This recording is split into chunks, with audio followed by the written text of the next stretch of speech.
Fencers, welcome back to the fence. Thank you for tuning in. Happy Monday, everybody. It is March 24th, man. We are on the last week of March, and what a good week it is going to be, too. I'm so glad that you're here. I hope you all had a restful weekend, and if you didn't, maybe we can get some good energy going through you today so that you can get off to a good start this week. We got some good stuff in store, my friends. We are playing some Monster Hunter today. It's Monster Hunter Monday. It's going to be a good day for that. Before that, we're going to be chilling out, catching up with each other, talking about weekend events, talking about the springtime. That is going to be our theme. Actually, our theme this week is surrounding seasons. So we'll have some questions today where we're talking about seasons, how seasons affect us, how we feel about the seasons, and what kind of stuff you guys like to do depending on the season that is your most favorite. We're talking about spring today. I'm asking everybody, what new opportunities does spring bring with it? I think the answer is a little bit different for everybody depending on their relationship with spring or, where they live at in the world and how spring looks. So I'm looking forward to talking about this today. And I got some cool announcements for everybody as well. But before that, let me say hello to all you beautiful people that are hanging with us early. You early burbs out there. Space Mermy, what's going on? Good to see you. That sounded very radio-like. Well, I'm doing my job right then. I'm doing my job right. I got to, man. I got to, It's fun. It helps set the tone, Good to see you, by the way. Hey, congratulations, Mermy, on your 12-hour stream. I really wish that I could have popped in for it, but I was so busy. But I wanted to let you know that I'm very excited for you. That's a huge accomplishment. And listen, I want to hear all about it, all right? If it's okay, if you're okay with talking about it, that is, during the show today. But that's so cool, man. It's so cool that you did that. Also, I'm glad that you're feeling better. I think last week was kind of a tough mental health week for a lot of folks, myself included. I was also down and out for a little bit, but I meant to reach out to you and just check in and see how you're doing. So I hope that you're doing better. Great to see you today. Mashi, what's going on, buddy? Thanks for keeping the fence standing strong alongside Jen. Jenny, what's going on? Reaps, I see you in here too. You guys, thank you all so much for supporting me and what I do. Give it up for the keepers of the fence, everybody. They do such a good job around here, don't they? They're amazing. I know Ghosty's still out in Italy right now. A couple more days on the vacation. We'll be looking forward to seeing her soon, too. Darth, what's going on, buddy? Huzzah! How are you doing, man? Lunar Mel, how are you today? How was your weekend? Good to see all you beautiful people here today. Blobus, what's going on? Great to see you, too. Man, so I saw you guys mention earlier the community challenge for getting Australian Elgoom back. Okay. Here, actually, speaking of Elgoom, I hope. Okay, nobody redeemed an Elgoom yet. Listen, that's good because Elgoom's not running yet. Hold on, I forgot to turn him on. Now he's on. You guys can abuse him as you see fit. But I wanted to. It's business time. That's what you're trying to say. You're trying to say, let's get down to business. It's business time. We've got a community goal that I raise a screwdriver to, apparently. It's on my desk. It's my fidget today. Anyway, we got a community goal of 150K, where if we can reach that, then we will be bringing Australian Elgoom back. However, I was gone for a week. And I just don't know that we're all aware that this goal is going on. Some of y'all been banking channel points up for a long time. If you don't know what to spend them on, this is a great opportunity to contribute to something, make some new memories here on the fence if we meet this goal. So I am actually going to extend it by 2 weeks, which is longer than the amount of time that I was out. But I also am realizing I might have set the goal just like a little too high, maybe. I don't know. But we're gonna give it another shot, and then we'll reevaluate if this is still not gonna work out. But I'm gonna extend it for 14 more days. Okay. So yeah, 2 weeks left to complete this goal. Yeah, 150,000 channel points is how we do that, and that's as a community. All right, thank you to all who have been contributing to it. We're almost like around 20% there, so we're making some good headway. But yeah, so there's that. Why are you menacingly holding that screw? I put it down. Okay. I put it down. I have all manner of tools on my desk right now. I've got this screwdriver. I got this one for my guitar, these Allen wrenches. I've got this flathead for some reason. I actually don't know why I have this one. Not really sure what I was working on with this one. I've been busy with things, guys. I just got a lot of random crap on my desk right now. Mashi, no, it's not a knife, okay? It's just a screwdriver. It's just a screwdriver. My goodness. I need other things to hold. I've got like 3 pins here. That would probably be less threatening to hold. I don't know. You're gonna see all manner of things in my hand today, okay? You should cosplay as that Alistar guy from Has Been Hotel Chris with that voice. Oh, that would be really fun, actually. I love Alistar. Is it Alistar or Alistair?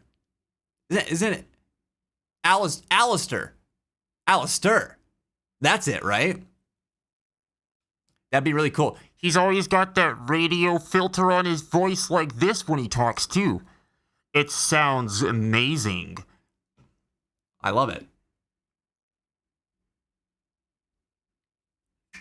I could do that. I could absolutely do that. That's actually a really good Halloween costume.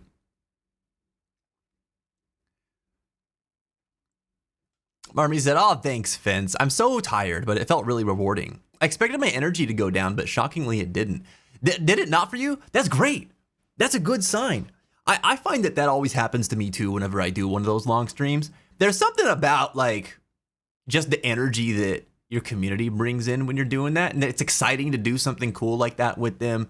You get folks that just like, they're really happy to be there and want to be a part of it, and they're very encouraging. I know that your community is the same. I've felt those kinds of vibes when I've been in there plenty of times before, so I can only imagine how awesome that was. But yeah, it is always kind of surprising because you expect to you think about it, you're like, that's 12 hours, dude. That's a long time. I'm going to be so exhausted. And in some ways you are, for sure. But in other ways, you're just you're pumped up for far longer than you'd expect to be, I know what you're talking about. Our last one went the same way, man. That's so cool though. What did you guys end up doing during your 12 hour? Did you break it into segments or anything like that? Or did you just sort of have one main focus that you were running with all stream long? By the way, can we get a shout out for Space Mermaid, please? If you guys aren't already following this lovely creator, well, what are you doing? What are you doing? Go do that right now. She's warranting of your time and attention. Does some really cool stuff. Good art stream. It is a good art stream if you're into that sort of thing, is what I meant to say. As well as playing really cool games. At night, missed the bus. Oof. But got to school relatively on time. Finished a bunch of work. Also art. Oh, is this your selfie? Gonna have a great dinner. I feel you with the oh shit, I forgot to remove the alert. I hate life. Forgot to remove the blurb. Thanks for making your presence known. Anyway, continuing with your chat rickroll you. Greg. That's beautiful. See? Good chat. Got a good chat. Go in there and rickroll Space Mermaid sometime, y'all. Plays awesome games like Nier Automata, Amori, and does some really cool art streams. Also, a huge Final Fantasy VIII fan. So Final Fantasy VIII fans, and there's a few of you out there, you'll have common ground right away with Mermy. Darth said, doing good, just chilling and working on Suikoden Remaster. Oh, nice, dude. Nice. I'm seeing a lot of people play Suikoden right now. I really want to check that game out too. Yeah, you're tall enough for Alistair? Yeah, for sure. Oh, I was at band practice this weekend, you all, and we practice in the basement of the other guitarist in the band in his house. And it's a finished basement. It's really nice. And I would, if I wasn't so tall, I wouldn't even realize, like, it wouldn't look like a basement. It wouldn't feel like a basement, you know? But because I am 6'6", the ceiling of this basement, it's literally like 1.5 inches from the top of my head when I'm standing up straight. So he was talking about putting stuff on the ceiling, and I was like, man, if you start putting stuff on the ceiling, you're gonna create hazards for me. I'm just letting you know. And he's like, no, you definitely couldn't jump, but you'd probably be able to clear it. I was like, I don't know. And I like stood on my tiptoes, and the top of my head hit the ceiling. He's like, wait a minute. He's like, there's no, like, you can just hit the ceiling on your tiptoes? He's like, no way. I was like, yeah, look. And he was like, oh my God. And we got a kick out of it for a minute. But I didn't realize that I was quite that close to the ceiling either. But anyway, I could be Alistair for Halloween, but I could not be Alistair in Joe's basement because he wears a hat, right? And I could never get down there with a hat on my head.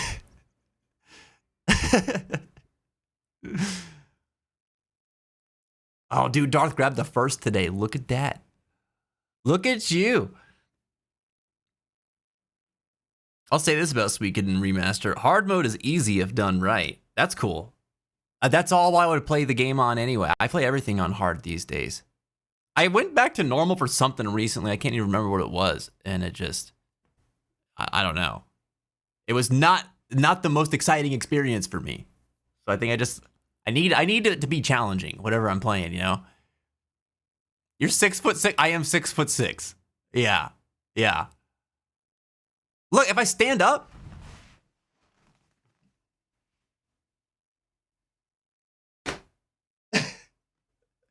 Like, it's wild. If my other camera was working right now, which, I mean, it is working, but like my software is not. Actually, is it doing a thing?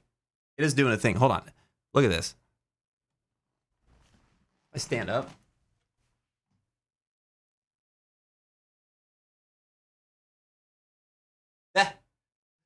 I can touch the ceiling and my arm's not even extended, dude. It's ridiculous. Oh, man. I like it, though. Overall, I like it. You know, it works for me. Dude, there's like stuff on the floor. We've been leaving. My cat has gotten into chewing up paper recently, which cats do that, but she hasn't been doing that so much since we got her. And now she's like doing it a lot. So I had some paper labels on my foot switch for my guitar, and dude, she's just been tearing them off and chewing them up. So we threw some like Post-it notes on the ground, thinking maybe she'd go for those instead, or just like paper balls and stuff. And it hasn't diverted her too much. I mean, look at this. Look what she did to my drive label. It's unrecognizable. I'm so sad about it.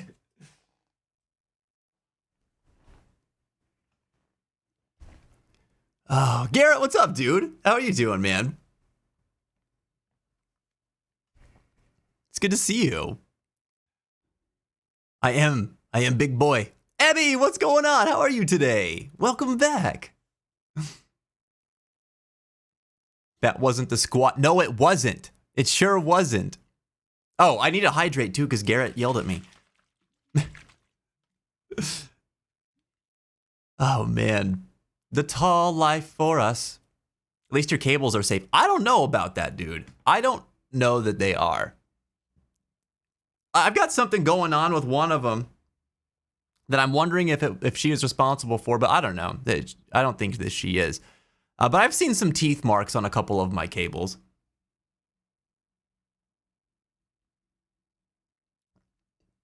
I barely meet anyone who's that tall, said Mermy. Flying must be a pain. It's the worst. I used to really like flying, which I know is already weird. Most people hate it.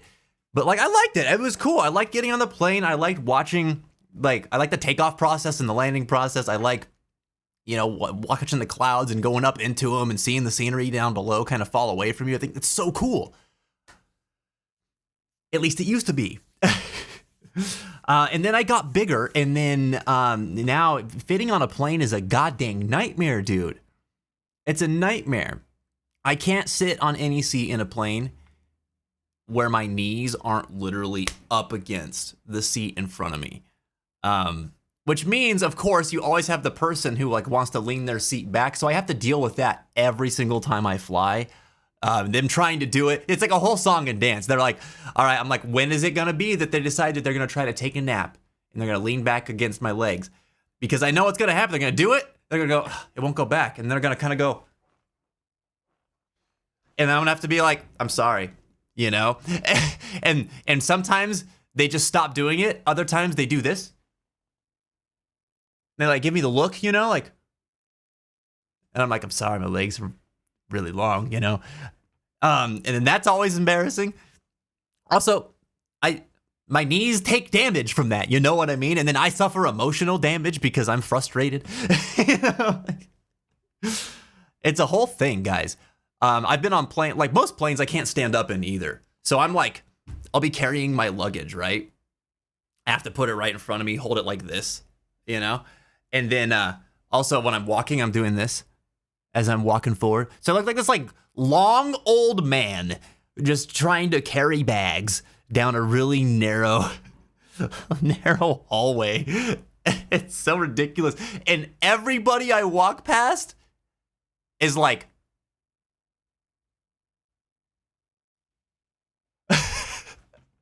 like all of them, all of the everybody's.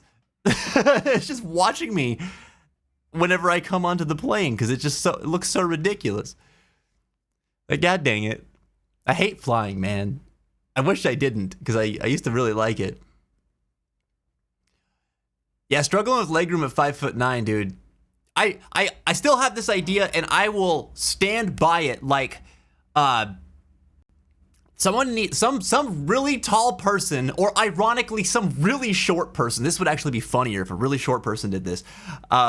Start an airline that is designed, like your aircrafts are designed exclusively for people who are over 6 feet tall.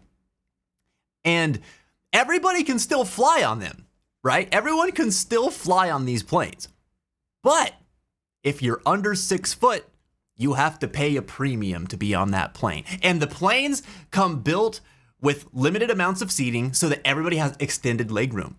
You never have to worry about it. Everybody, you could be 6'5" and lean your seat back and not even touch the legs of the person behind you. All right, everybody could do that. Listen, you would make so much money if you did this, okay? Because I would only fly on that airline, and everybody that's like even close to as tall as me would be flying on that plane too. It would be such a better experience, okay? It'd be great. And I don't even feel bad about the extra premium for people who aren't tall because I have to pay a premium to be like 30% comfortable in a standard aircraft, okay? Like you have to pay all kinds of money just to change your seat, but like if I want to get an exit row seat, I'm automatically paying like $70 more for that flight. That's stupid. So I don't feel bad imposing a short person tax on the tall person aircraft, okay? Make this happen. One of you beautiful entrepreneurs in chat, go do it. Go do it. I will be your first customer. That'd be like one of the most exciting things ever for me. I'm telling you.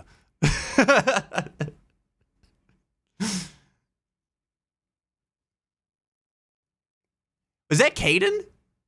Caden! What's up, dude? Welcome back. How are you doing? Oh, sorry, I just saw Garrett's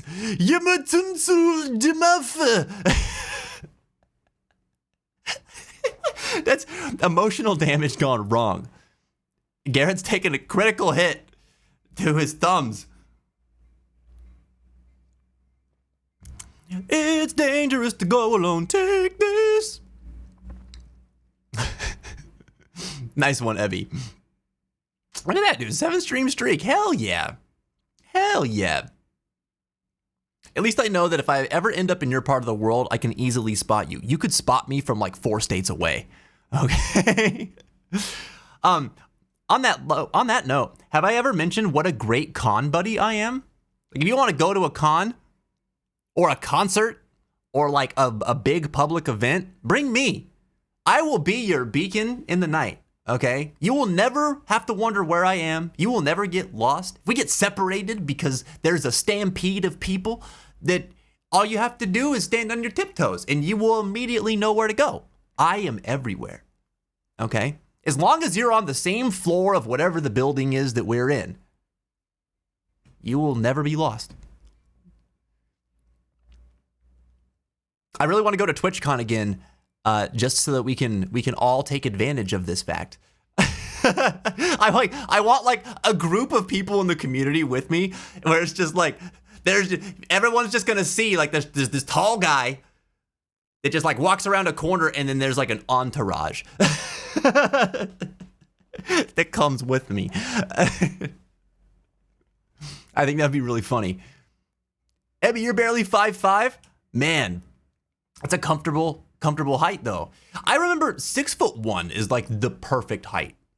The perfect height. 6'2" on the taller side of that. Still not problematic yet, you know. You're not hitting your head on everything. You're taller than most people, so you have, you know, the advantage of being tall, but not the inconvenience of being too terribly tall.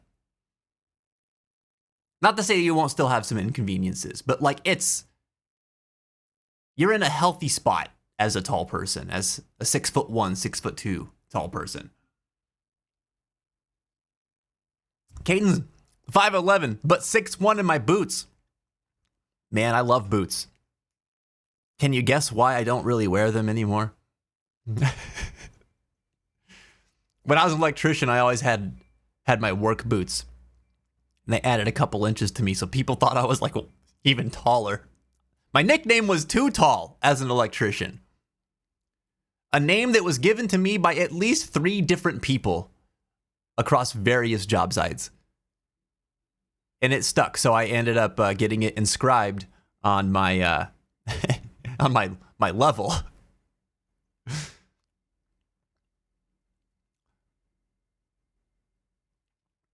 Those airlines exist, Chris. It's called business class. No.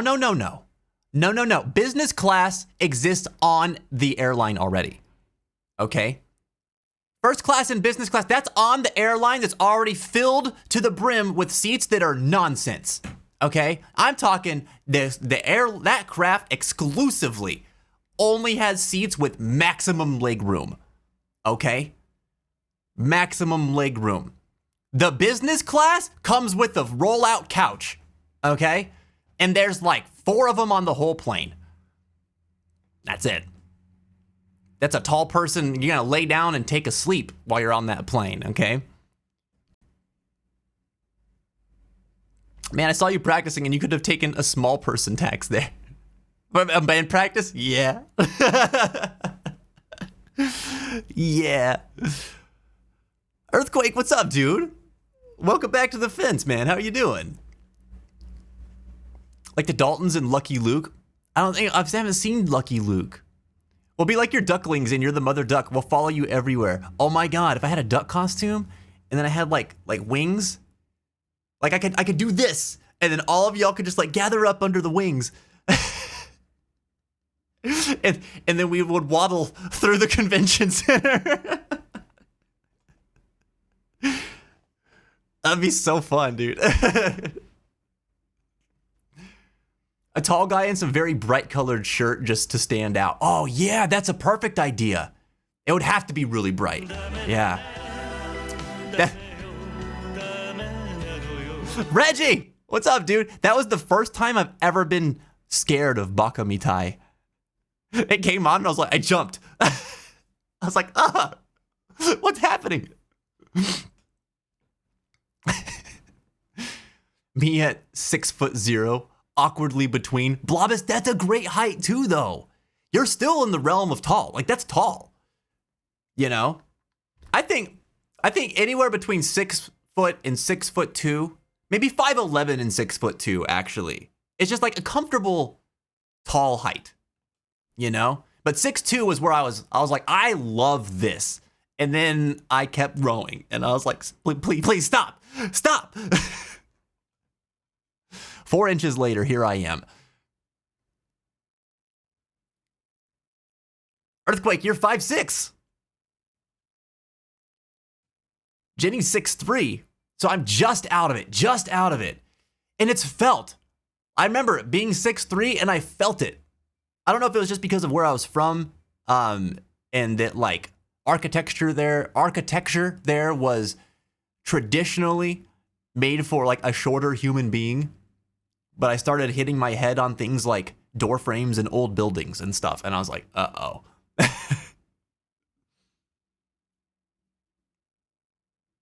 I barely wear high heels because I thought I'm too tall, but then here goes everyone. You know, perspective is everything, Mermy. Perspective is everything. How tall did you say you were earlier? Did you say you were... Hold on, I'm just scrolling back up. 5'6", is that what you said? 5'9". 5'9". You're pretty tall. That's pretty tall for a woman. Yeah, dude. So wait, okay, with heels, I mean, you could get up to like, man, like 5'11", 6 foot. I don't know how high heels go. I'd imagine it would get very uncomfortable up at a point. If you pay the premium, I'm sure they make planes like that. Look, Google it for me right now, Garrett. Find me a tall man's plane. My hands are smaller than that of a 12-year-old, says Ebby. I had some real struggles in the beginning with that PS5 controller. Really? Oh, man. If I could trade you hands, it'd be really funny, actually. Imagine your hands were this big. And now I'm imagining my hands are small, and that's hilarious to me. Like, I'm just like this big, tall guy with like really tiny hands. It'd be so hard to play guitar. But I know what you're talking about, man. These DualSenses are, they're big.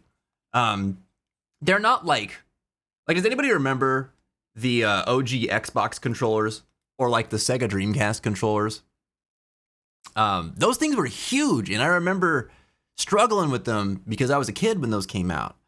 And now they probably fit my hand really comfortably. I really like large electronics at this point. Like, I have to get like big phones that I can comfortably hold in my hand. I'm so glad that phones kept getting bigger for a while, because it was like, oh, this is good. They're thinking of me, and they're not, but it works to my favor anyway. The tiny cell phones nowadays, like the flip phones and stuff, man, that would be such a pain in the neck right now. We were talking about retro like gaming gear last week, and I picked up the Game Boy Color, and I was like, this thing is tiny. How do I hold this? You started to learn German as of a day ago, Earthquake. Really? That's awesome. Hell yeah, you'll be able to talk with the Garretts and Moshis of the world, and the Mels. We'd need yellow suits for the duckling thing. Merch store. I always wanted my own Fitzchild branded Finns. Well, now we need to have like a wood brand. We need to make a wood brand product.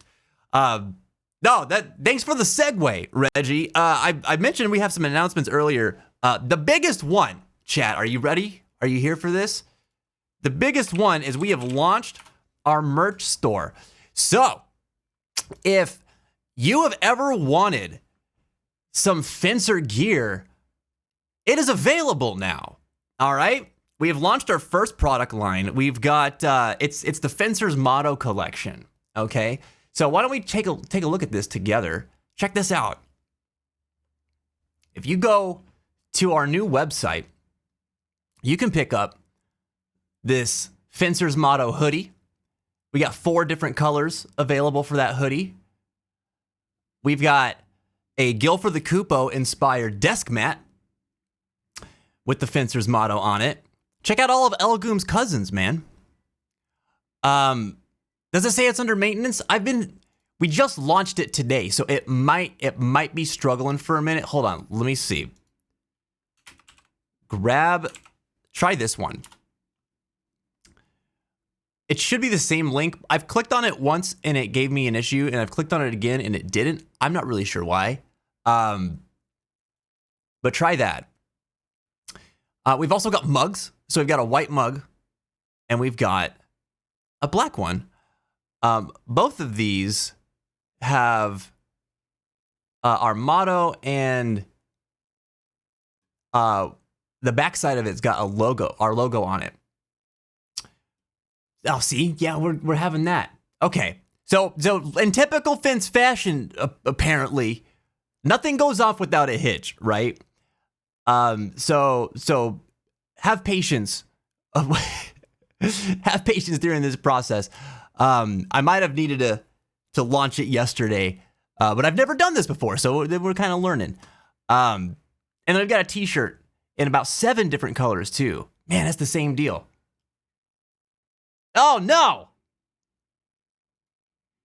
I actually don't know what to do about that yet. Okay, well, if it's not working for you, we're going to get it working very soon. I am sorry. But this stuff is available. So if you can't get in right now, we'll work on it and get it up and running here in the next couple of days. But it's been a long time coming. Jen, thank you for taking a look. I appreciate that.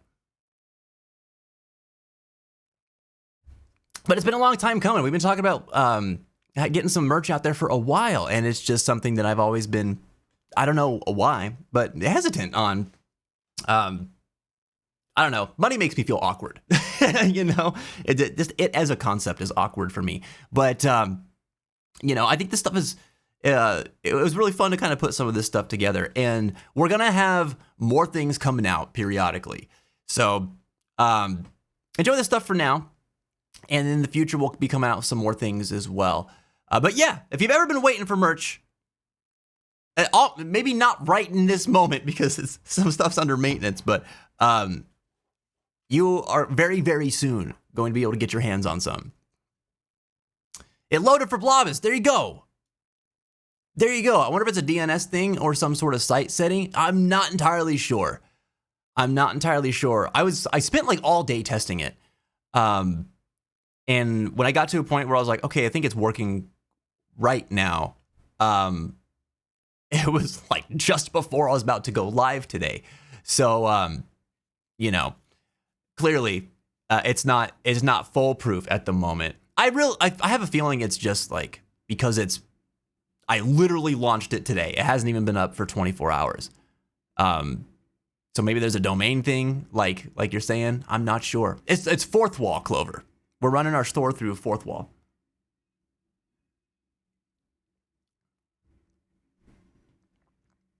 Maybe it goes on maintenance when you're on it. Maybe.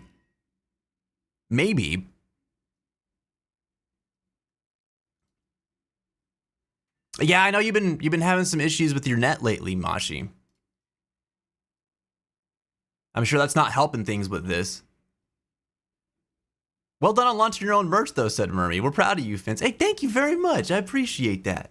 Yeah, I mean, I think I didn't really know exactly what I'd want to put out there for a while as well. But I know a lot of us like find strength in our motto, and a lot of us, you know, like to encourage other people. And I was like, well, let's just make something simple that'll be able to do both of those things, and make it easier. So, and just have some neat stuff. I don't know about you. I like tea. I like coffee. I always love a good personalized mug. And I've become recently become a big fan of desk mats. I've got a couple of them on my desk now. So I was like, that'll be a cool one too. And I wanted to have something that kind of commemorated the Guild for the Kupo event because that was such a fun time. And which, by the way, Jen designed that desk mat. So huge kudos to Jen for that. That black mug is fire. Hell yeah, Clover. I'm glad you like it. Okay. Also, it says, speaking of the mugs, it says that the black mug is not microwave safe. However, I actually own one of the black mugs that we sell with a different design. I bought it from somebody else's store, and they use the same supplier. And we have ran that thing through the dishwasher. We've made tea. We've used the microwave with it a bunch to reheat stuff. Like it's fine. It's fine. So I say that as somebody who thinks it's weird to make a mug that's not microwave safe to begin with, but for some reason that was the only one that was in the black option. It's printed a little differently than the white one, and you'll notice it if you're one of those people that like just buys lots of mugs and you end up getting two of them. But I'll tell you that they're both fine. I haven't had any fading or anything on the design of the black one that I purchased from another person's shop, and it's kind of like my second favorite mug. I've got one that is it's kind of like bulbous, and it's white, and it says I might look on the outside I'm nonchalant, but inside I'm chalant as hell or AF. And that's my favorite mug. But my second favorite mug that I usually use for coffee is one of these black ones that we're selling. It's just nice. And you can get it up to 15 ounces, which is pretty cool. Actually, is it 15 or is it 20? I think it goes up to 20. The white one doesn't go up that large. But yeah. Should be working out cool. Cool. Yeah, let me see. I'm going to try again as well because I just want to. Oh, there it goes. There it goes. Okay, yeah, check it out.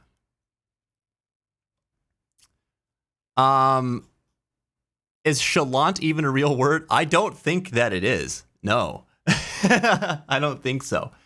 For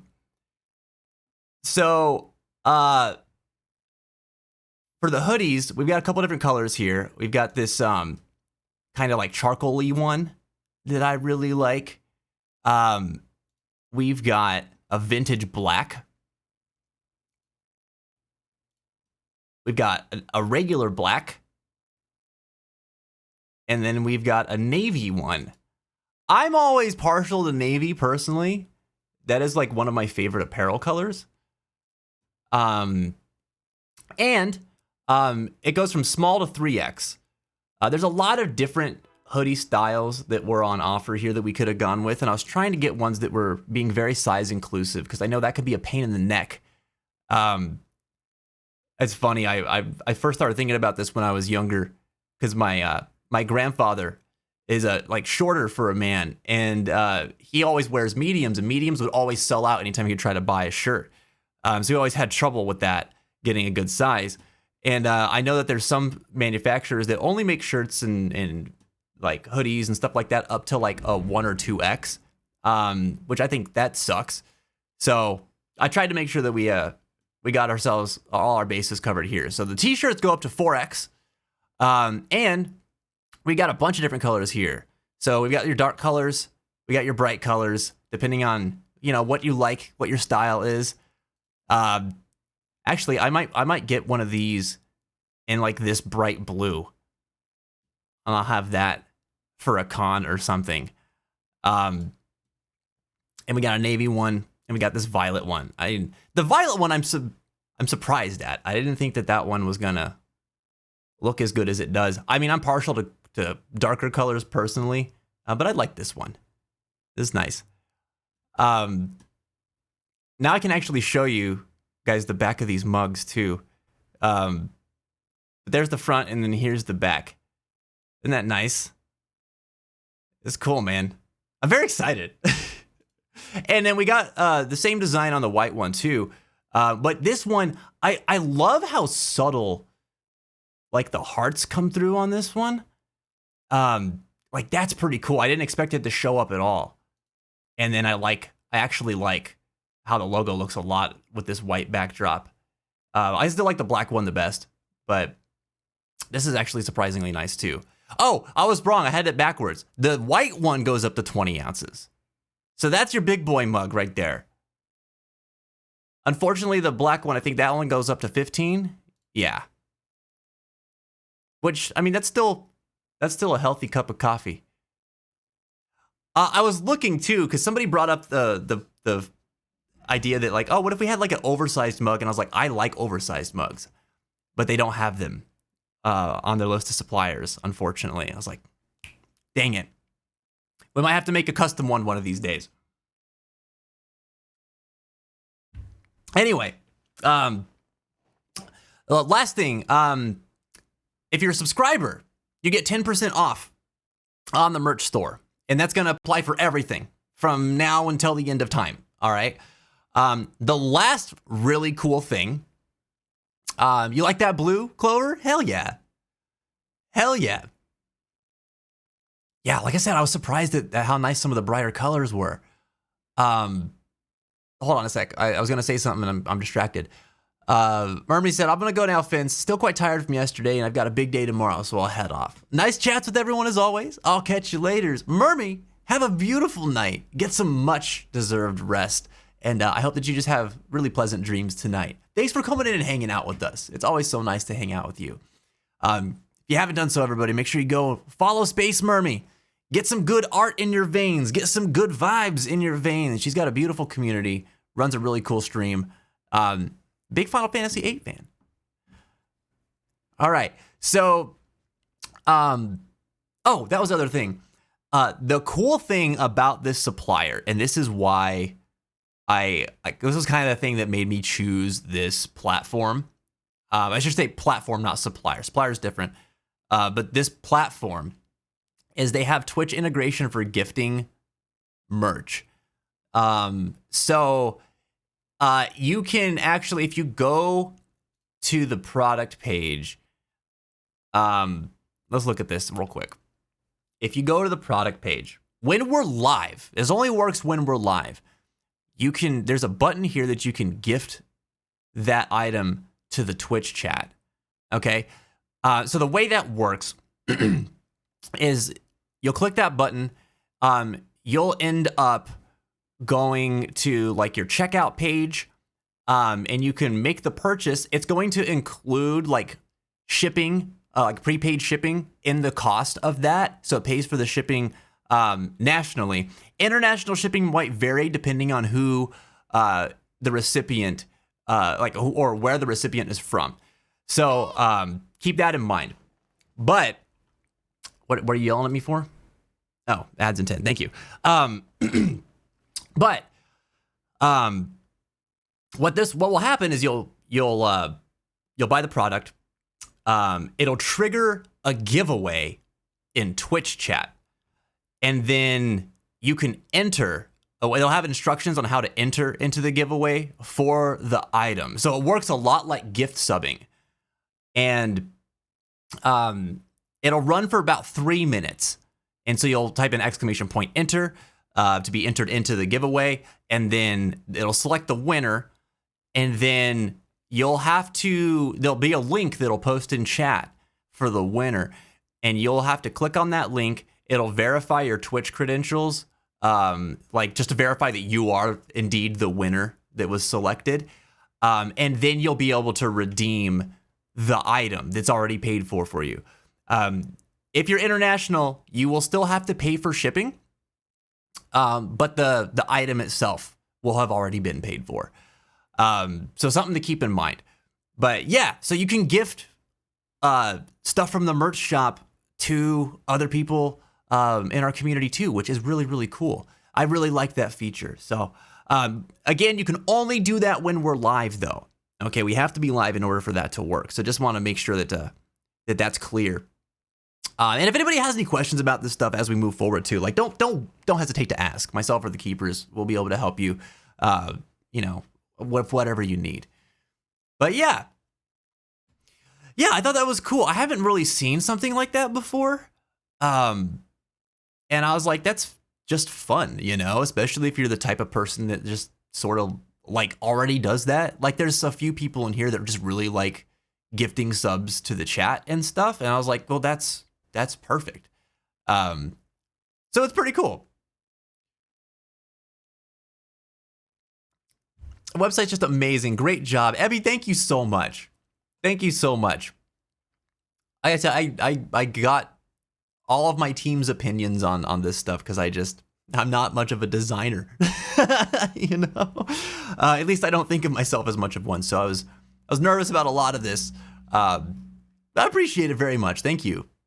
I hope you guys enjoy. More than anything, I hope you guys enjoy it, because that's what it's for. It's all for all you. Actually, I need to get me some of this stuff. I mean, why wouldn't I get something? Like, I kind of want that hoodie or a t-shirt. I'll probably get both. Like,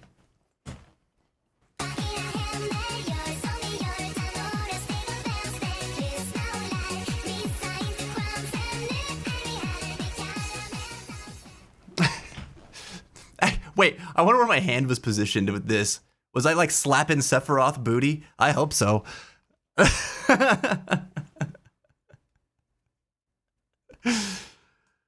Dude, Kaden, you're playing Monster Hunter? Hell yeah. That's what we're playing today. That's what's up.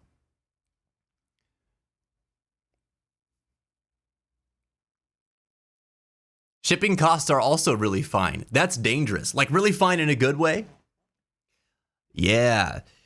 Yeah, there's a couple of different platforms we were looking at that didn't offer as many international options too. So that was also like some of our biggest supporters and strongest Fencer friends here are overseas somewhere, So I hope this ends up working out. We'll see as we go forward and the shop's live for a while.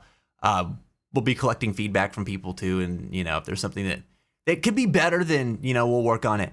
But I really tried to pick something that was going to be as inclusive as possible for as many different people as possible, because especially with international stuff, man, international shipping can honestly be a nightmare depending on what country you're from. So it sucks if you're just not able to get something because of things like that, and I've seen it happen, Even stateside it happens. Sometimes like just the cost of importing is like really expensive, Now, a lot of these rates seemed fair here. So we'll see. We'll see how it goes. There's a lot of different types of things that we can make with this too. So maybe we'll see something change if we're making like a more niche product or something in the future. But we'll cross that bridge when we come to it. Reggie said, my luck yesterday was so good. I somehow managed to pull 3 Zora Arc X and 1 Zorua. I saw that picture, dude. I saw that picture. You had a whole page of Zorua. Everything's coming up Zorua. It's so great, dude. Yeah, that looked like a nice pre-release kit. And I collect mugs. I'm doomed. Oh, no. Dude, we were collecting mugs for a long time here too, and then we filled up one of our cupboards with mugs, and we've got that above like our coffee station, and then we have another cupboard that like the bottom rack is like half mugs, and we kind of hit a point where we're like, we have to stop buying mugs. We're running out of room to place them. So we've slowed down on that, but every once in a while, I just see one I really like, and I'm like, gotta get that mug. We got this one that was really cool as a gift. It's one of those like color change mugs that reacts to heat, and it's black, and then as it heats up, it reveals like Nicolas Cage's face. And I love it. And technically that's Jen's mug, but I really like that mug.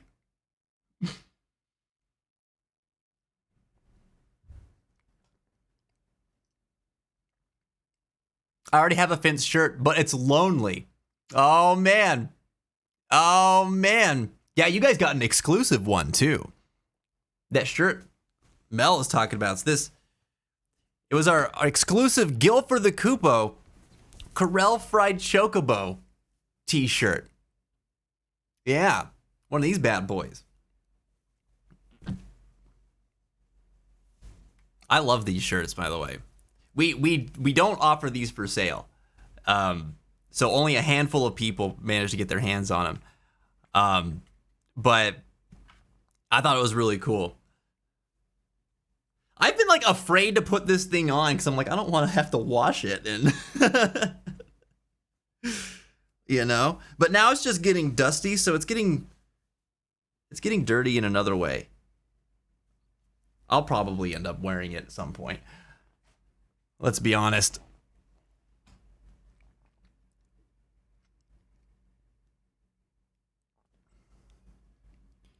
Reggie, you were sitting in front of your taffy poster whenever you were opening packs?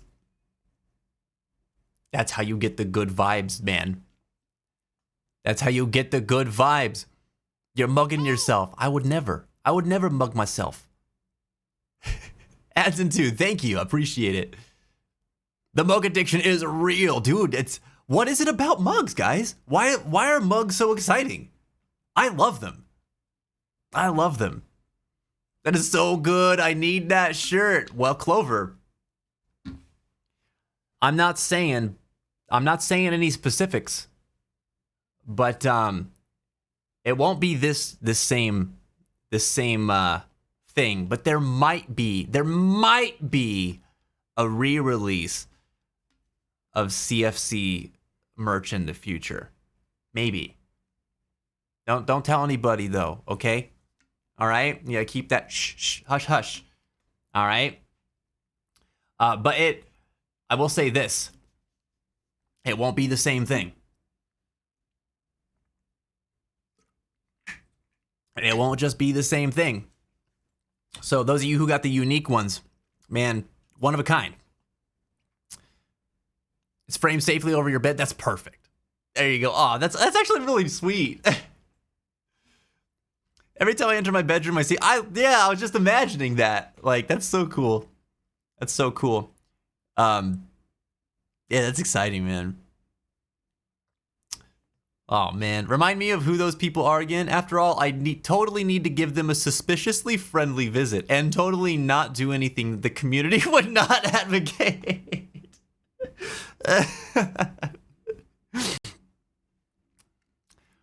Zwire's also saying, but not saying. I'm just scared, said Evie. That's when I buy a hoodie, that even the smallest size might be too large for me. Oh, man. Well, you could always, I mean, I don't know about you. You can return stuff, but I even when I know I can return stuff, if I order things online, I hate the process of returning things I order. I don't know if you guys are like this. I'm pretty fiscally responsible, but this is one of those things in my life that I'm just irresponsible with financially. If I get a product that's like the wrong size, I just eat the loss. Cause I'm like, I don't want to take this back. Go to the post office, have to deal with making the new shipping label that I might have to pay for, like all this stuff. That's one of my character flaws for sure. I'm just like lazy about that sort of thing. Don't be like me, okay? Don't be like me. This is your guys' hard-earned money, all right? Hey! All right. I know we just bled into ads. Sorry, we're going to take a quick break. When I come back, we'll be getting ready for some Monster Hunter Wilds and question of the day responses. We haven't got to that yet. So thank you for tuning in. I'll see y'all soon.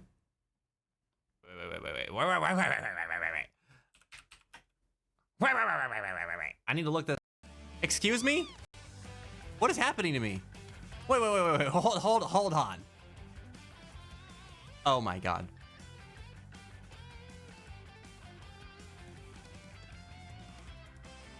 They have different racing controls.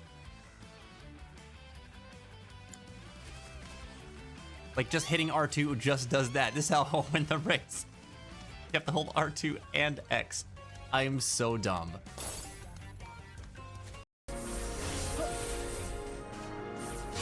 Ah! Dang, dude. Dang. Dang, dude. Dang, dude. Dang, dude.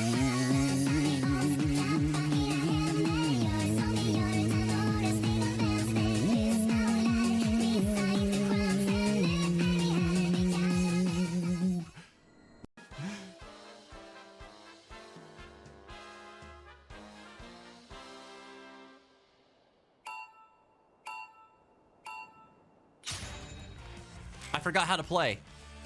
Hold on.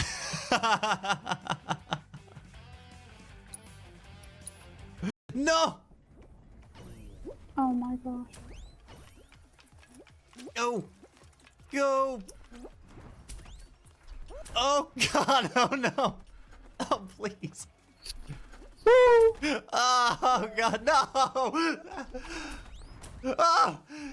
It continues! Oh my gosh. Come on! No. Come on! No.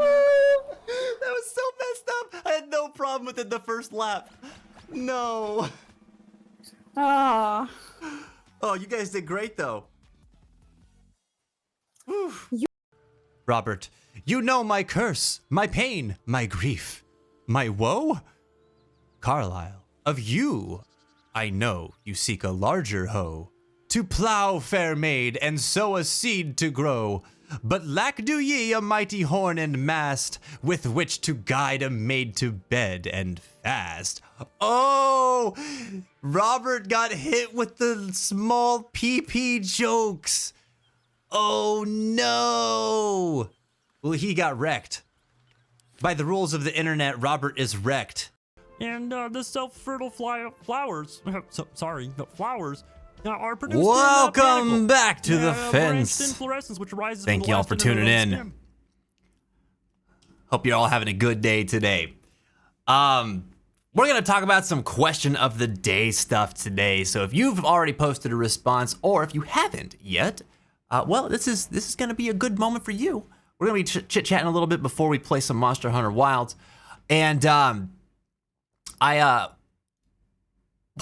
have brain farts in the middle of what I'm saying sometimes, so that's what you're experiencing right now. If you type in exclamation point QOD at any point in the show, you'll be able to pull up the question of the day. It'll show up on screen. It'll also show up on chat. So feel free to pull that up anytime, no matter what time you come into the stream. Today, we are kicking off our seasons discussion for the week, and we're talking about what new opportunities does the spring bring with it. Spring is upon us, everybody. It's time, the weather is warming up, we're getting some rain, but it's not the super duper cold rain that it has been for the last several months. Some of us it might still be though. Everywhere's different. Everywhere's different. But I'm looking forward to taking walks again. I'm looking forward to getting outside some more, going to the park, seeing flowers bloom. I'm pretty excited about a lot of that stuff. What are you guys excited about? We'll be talking about that today. Blobus says, I can walk outside to exercise again, finally. Yes, man, I am right there with you in that. There's something about a good walk that just does wonders for your mental health. It clears your head. You can actually start thinking about things from different perspectives. And I don't know if it's just because you're in a different environment, or if the fresh air really brings something in, or just, you just see things while you're out walking around that it affect your mood, change the way that you feel.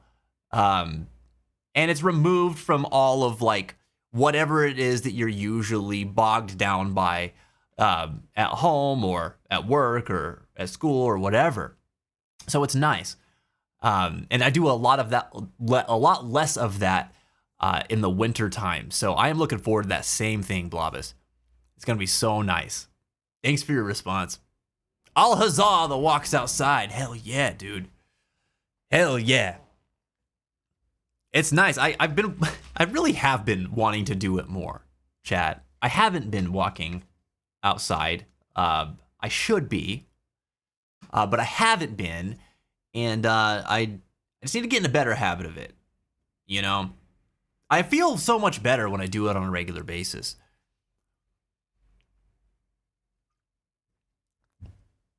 I need to stop telling myself I don't have time for it or that I'm not motivated for it. I just need to do it. There's something, funnily enough, I saw it on, one of the characters said it in the show that I've been really into recently called Ozark, but there's a character that's facing like an overwhelming amount of stress and things on their plate and like moving pieces that they're trying to manage in their life. And there's this guy, and he's just like, anytime that I feel overwhelmed, I just do what's right in front of me. That's what you need to do. Just don't overthink it. Don't like think about all the things that you need to do and need to balance or whatever. Just do what's right in front of you. And there's a lot of times where I'm just like, the option to go outside and take a walk is right in front of me. I need to not think about all other things that might impact and just do it. Just do it, because chances are that I'll do that for 15 to 30 minutes, come back, and I will still work within the time that I have left to get the other things done that I need to. So I that's been stuck in my head ever since I saw that episode. But yeah, just do what's right in front of you, guys. Just do what's right in front of you. Sometimes I'm a chronic overthinker, and I know that some of y'all in chat are too, so you can relate. But sometimes, that just really gets in your way, and you end up not doing things that you really do want to do because of it. So maybe you needed to hear that today. Maybe you didn't. Maybe you're like, Vince, I already do this. Why aren't you doing it? And in which case, that's fair. A good question. I'm gonna try to start doing that.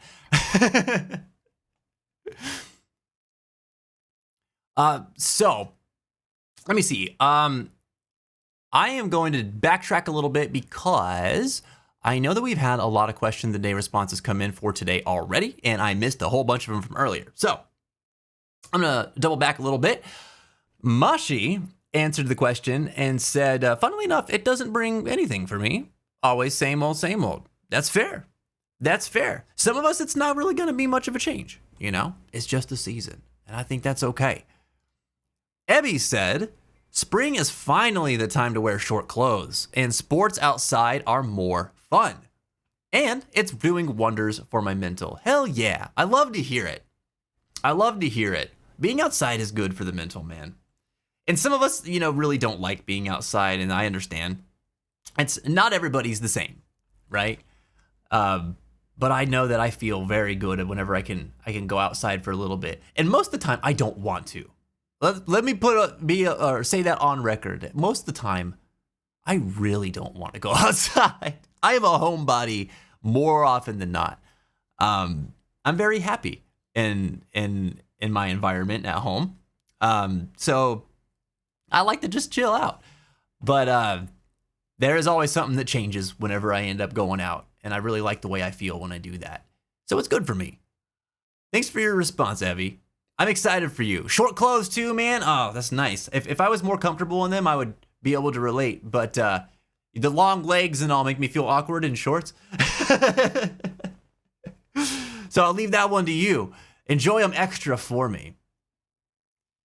Blobus, we got to Blobus's response. Clover answered earlier, nice weather and being able to finally wear t-shirts outside. There you go. There you go.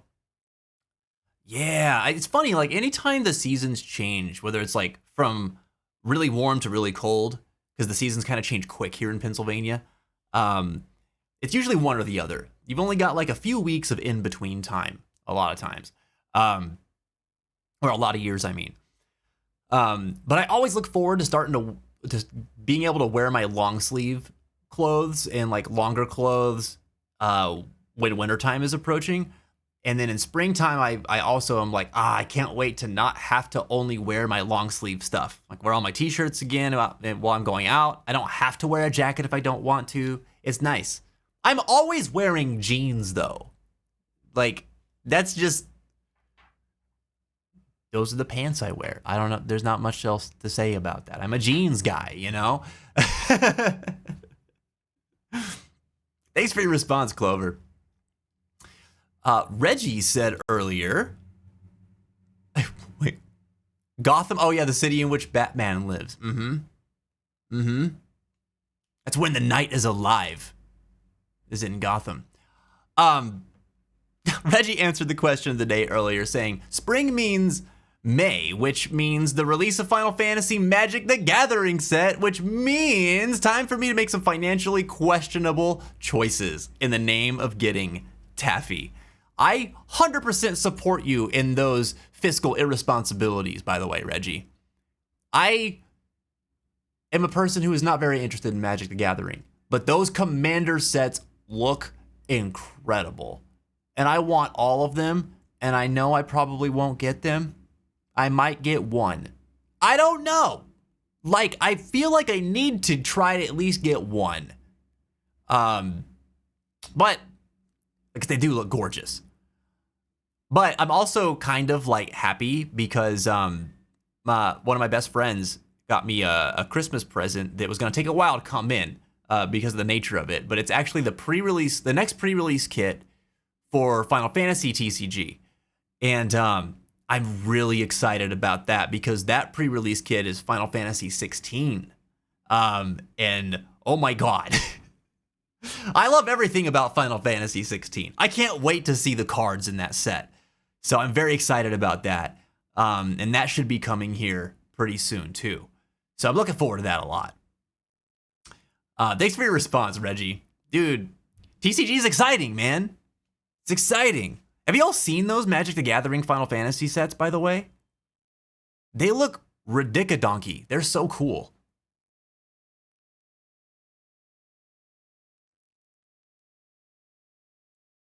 Once you get one, you're in for life. What? A Magic deck? Vince, you should only get one for the sake of your wallet. Trust me. Yeah. They're like, what? The sets themselves, aren't they like $60?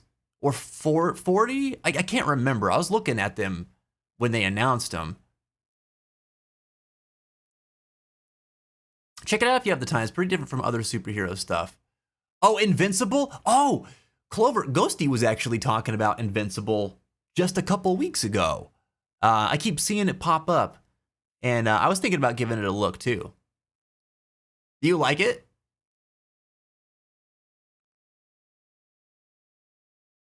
If we don't get Clive or Tifa, I'll be shocked. Oh, they've got to have like promo, like Clive as a promo card or something. I actually haven't looked at the kit yet because I didn't want to spoil anything for myself. Oh, wait a minute. Is it 16 themed? Hold on. I might be mistaken. No, it's Final Fantasy VII Rebirth themed. Oh, they already have the 16 set out. I need to double check. Oh, no, I can't. And I was going to pull up the site to like make sure that I'm right on this, but I might see something I just don't want to spoil for myself yet. No, it is Rebirth themed though. Because I remember my friend said, I hope that you beat Final Fantasy VII Rebirth in time whenever he had the idea to get this thing for me. And I was like, I don't know what that means, but I do too. And then recently he told me, he's like, it's a good thing you finished Rebirth because here's this thing that I ordered for you is coming out soon. So okay, it's 7 Rebirth themed. All right. I do still want to get my hands on the 16 cards though, man. Everybody should pick up Final Fantasy TCG so that they can support the game, okay? I want this game to be more popular. It's such a cool game. You don't have to do that, but I would be very excited if you did. The cards are cool, man.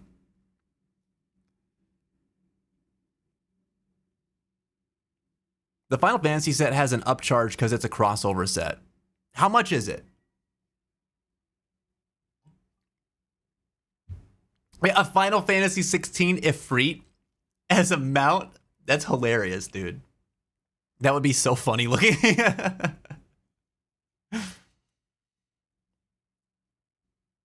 Oh, man.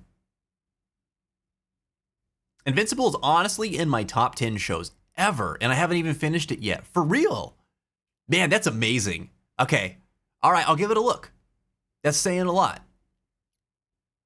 You know, I don't think it got into my top 10. I didn't quite feel the same way that you do about Invincible with this show, but I remember feeling similarly whenever I watched Gentry Gentry Chow versus the Underworld. Where like it started off and I was like, this is pretty decent on the first episode. And then I watched the second episode and I liked it a little bit more. And then by the end of episode 3, I was like, oh dude, this show is awesome. I'm gonna binge the rest of it. Very, very into it. That's a pretty cool one too. If you guys haven't seen Gentry Chow, you should definitely give it a look. But it kind of got me back into like a mood for cartoons, you know? So I would be down with some Invincible. I gotta check that out.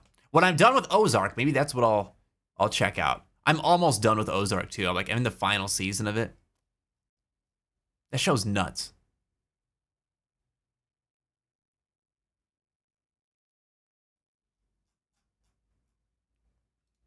Blabba said earlier, on one hand, I enjoy being a vampire who avoids the sun. And on the other, it's also really nice. I can relate so hard on that. Dude, I have so many days where I'm just like, I don't want to go outside. I'm like looking at the trash that needs to be taken out and I'm all, I take it out anyway. And I go outside, I'm all, it hurts me. But then I'm like, I always have this moment where like I'm walking back to the apartment and I kind of look around and I'm like, I don't have to go straight back inside. I could like walk around the complex or something. You know, I always think about that. It's always kind of enticing, you know? I do like being outside for what it's worth. Mimu answered the question of the day, which if you're just coming in, first of all, welcome. I hope that you're having a beautiful day today. Thanks for stopping by. We're talking about seasons this week, and I'm asking everybody today, what new opportunities does spring bring with it? And Mimu said, I'm so excited for spring. The trees around my area are pink, and it's just so pretty. Really looking forward to seeing all the trees on my walks. Yeah, you know what you make me think of is we've got our favorite tree in the apartment complex is right outside of our balcony. And it's starting to get buds on it they're gonna bloom real nice. And I love that tree because when it blooms, it's super duper vibrant, really beautiful green. And then like all of the branches just get so full. It's a very healthy tree. But then when fall comes around, all the leaves turn this like super bright red. Like it looks like it's like out of a video game or something. And then they turn this like really nice hue of orange. It just looks so awesome, dude. I love it. So I'm very excited about that. I see the buds on the tree. I can't wait for them to bloom. The cherry blossoms aren't going to be too far off either. So I bet that's going to be awesome to see. Mimu, whenever you end up going and taking some walks, definitely feel free to share some pictures of the trees and everything while you're out and about. I love seeing that stuff. I'll try to take some too whenever we go out. It'll be a nice blooming season this year. I feel it in my bones. Thanks for your response. I appreciate it. Jenny answered with simply exams. Exams. That is not the first thing I would think of when I think of opportunities that spring brings. I hate exams. Tests of most kinds. I have beef with. But you know what? Exams can bring about opportunities. Exams can have a lot of influence on universities you'll get into, you know? So that could be a cool thing. All right, how do you typically feel about exams, Jenny? I mean, you got the perspective of a teacher too, so you got lots of papers to grade and stuff too.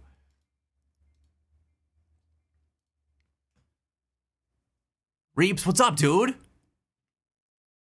What's up? Sometimes, most of the time, I look at that as if like that's Reeps being some sort of dark magician. Every once in a while, it just looks like Reeps having a really stern look on his face and being confused. Like, what? I don't know. Don't ask me questions.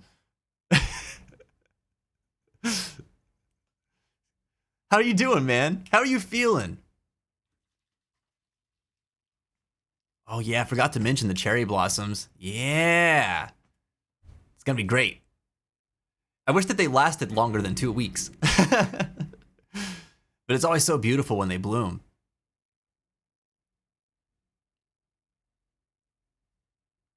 Yeah, that happens here too. Pink, then green, then red. It's so colorful. Yeah, it's awesome. It's awesome. I imagine that's one thing that's just like so beautiful up there in Washington. My grandfather really likes the Pacific Northwest. It's like, whenever he would talk about it when I was growing up, I didn't really understand it. Because I mean, I grew up in the Southwest, and it's desert out there, you know? Very different kind of vibe. And so he would talk about like just the forests and the way that the leaves would turn, and his time in Oregon and how beautiful it was, and these drives that he would go on. And, you know, he would always talk about it like something out of a storybook. And when I first moved to Pennsylvania, you know, it's all woodland out here too, you know, just cities built in the middle of forests, really. Same kind of thing. I kept thinking about him because I was like, man, this sounds like stuff that this looks like stuff that my grandpa was describing to me all those years ago. And so I've got an idea now of like how that is. And it's so cool, dude. There's sometimes like the forests in the fall are straight up like magic. They're magical, dude. When you got roads that like cut through those really picturesque forests where you got like the trees that kind of like go over the road like this, where it looks almost like a tunnel. It's like so cool, dude. I'd never experienced that before moving out here. And I imagine there's so much of that up where your guys are at too.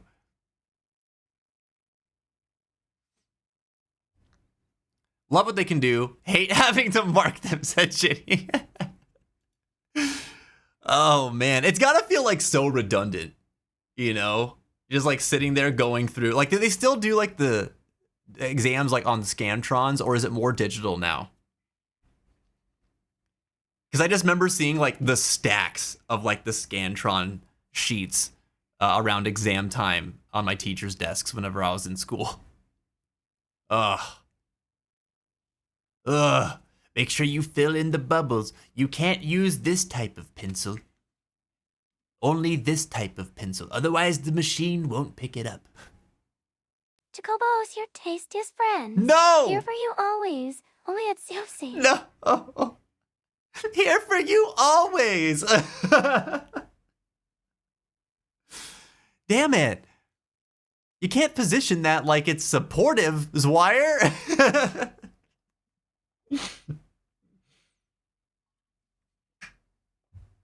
Oh, man.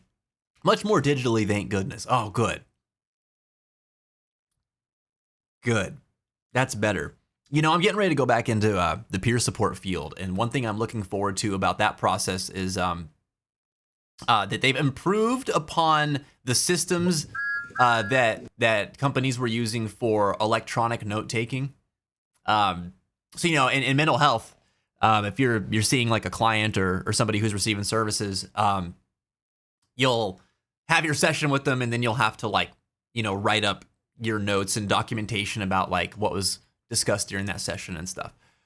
When I first started, it was at like the very beginning of COVID in 2020. And so they had just switched a lot of the process to digital, and they weren't really sure, like the company I worked for anyway, wasn't really sure how to do it very well, because it was just a new thing for them. Like literally months before, they were still doing everything with like pen and paper kind of documentation. And it was kind of messy, you know, it wasn't streamlined very well. It's kind of tedious. Some of my old coworkers have shown me, like they're in positions of authority, like supervision and management and stuff. And they're like, oh man, I'm so excited about these new systems for notes. And one of my friends was showing me the one that he had put together, and I was like, dude, what's it take for me to work for you again? Because that looks so easy. And they're like, yeah, it's great. Like our CPSs now can just focus on, you know, the interactions. They don't have to be too bogged down with like the note taking aspect of it. I was like, that's awesome. That's so good.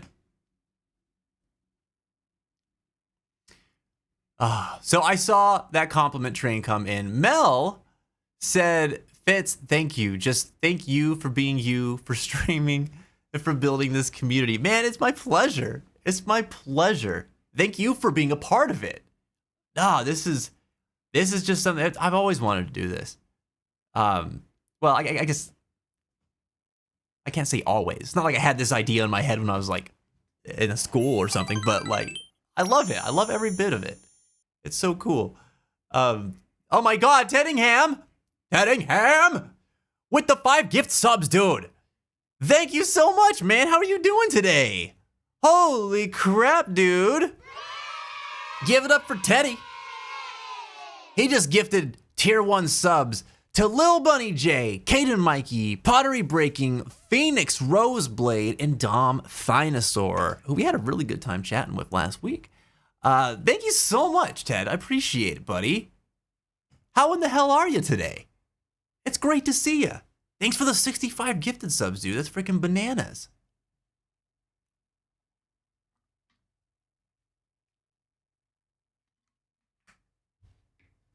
Don't forget, all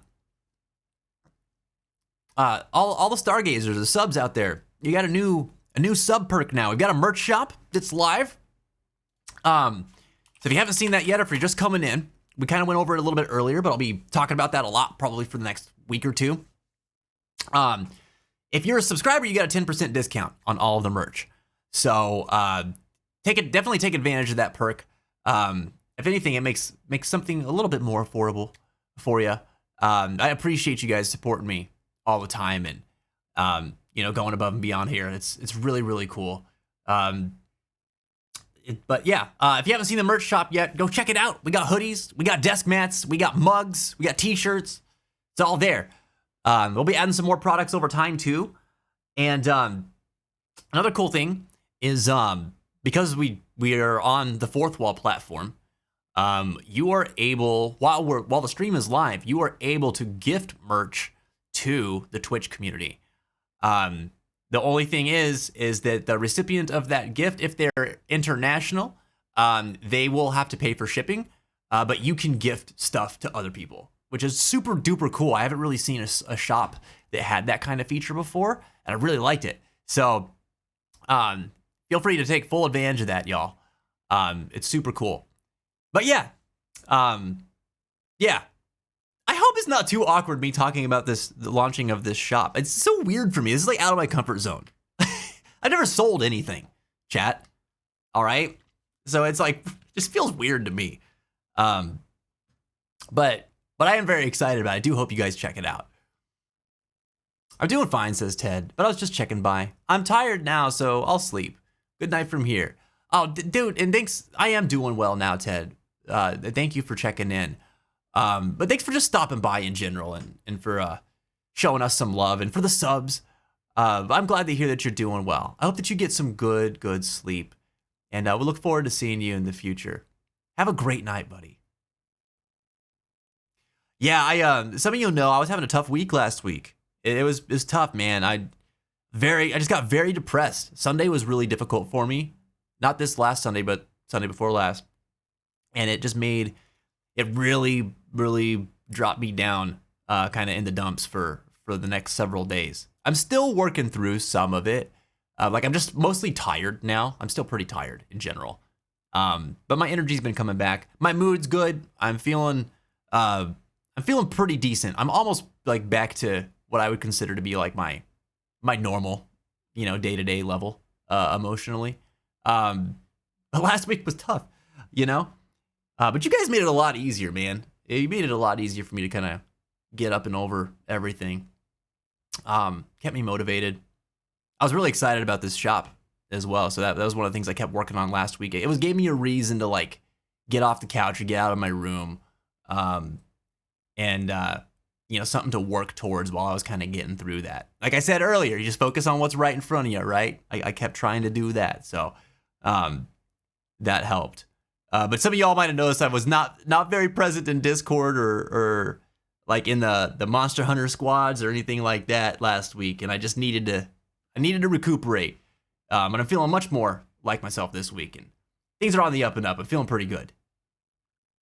Thank you all for all your support, by the way. A lot of you reached out to me and checked in, and it was, man, it just made my heart really full, and it meant a lot to me. So thank you. That stuff means a whole lot whenever you're going through it.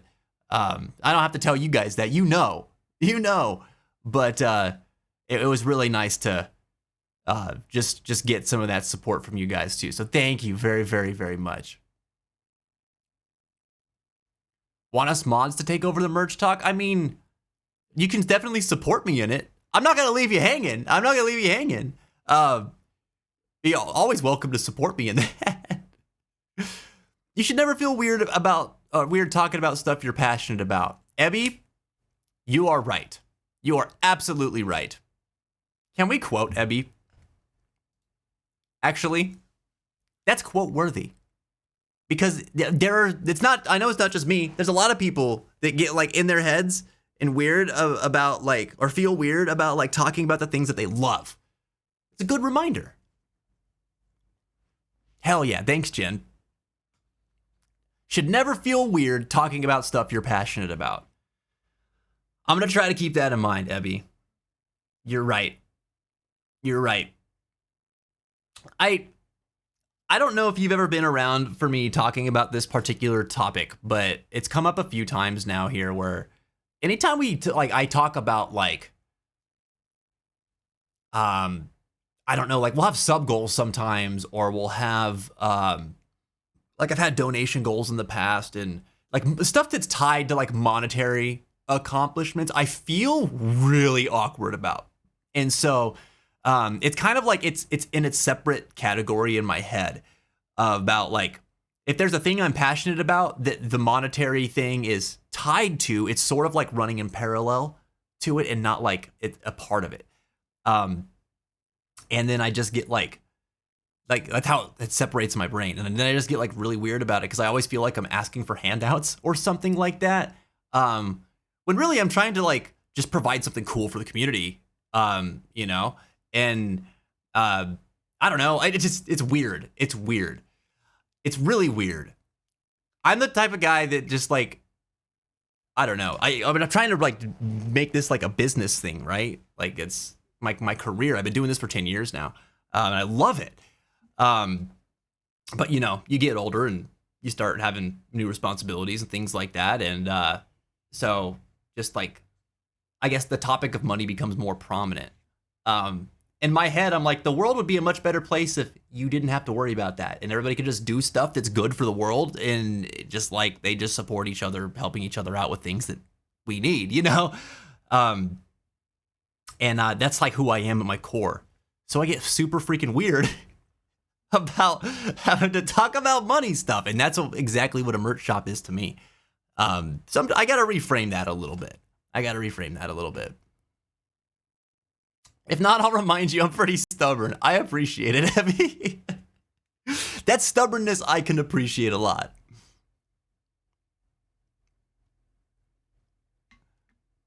What if it's something you're good at and it starts to feel like smart assery to bring it up, says Huey.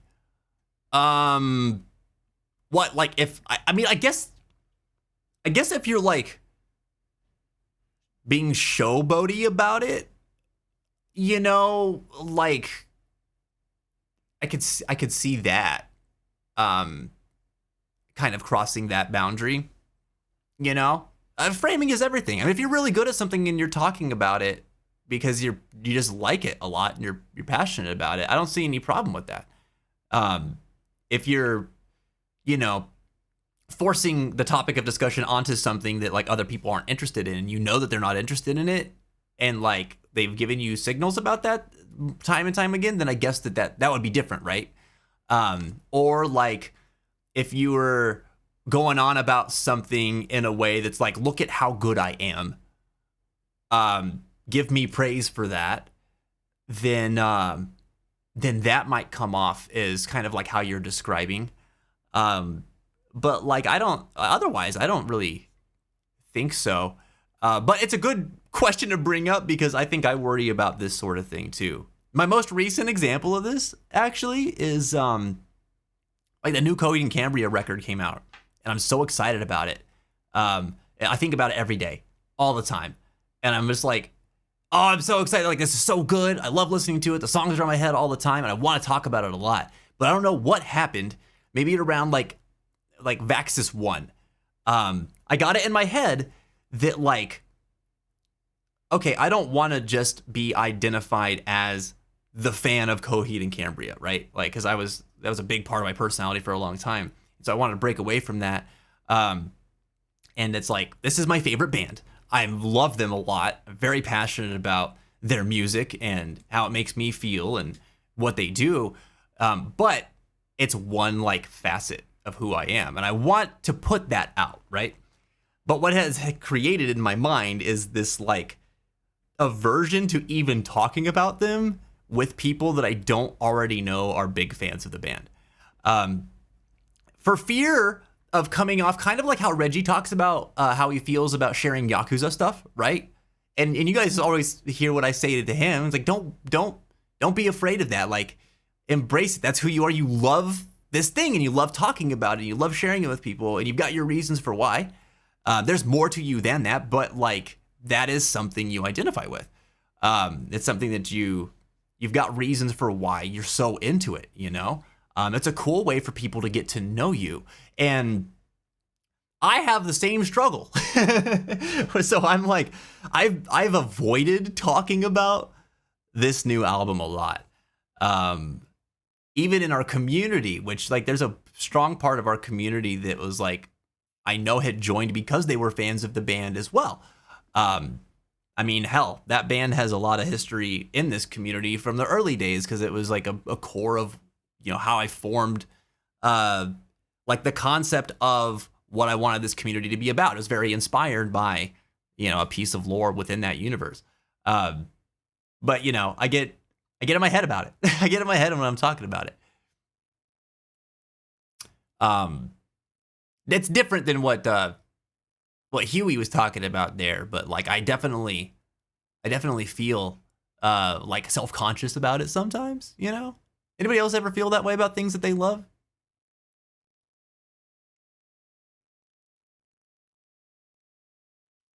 Awesome, Mel. We'll be here for you when you come back. Final Fantasy 14 maintenance right now. Oh man, can't wait to chill in random places in 11 hours.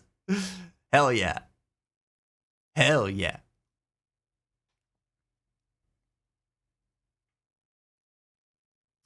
Wait, Fence concept is based on Coheed and Cambria lore? Yeah. Y'all got a minute for me to be nerdy for a second while I explain this to Huey? So, Huey, I know that you're not like a huge fan of the band, but you like some of their music.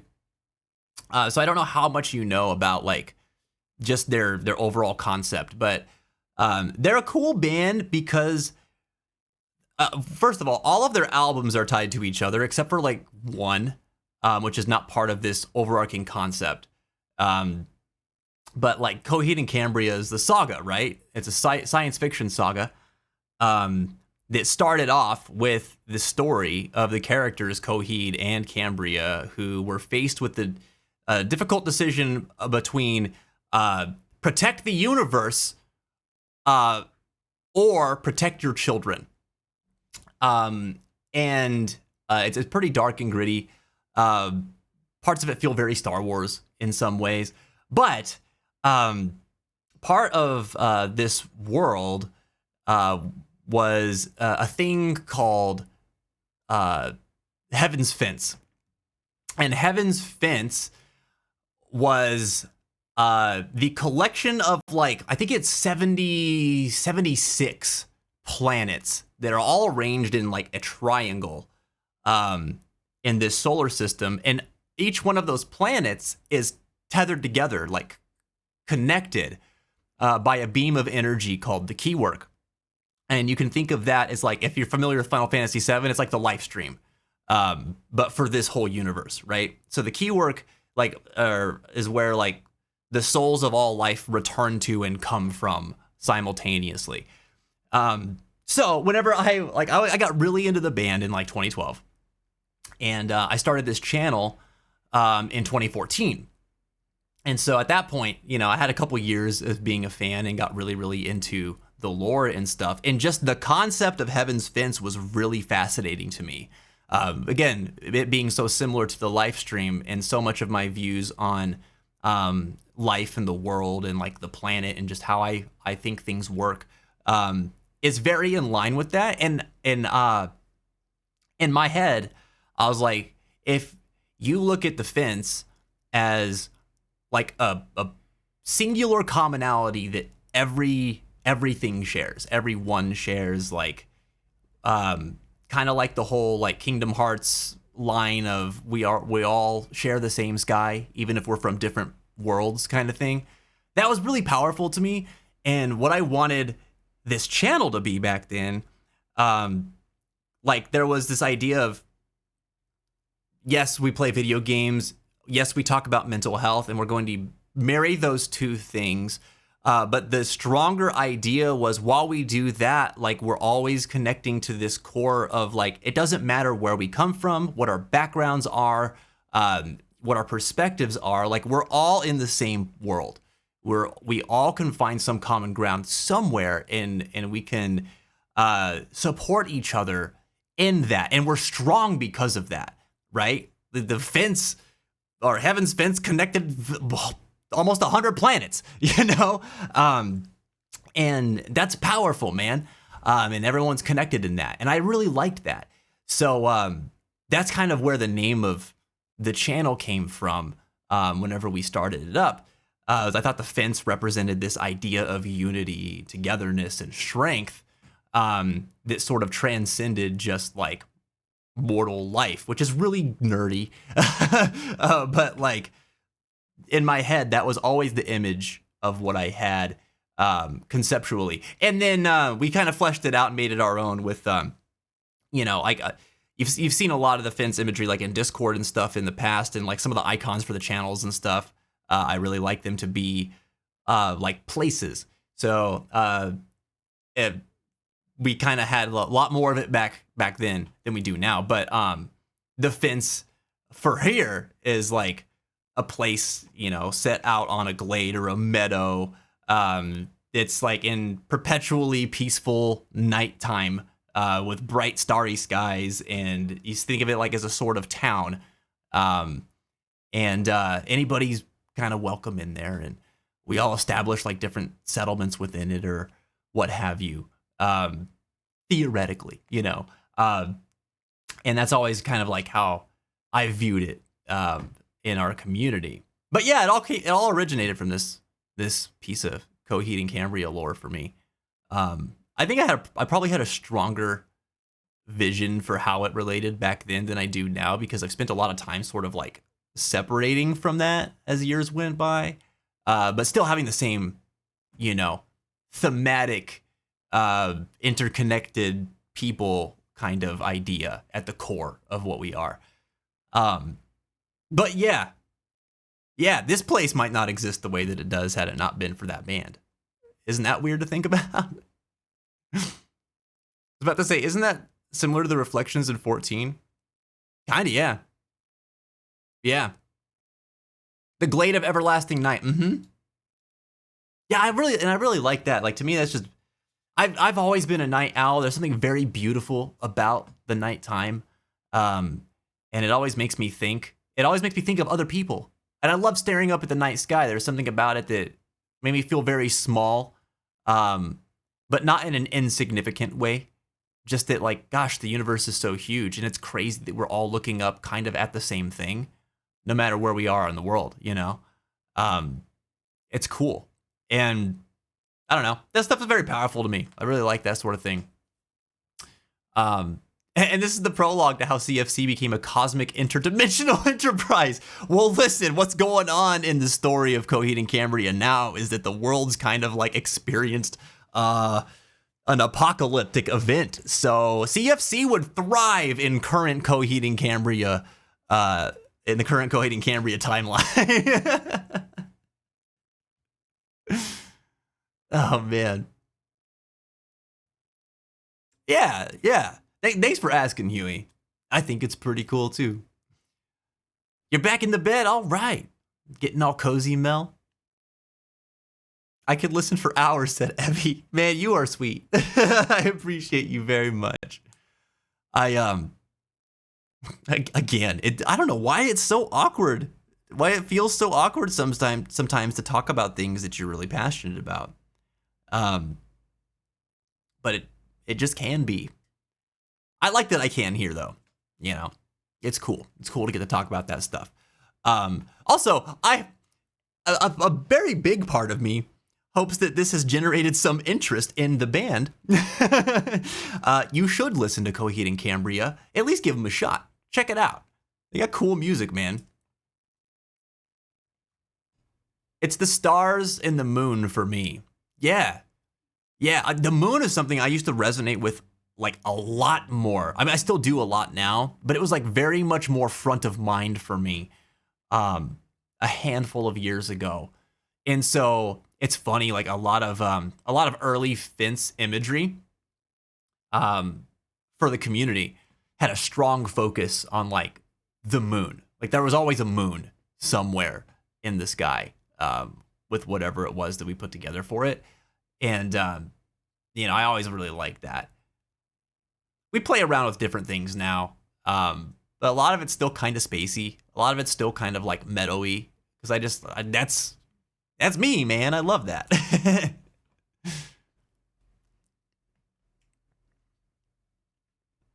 I had no idea, but it was one of those things that set the stream apart nearly 10 years ago. Yeah, that's true. Man, yeah, 10 years ago too. Like everybody had some really amazing and unique ideas on the platform. I think they still do. It's just saturated with more of like samey stuff nowadays. But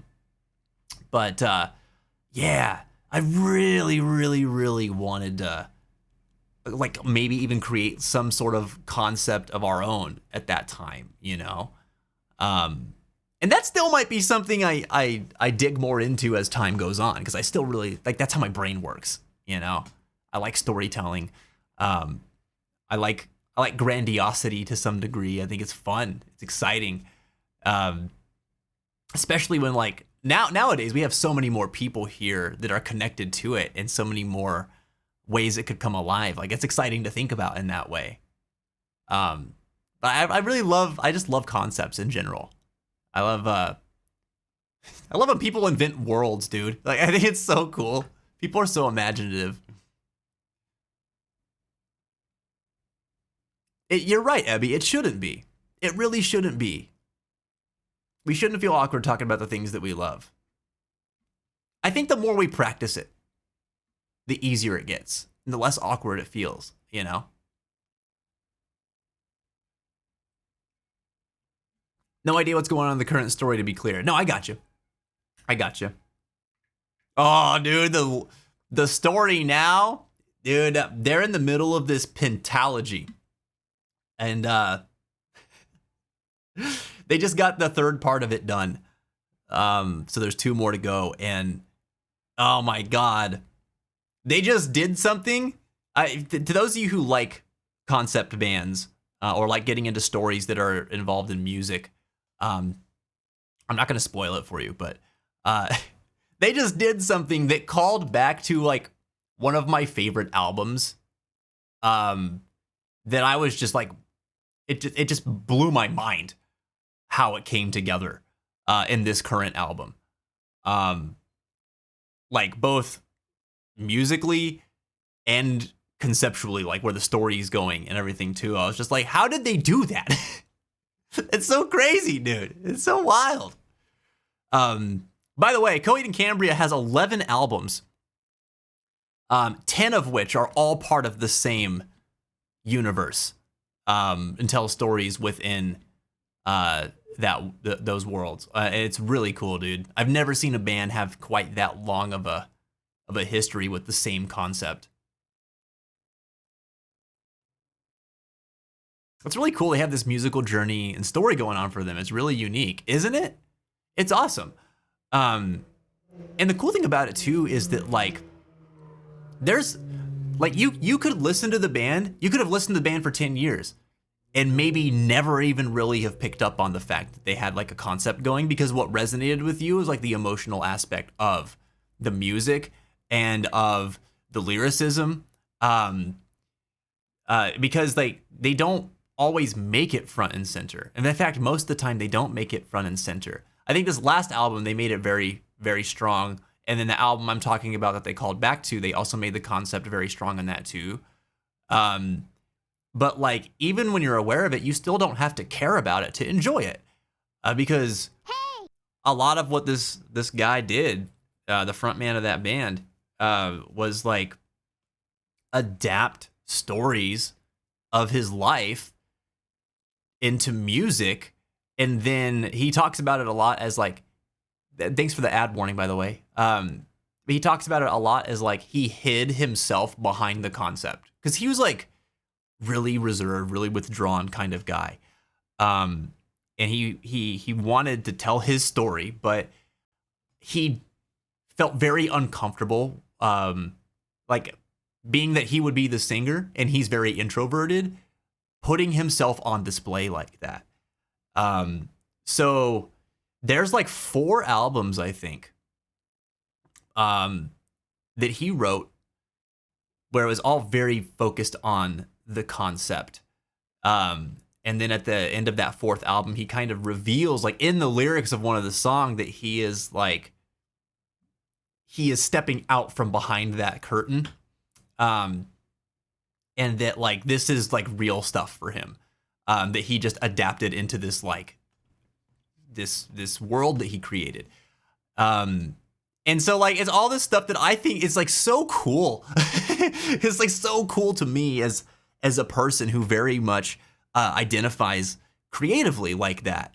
When I got into music and as a guitarist and just in general, like I loved the fact that music had such a powerful way of telling a story and how much imagery it could produce. And I first realized just how awesome music was to me when I got into orchestra and I could just see things while listening to classical music. And I was like, this is incredible. Like, I didn't know music could be like that, you know? And it kind of changed the way that I looked at it. And so from then on, like whenever I thought about like writing, I like my first idea in a band we tried to start up in high school was like, we wanted to write everything as a concept. We wanted to tell stories. And we were really into high fantasy back then, so we focused on a lot of that kind of stuff. My friend actually still writes his own concept, this high fantasy concept that he started back when we were in high school. And he keeps building on it now. It's really cool. But that was always like, I always thought that was so awesome, you know, when a song told like a fantastic story and not necessarily like a real life one, but I just loved the idea of a concept song or concept album. And so, I think for me too, a lot of it was that I wanted to say things without actually saying things. Like I want to tell you what I'm about and where I've been without telling you that it's me and that it's mine. And that was one of my first interests in writing, like where that came from whenever I was a teen. And so that's always kind of been a part of me at my core. So yeah, when I discovered this band and I started like, you know, getting really like fanboy-y and digging into like the personalities that were in the band and stuff and learning more about like the front man and how he approached songwriting, I was just like, dude, this guy is like this is my guy, you know? I have so much respect for people like that. And I just think his journey is really cool, really interesting. And he definitely became somewhat of a hero to me in my 20s and gave me something through his music to like latch onto, both in that like really like grandiose creative aspect of what I like and that emotional, vulnerable, just authentic part of what I like. 'Cause you guys might might not have realized this, but I'm a very emotional being, okay? You know? As most of us are. Some of us are just more in tune with it than others. So that was just really cool to me, man. And there are a few bands that have really impacted me in the same way. Actually, there might not be a band that's impacted me in the same way. I've been listening to Goodbye Sunshine a bunch. Man, I love that song. The first 2 tracks of that album are awesome. I just love how it opens up. That's so cool, man. And I'll be the first in line here at your wake, celebrating the good times. Oh, yeah, I love them. I'm so glad you're into that. I need a blanket, but last few days were rough. Even therapy today, I felt as I couldn't go outside with my therapist today. But hey, we had tea and talked. Was it just like physical limitations today that were keeping you from getting out there, Mel, or was it like a weather kind of thing? It's been really rainy here, so it going outside hasn't been the most pleasant idea on our side of things either. I'm sorry to hear that the last couple of days have been rough on you, though, Mel. I hope that you're feeling a little bit better being in here today. Oh, Costas was our bad freaking language. Oh, man, yeah. Sometimes I still forget that we used to swear on this channel. Oh, it's funny. All right, we got ads in too. Today's been a good talky day. We're still going to hunt monsties. I just, you know, lots to talk about today.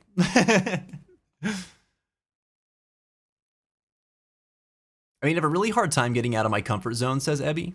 Only a very few people experienced it. But this is one of the places where it's so much easier for me. So if I'm not feeling weird about stuff, you definitely don't need to too. Man, Ebby, thank you so much. 1, for the vulnerability. And 2, the validation. 'Cause you're right. You're right. None of us here need to feel like we need to like hold back. You know, we can be ourselves in this place. That's what this place is for. That's why we built it the way that we did. But you're right. And I'm so glad that this has been that place for you too since you've been here. I hope that everybody gets to feel that way. But it makes me really happy to hear, because I know that you've only been here with us for a short while, though it doesn't really feel like it's only been a short while, you know? You got a lot of presence, and I think that says a lot about your willingness to open up here, which is cool. That's not always easy to do, even on the internet. You know what I mean? A lot of respect for it. But yeah, thank you for the reminder. I gotta keep that in mind, man. Oh. Everyone's sound effects are scaring me today. Hi, Prince. What's up, man? This community feels like a bonfire at night. Warming light surrounded by a storyteller with lots of lovely listeners and partakers in the art of wholesomeness. Andy, stop it! There's a wholesome scream for you. Man. Good to see you, by the way. Hope you're having a good day, Andy. But Mel, I agree. I feel that way too. And some days I've got a lot of stories. Some days you guys have a lot of stories, you know? It's... Now y'all just trying to, okay? You're trying to, it's not gonna happen as much. I just, you know? Don't ask me why. But... Oh, man. But yeah, I've always loved that vibe around here too.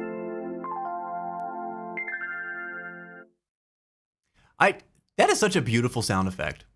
It's ad time, everybody. That's what that means. I will see you all here in a few minutes. Enjoy the break. And thanks for tuning in.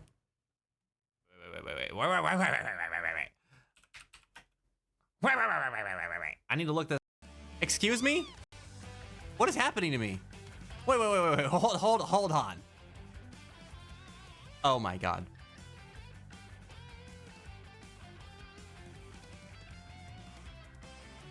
they have different racing controls.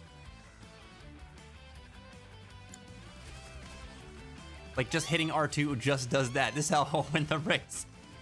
You have to hold R2 and X. I am so dumb.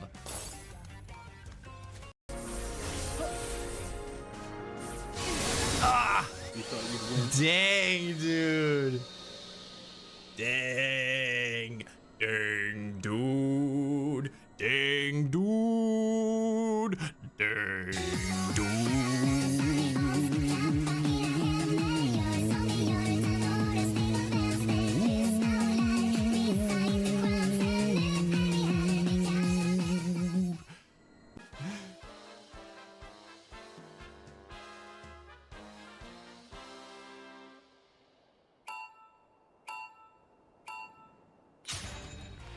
I forgot how to play. Hold on.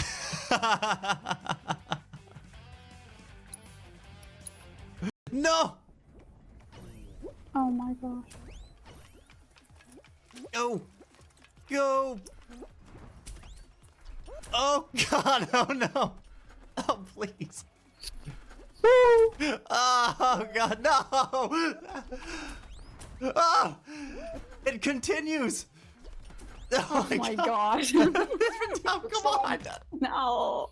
Come on! No. That was so messed up! I had no problem with it the first lap. No. Ah. Oh, you guys did great though. Whew. Robert, you know my curse, my pain, my grief, my woe? Carlisle, of you, I know you seek a larger hoe, to plow, fair maid, and sow a seed to grow. But lack do ye a mighty horn and mast, with which to guide a maid to bed and fast. Oh, Robert got hit with the small PP jokes. Oh no. Well, he got wrecked. By the rules of the internet, Robert is wrecked. And the self-fertile flowers, sorry, the flowers are produced in panicle, branched inflorescence, which arises from the last internode on the stem. There can be up to 350 spikelets on a panicle, each containing male and female flower parts. Just put that in your hat and, I don't know, go tell your friends. Rice is cool. Yay! Congratulations! All right, I'm part of Beck's business now. For a qualified applicant, and your accomplishments speak for Welcome themselves. back! We're back! Oh my god! I have weird energy today. Hi. Thanks for joining us. Hope you're all having a beautiful evening. Some of y'all just came in right before the break. I see you, Prince. I see you, Andy. How you guys doing today? Hope your Monday's going well. Thanks for making mine a little bit better by being here. This is nice. Mashi, have a great night, dude. Thanks for all your support today, buddy. New recipe. Yeah, man, I appreciate you very, very much. Hope you have a good evening. Hope those 11 hours fly by too, man, so you can get back to chilling in Eorzea. Or whatever part of 14 you happen to be chilling in these days.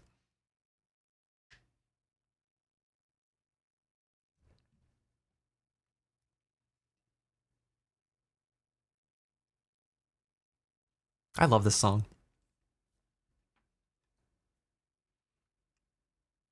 Have I told you all how much I love Final Fantasy 16? So good.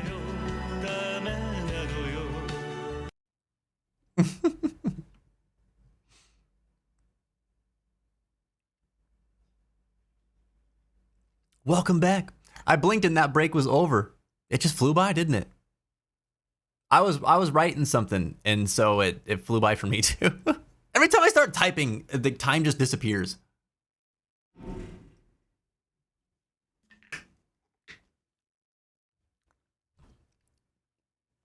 Should I make you a burger?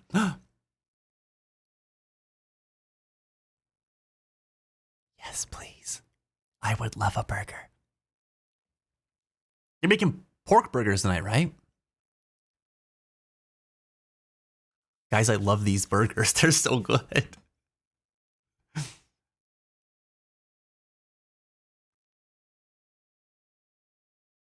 Oh, thanks, Vincey. Yeah, I've come far. I know. I just need to remind myself more often. The best of us do, you know? The best of us do. Hey, man, myself included, dude. I'm always beating myself up. I'm always giving myself a hard time whenever I feel like I'm not at my best. You know? Last week, that was one of those times too. But I'm proud of myself last week because I wasn't as hard on myself last week as I normally am whenever I feel that way. And I could notice that. Like I was actually able to realize that while it was happening, and I usually can't do that. So that says something too. But you know, like we're not our best selves every day. There are some days we take hits and sometimes we can't even explain those hits to other people. It's just, that's where we're at and it sucks, you know? But those are the times that I'll tell you that having some outside perspective really does wonders. Some of you have gone through it, have been in this community for a long time. Some of you have gone through it, been in this community for a week. But I hope regardless of how long you've been here or known us, I hope that you know that like this should and will always be a place for you to get some of that outside perspective. And a lot of times it might even sound like we're telling you stuff that you know. Sometimes we need to hear the things that we know from somebody else, right? Just to remind us that it's like, it's not just us lying to ourselves to make ourselves feel better. Like, no, this is actually, people see this. People see these parts of us. It's good. It's good. And I'm right there with y'all, man. If I couldn't relate, I don't think that I would even be doing this. So yeah, you're doing great stuff, Mel. You're doing great stuff. I know you'll get back to it whenever you feel like, you know, you've got the energy, you've got the courage, and all that kind of comes back. Sometimes we just need to rest. I know I sure had to do that last week, man. Boyga. Oh, they're turkey burgers, not pork burgers. I mean, I'm still happy about it. Either way. I was writing the description for the new campaign I'm doing. Well, no wonder it flew by. When are you guys starting that up, by the way, Reeves? Reggie said, can I just say, Fence, how much the head swivel you do whenever I play the Baka Mitai sound alert gives me that weird sense of joy that I just can't explain. What, like that one? It's a good song, man. I like vibing with it. I can't help it. I'm glad it brings you joy. What do you do when you hear it? Do you do a little head sway too? Do you got like a little, you know, like a vibe dance that you do when you're into it? I always appreciate whenever you play it. Also, I gotten 2 compliment trains now and I haven't paid it forward. I'm sorry. I gotta do that. That's part of it. That's part of it. Let me see. I'm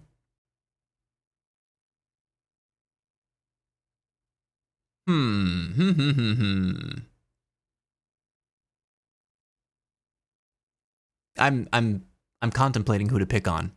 I'm Elgum! sorry to announce the new Choco Burgers at console. They didn't pass taste tests. I don't feel bad about that. That's a win. That's a W for Fence.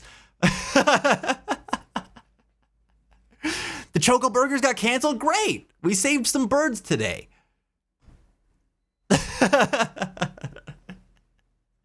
Even though Zwire was trying very hard to take them out, man.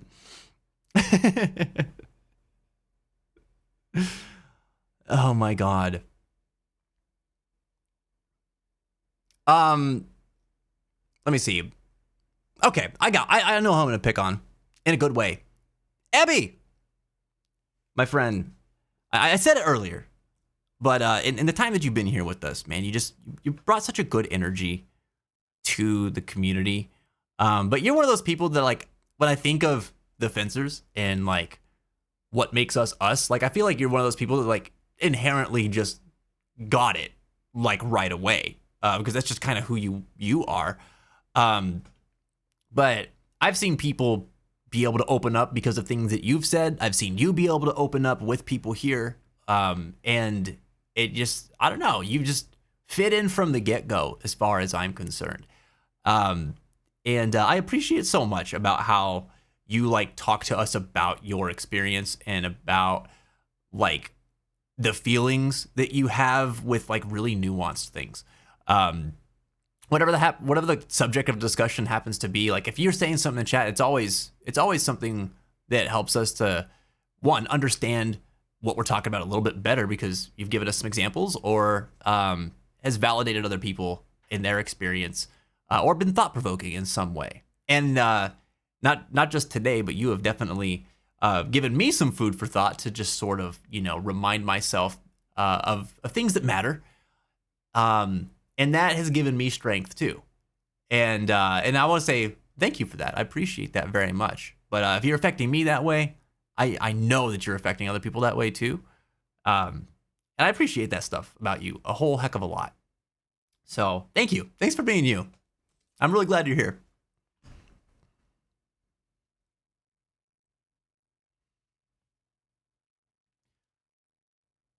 Prince said earlier, I got into the silly but epic roleplay with an AI earlier. Oh my god. Did you take screenshots of some of it?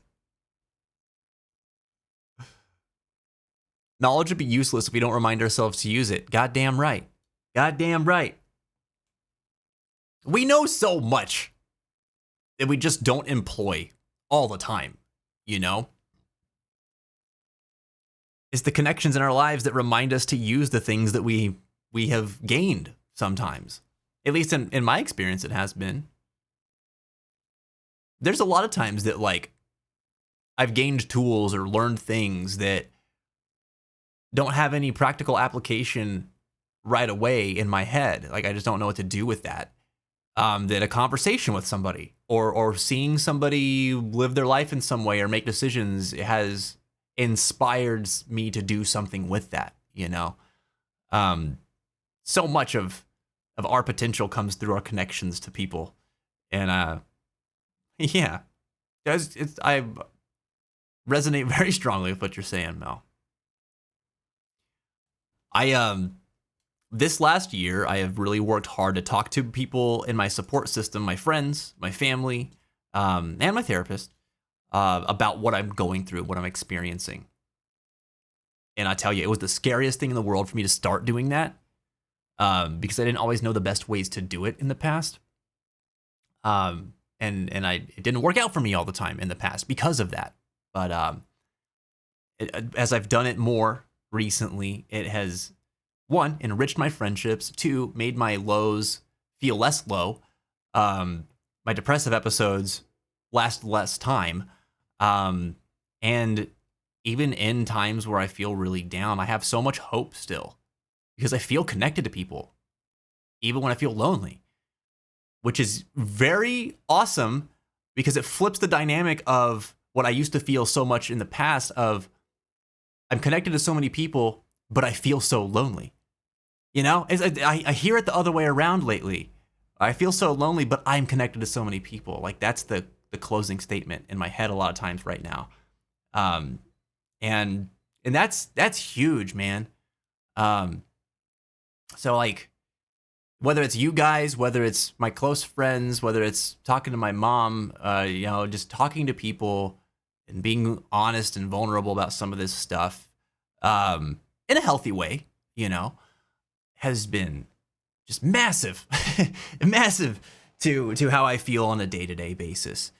And I share that because I want you all to try to open up to that possibility too. Some of you do a really good job of it already. Some of you really want to and are afraid of the same things that I've been afraid of for a lot of my life. Some people aren't going to get it, dude. And that's just, there's nothing you can do about that. You're going to think it's all your fault and it's all your responsibility to make sure that people get it. But listen, some people just don't get it. That's fine. You're going to meet people who don't. But you're also going to meet people who do. But you'll only realize they get it whenever you be vulnerable and whenever you talk about it. But man, when that happens, holy hell, it's one of the best feelings in the world. That comes from one of the worst feelings in the world. Our struggles, when they're kept to us, it feels so, man, I don't even know how to describe it. It's isolating, but it also feels like you're carrying something that's like festering all the time, you know?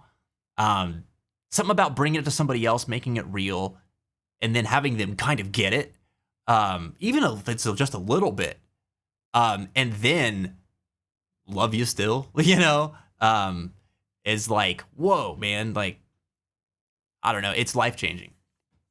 It's life-changing, and it provides a lot of day-to-day kind of courage to try to do things that you thought you weren't capable of in moments where in the past you haven't been capable of doing that thing. It just changes things a lot. So I would encourage everybody to just keep trying. If you can't do it today, it's okay.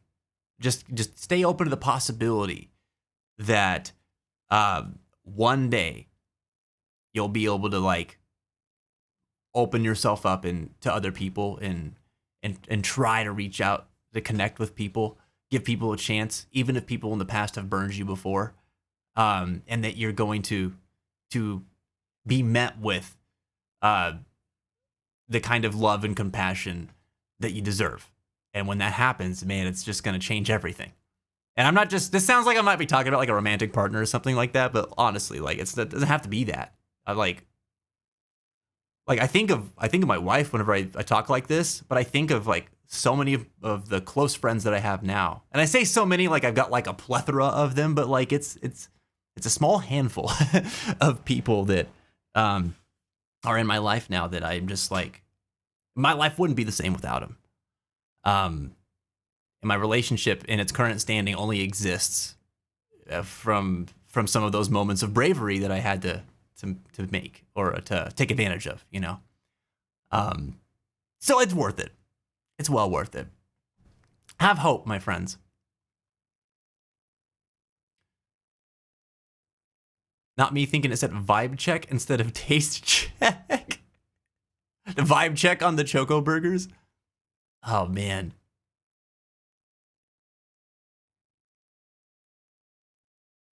Hell yeah, Darth. Dude, I like the horn.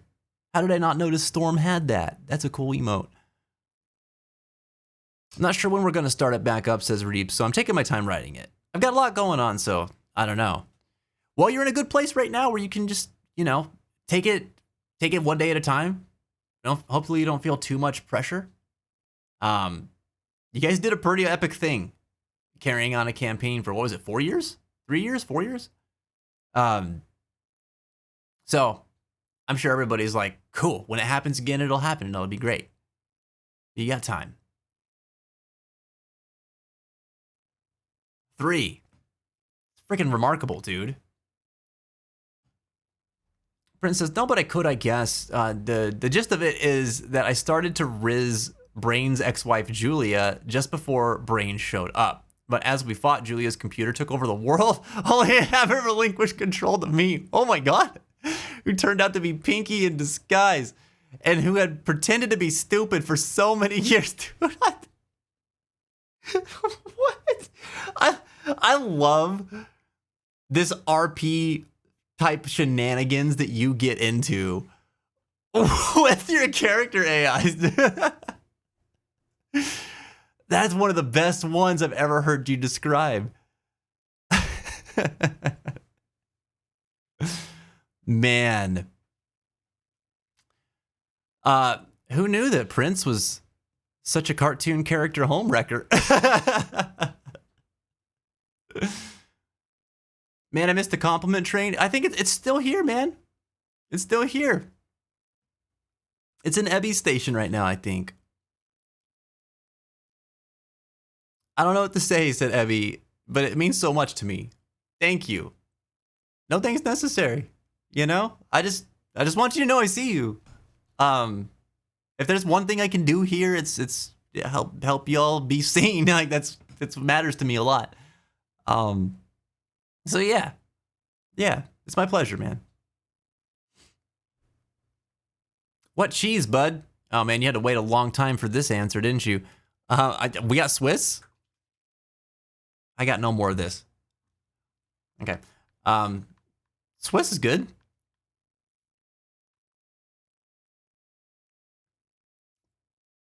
90% of tables don't last that long for sure. Yeah. I know that there's a lot of times D&D campaigns will go for like 4 or 5 sessions and fizzle out just because people have stuff going on in their lives, you know?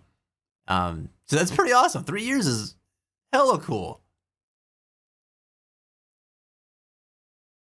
No, Jen, I said, did you guess Swiss? Darth Death, you who are amongst other Darths now. What's going on? Welcome to the fence. How are you doing today? And we got Darth Death. We got Darth Belmont. Didn't we have another Darth at one point too? We did. We did. I can't remember the other part of their name. It was Darth. I don't know. But there was a third one.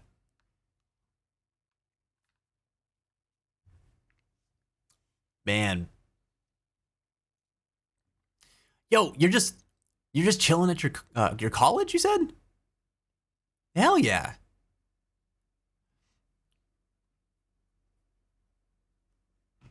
Hell yeah, I love to hear that. How was your weekend? Did you guys have any fun stuff going on at the college over the weekend? Asking as a person who never like had the college experience and at this point in my life looks back and thinks that could have been cool. I don't know what I would have done. Honestly, if I was like dorming or something, I imagine that I'd be around people a lot more, but I'd probably be in my dorm so much. People would be like, "Come on, like Vince, come do stuff," and I'm like, "Maybe, we'll see." Maybe I don't give myself enough credit. I don't know.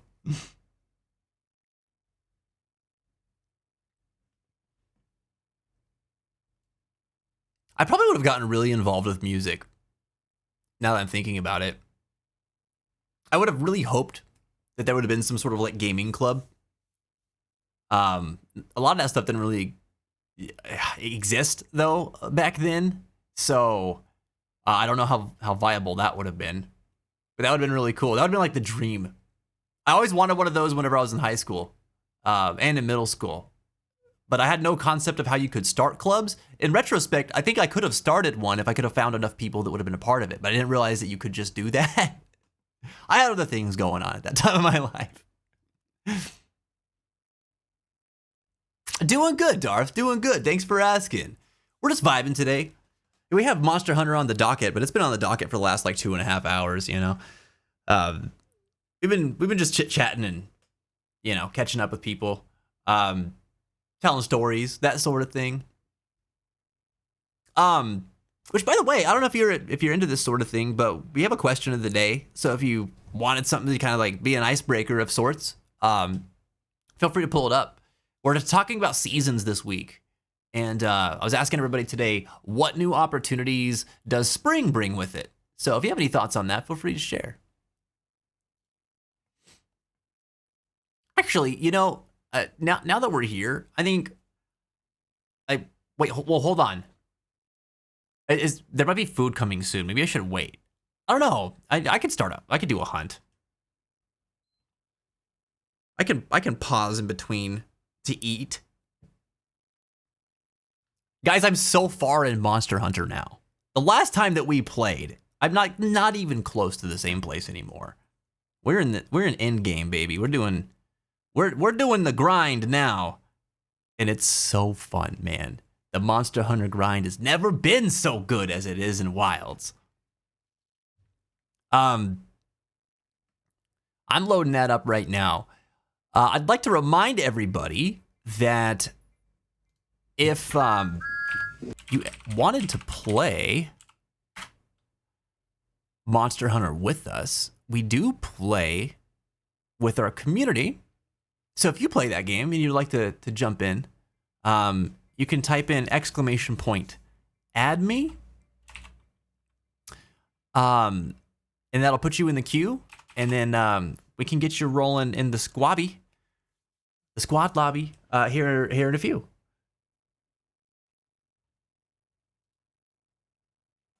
Lunar Mel answers the question of the day saying, not an opportunity per se, but something that motivates me. Seeing flowers bloom in nature and smelling them. Oh yeah, there's something just so nice about that, isn't there?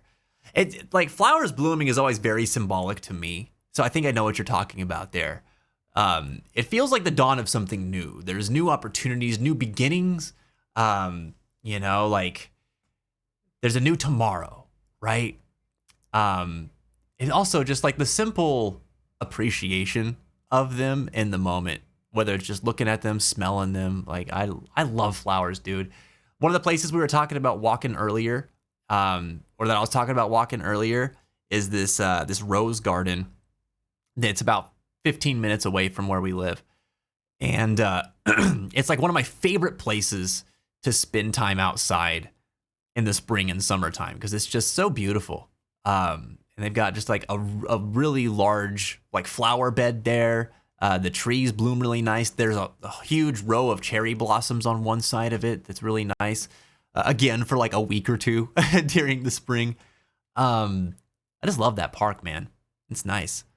So, yeah, I totally pick up on what you're putting down here, Mel. Love it. Thanks for responding. I followed you weeks ago, said Darth, but today's my first time chatting. Well, hey, thanks for the follow. I'm glad that you stuck around for a little while and that a few weeks later, this is still a place that you vibe with. That means a lot, actually, because I know how it is. I'm a viewer on Twitch, too. I go into lots of places, and I might be like, one stream, oh, I'm really about this. And the next stream I go in, I'm like, I don't really know if I'm vibing with what's going on in this channel, you know? So it's really cool to know. I'm glad that you enjoy it here. It's very nice to finally get to meet you too. At least, you know, in the Twitch chatty kind of sense.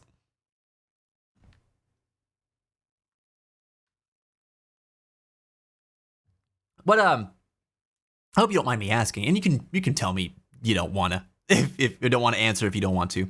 But like, what kind of stuff are you into?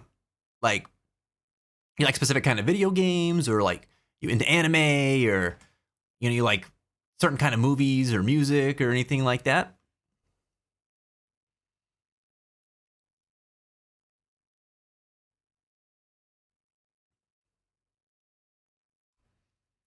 Okay. Oh. I am like, I shouldn't be at this point, but I'm always like so pleasantly surprised by how sweet you all can be to each other. Abby said to Mel earlier, you're a wonderful person, not only for guiding me to this beautiful place, but also for brightening up my day whenever you show up. I'm so glad I got to get to know you. I freaking love it. It's so cool.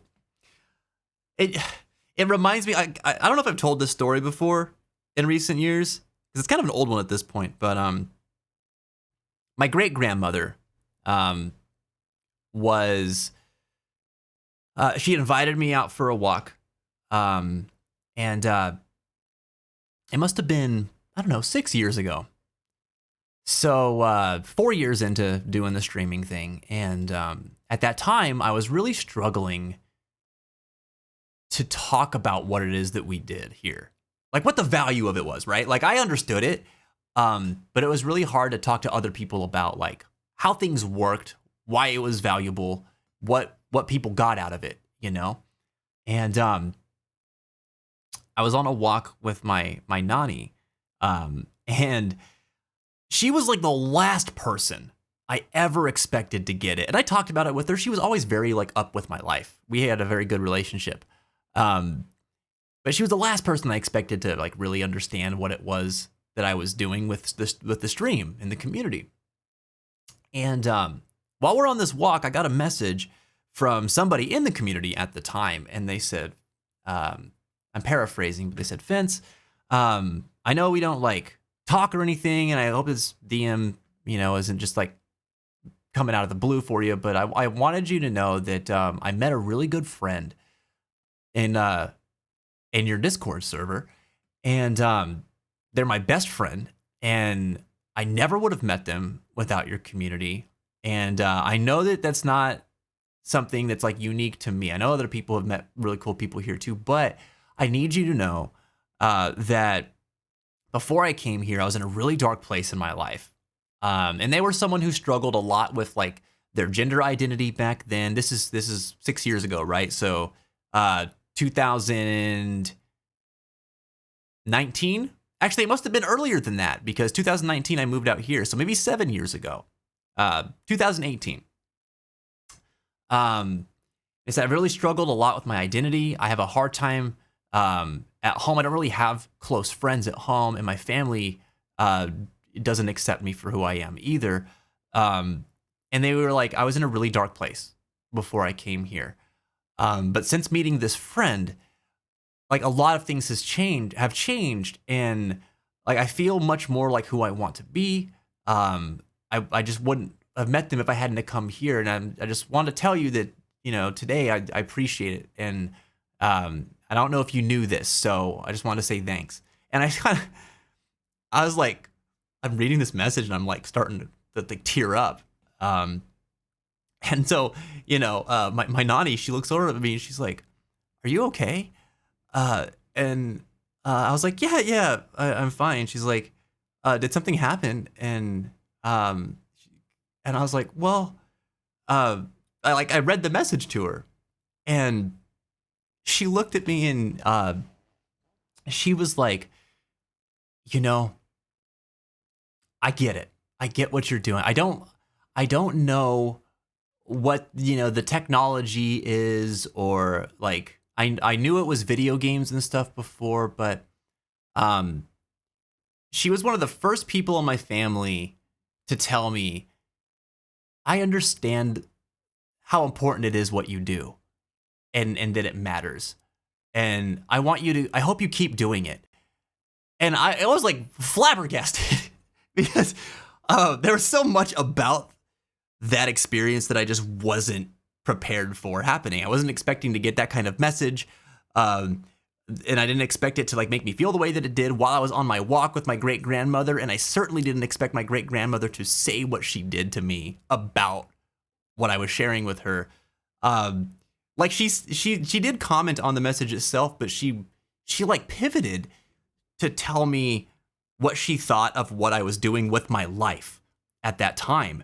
And what I was doing with my life at that time was something that most of my family didn't understand or get. And a lot of people were very worried about what I was doing because they didn't get it. And, you know, like it was just a hard thing to explain to people. So for her to like focus on that and then tell me what she said, what she told me was, I started sobbing, like walking. I had to like sit down, like found a bench and sat down for a little bit. But it was just really nice, man. So I don't know. I guess that was something that like I had seen this person interact with the friend that they had told me about in this message in the community for a while, and I did not realize that they were as close as they were until I read that message. And that just like was a big deal to me. And so if this is something that's happening 7 years ago, this is something that I'm thinking of because of what Ebby is saying to Mel. I don't know. It's a sentimental kind of day, guys. This is a beautiful thing that we have here. I'm really happy that you guys, more so than being able to connect with me, are able to connect with each other while you're here. That's what matters to me the most, honestly. I don't even know. I don't even know if I can say that that's what matters to me the most, because I think I've said that about a lot of different good aspects of what's here, but that is very, very important to me. And one of the things I hoped we could do together when we started this. So it's just really cool to see, man. Really, really cool. Anyway, I know I was supposed to start this game. And I went into story time. Sorry about that. Not sorry for telling the story, but sorry for bouncing back and forth so much. Let me see. Where are we at here? Make sure that I've got this up.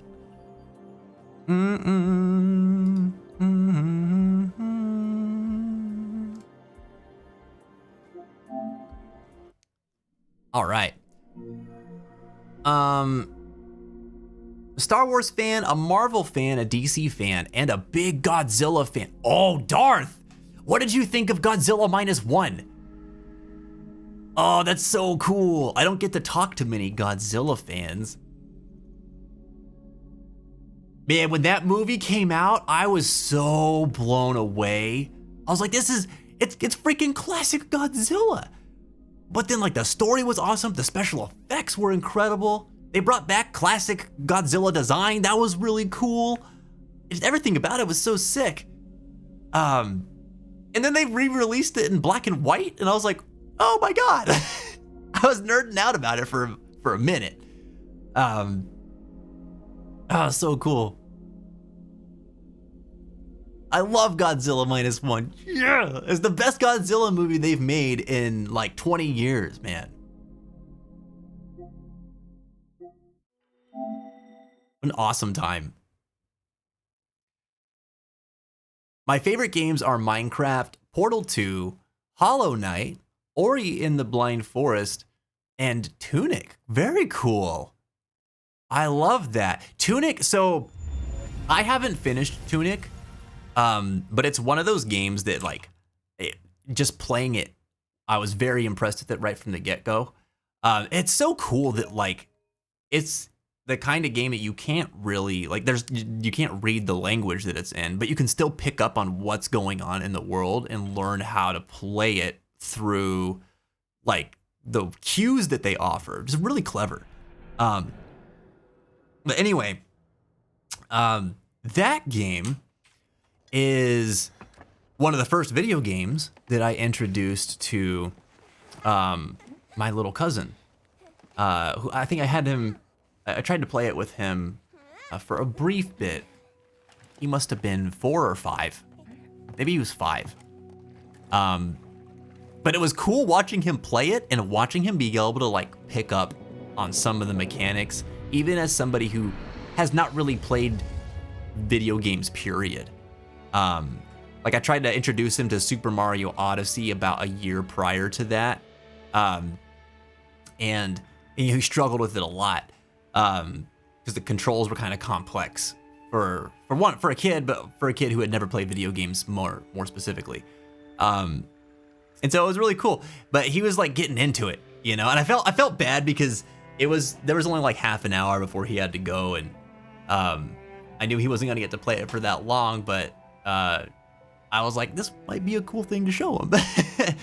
And that game reminds me of him a lot now. I just really like that moment. No, but that's such a cool game. I like your gaming tastes too. We've got a Minecraft server in this community, so if you ever want to play with the group, you know, reach out to us. We've got a channel on Discord for it and everything. I love Minecraft, man. We haven't played much of it recently because we've been so into this. But we still got the server active, and it's a game that, you know, you could go away from it for a little while and it's always there for you. And it's always satisfying to play.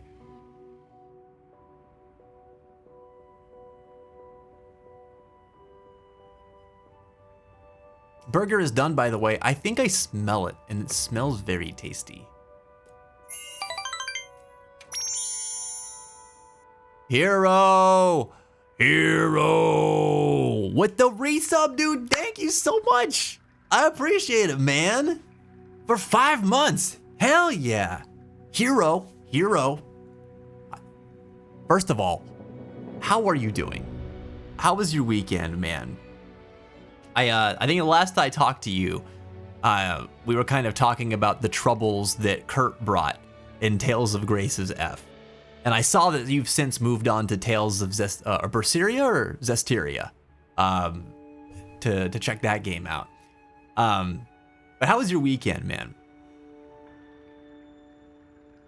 Gib Burger. I'll try to share some with you guys here in a minute. I'm gonna have to get up and grab it. I've been yapping about myself during your story time, says Darth. Dude, you do not have to worry about that. We can have parallel stories going on too, so that's all good. I think 80% of what we do on this channel is yap at each other. I love it. You are in good company. Oh, I missed Heroes Alas I Am Returned. It kills me every time, dude. Every freaking time. Oh, dude. What the heck? What the heck with the gifts? Where's my alert? Where's my alert for that one? I'm mad. I'm mad that Hero did not get the recognition he so deserved. Thanks for the gifted sub, dude. I appreciate you, man. So it's bedtime for me now, said Ebby. Wish you a great rest of the stream and some good hunts. Good night, everyone. Ebby, the same to you, my friend. Great talking with you today. I hope you have a beautiful night. Have sweet dreams. You keep your head up and your heart strong out there, okay? Thanks for the good vibes today. Freaking cool people in this community, man. Kurt made me tweak out. He's horrible, dude. That boss fight is so stupid. Like, everything you've done up until that point in that game does not feel that bad, and you get to him and you're like, why is this game so impossible? He's infamously difficult. Hero, check this out, dude. We just launched our merch store today, and I want to make sure that you knew about it, because there's some cool stuff in there. We've got desk mats, we've got hoodies and t-shirts, and we've got a couple different mug variants. I want to tell you because it's 10% off for subs, so you get a discount just for doing what you're already doing, which is super cool. I'll probably be talking about this for the next week or two as well, just to, let everybody know about it. But yeah, it's something we've been wanting to do for a long time. Launch this merch store, so we finally did it. And so I hope you end up liking some of the stuff that you see there. And we'll be adding some things periodically as time goes on as well. I already have some ideas for some new stuff too, that I think y'all pretty excited about. But yeah, just want to make sure you knew about that, man. My major, says Darth, is geology, plus I'm working on becoming a paleontologist. What the heck? That's so cool. I love that. Oh, I always thought that would be such a cool thing to do. Like going to dig sites and unearthing things from like ancient civilizations and like finding artifacts and stuff like that, or even just studying it. But like that would be so freaking cool, man. That's awesome. So have you always been interested in like history and like have you been interested in that stuff like most of your life? Your dinosaur emotes make so much sense now. That's so cool. You got Kurt on your third try? Damn, better than me, dude. Much better than me. That dude cleaned my clock. Don't be frugal, buy a Moogle. Modbuzz is now offering muds, hoodies, and mouse pads with more to come. No sports modia to you, our loyal fencers, with discounts for star seekers and gifting to friends aplenty. Da da da da da. Keep your heads up and your hearts strong. You know what? You were doing such a good job, Elgoom. I don't know why you had to get so somber with your da da da da da. That's my favorite part, by the way, of any of Elgoom's spiels. I think they're so funny. Elgoom's gonna propagandize our merch store too. I'm here for it. I'm all here for it. Okay, so I think before we start the hunt, I'll give people a chance if you want to play Monster Hunter Wilds with us. Let us know. You can join the queue by typing in !add me. So it would be just like this, but without the space. That'll put you in the queue. We'll select people first come, first serve. If you join the queue, we'll get you in for 2 hunts before cycling you out and bringing the next people on in the queue. But we can have up to 3 people in the squad alongside me. So If you're interested in playing, jump on in. If we only have 2 or 3 people or even 1 person that's gonna join the queue, that's cool too. You'll just stick with us until somebody else joins the queue or until you're done playing. When you're done playing or you need to leave the queue, you can type in !remove me and that'll pull you out. Or one of the keepers will, come in and pull you out of the queue that way. You don't have to stress about it or anything like that. But that's sort of how that works. Right on. Awesome, Huey. Well, I'll get you in here in a minute. I gotta read Mel's message. Are you going to bed? I think I'll also try and reach the stars. May they dance with you in your dreams, and may Luna watch over you. With me as example, it's okay to struggle. Look back at what you achieved when you can't move on, and may it bring you the energy you need. Hydrate well and stay kind. Absolutely, Mel. Thank you for the good reminders, man. And we need that. We need that. I mean, that's been like a running theme of the discussion today, hasn't it? Thank you so much. I hope that you have really pleasant dreams tonight. You keep your head up and your heart strong. And thanks just for giving so much strength to other people, especially whenever you are feeling like you need some extra strength yourself. We're here for you if you need anything, all right? I hope you have a good night, Mel. Question, says Hero. The guy that joins you in the start, I like him. He's just like me. The guy that joins you in the start? Wait, who? Oh, in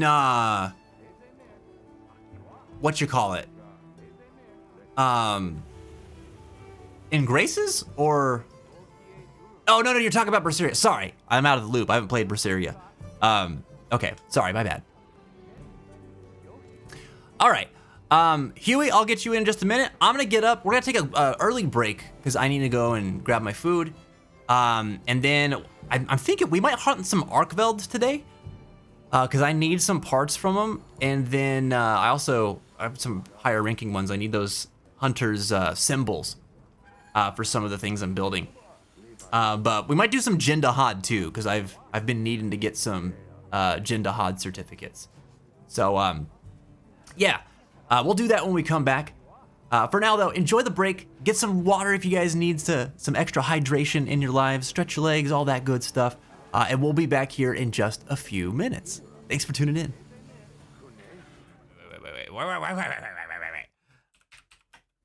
Wait. I need to look this. Excuse me? What is happening to me? Wait. Hold on. Oh my God.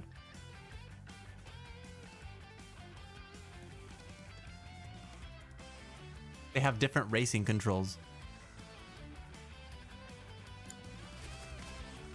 Like just hitting R2 just does that. This is how I'll win the race. You have to hold R2 and X. I am so dumb.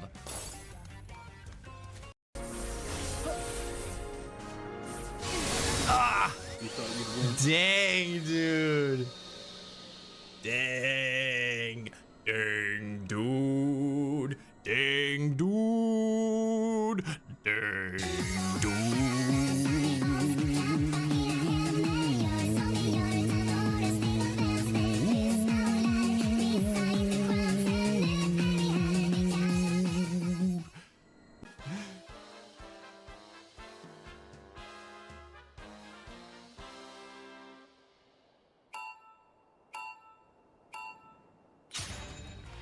I forgot how to play. Hold on.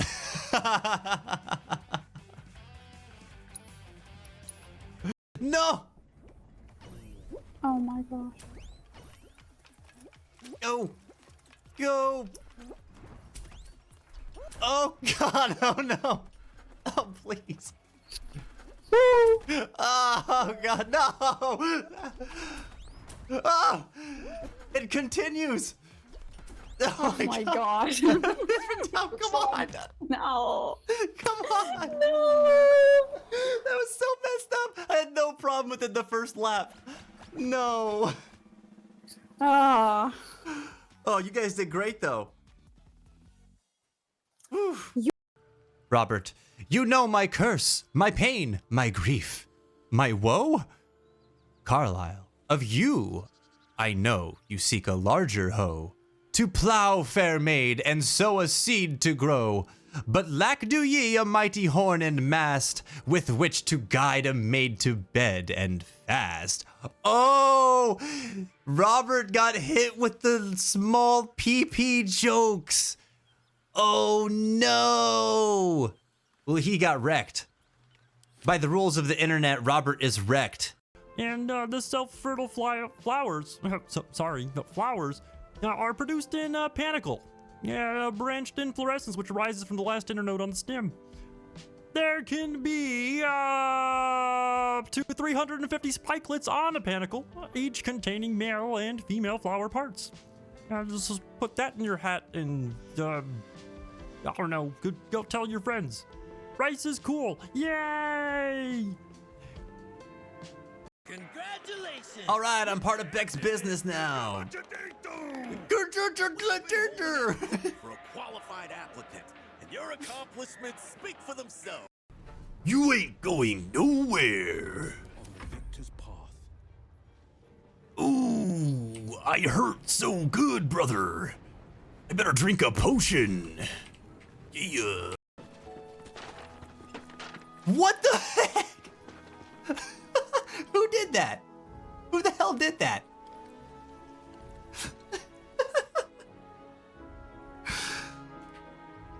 This game, dude.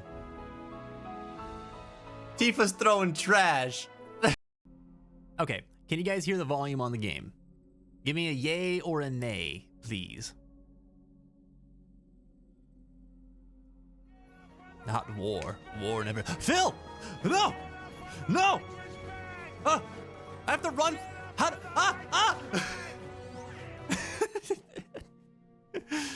Oh, good God. God dang it, dude. Oh, Jesus, I walked into a bomb. And we are back. Thank you for tuning in. We got tater tots. Mmm.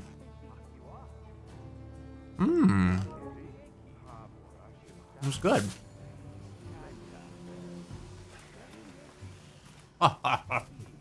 The Robert clip? That poor guy. Not only did they make fun of his pee-pee, but they immortalized it in literature. That's just rude, dude. Just rude. All right. Gonna make sure we get our stuff updated here, title-wise and all that.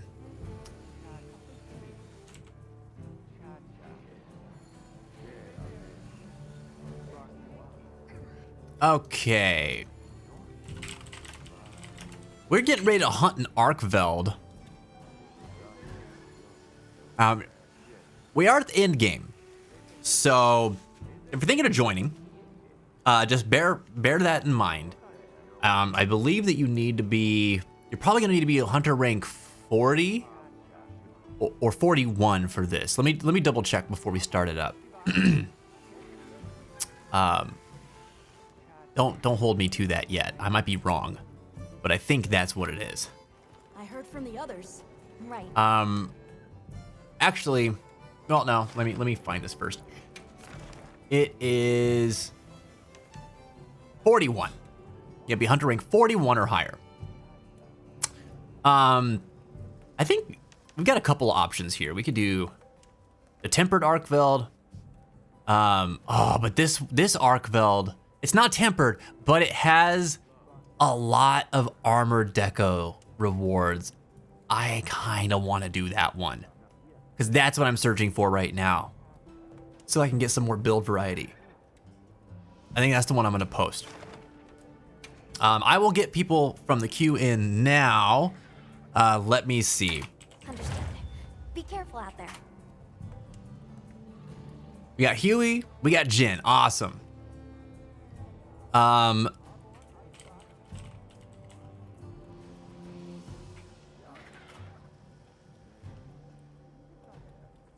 I'll bring you guys in. My nemesis. Every monster is Hero's nemesis. Except the Chatacabra. Nobody can make the Chatacabra their nemesis. And what's up with that? Chatacabra deserves respect. If the frog can be tempered, then they deserve respect.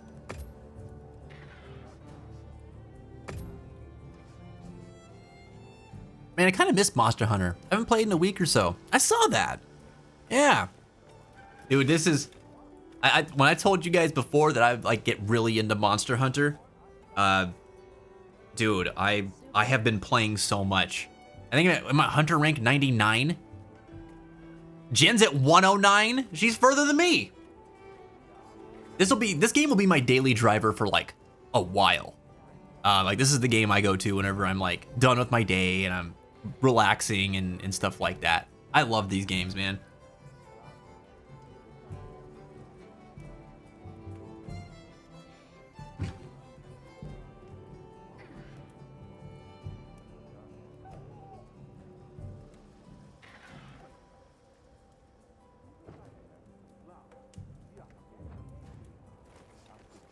All right. We got a sale on. Need anything? Need to prep. Mimu, if you want to play with us, just let us know.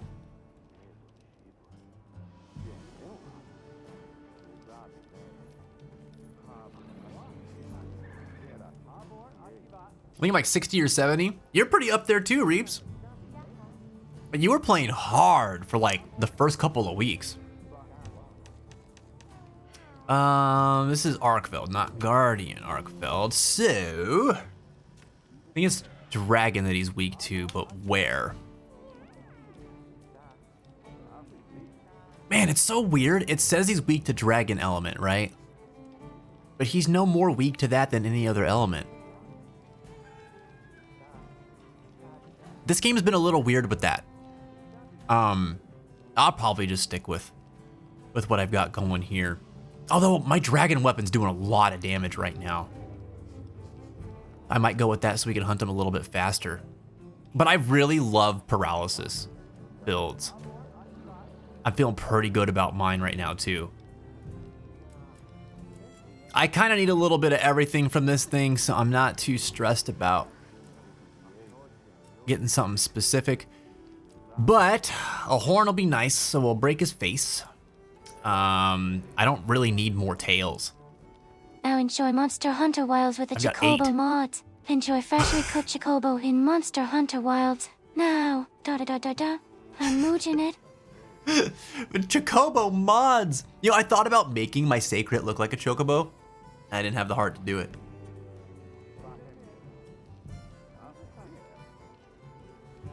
They take some heat from the monsters too much, man. I can't see my birds get hurt. I mean, I'll probably still focus on tails. I'm using a slash weapon, so that's kind of my job. What about the chain blades, though? What is that weak to? Blah, blah, blah, blah, blah, blah, blah. Why am I not seeing it? Where? There it is. Slash. Oh, okay. Tails and chain blades, then that's what I'll be going for. I'm gonna rely on people. Anybody got blunt damage that they're bringing into this? If nobody's bringing blunt damage, maybe I will bring blunt damage instead, because I do kind of want to work on my hunting horn. I'm not super amazing with that yet. I'm trying to learn that weapon. So I might be interested in doing that. Oh yeah, you've been down and out, Reeps. Seems like it'd be hard to play much with how you've been feeling. Played a bunch, 150 hours so far, but Persona 3's and drawing has got a hold of me bad. I love it. That's a good combination. It's a good combination. I'm glad that you're feeling inspired and just delving into the beautiful game, man. I love Persona 3. It's such a good one. Let me swap my weapon.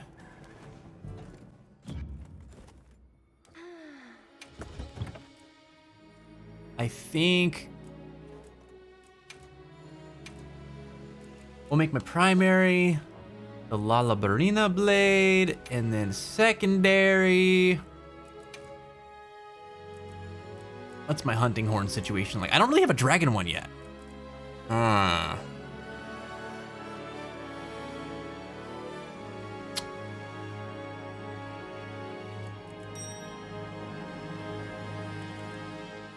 You know what? We might go with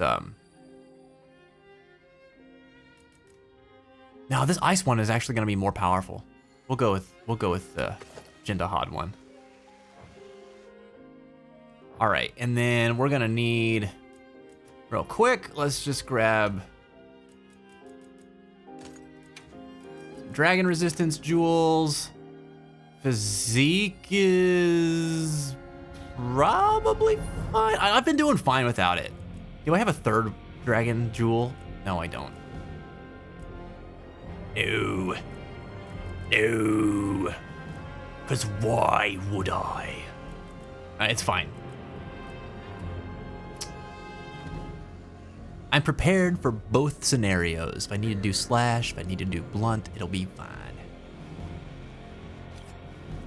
I've been playing a ton of Tales games at Hero and Split Fiction, although I didn't really enjoy it as much. It was like playing with a 24/7 tutorial. Split Fiction is made by a developer that tends to focus more on the co-op experience than anything. So I've always wondered how his games would feel playing them solo.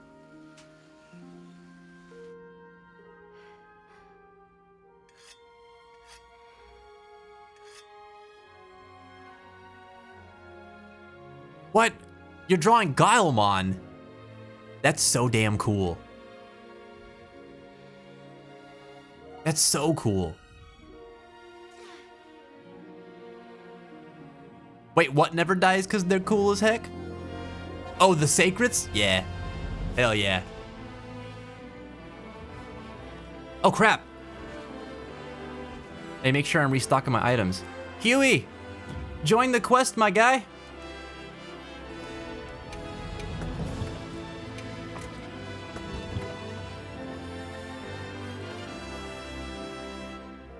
I heard rumors about there being 450 plus new Digimon and Time Stranger. Oh my god. Dude, that game is gonna be so awesome.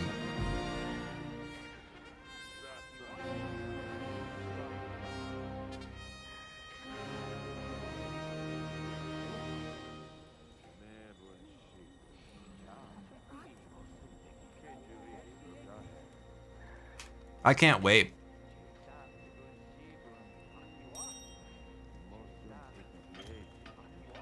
Are y'all fooded up? I still got meal.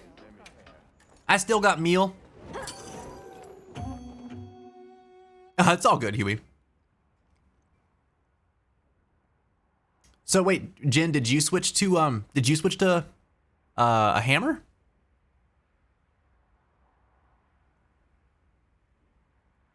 Or are you still on dual blades? I don't mind either way. Now commencing quest by order of the guild. Okay, cool. They've issued us supplies. Let's put them to use. Well then, if you're gonna start with the dual blades, then I will start with the horn. Get us buffed up.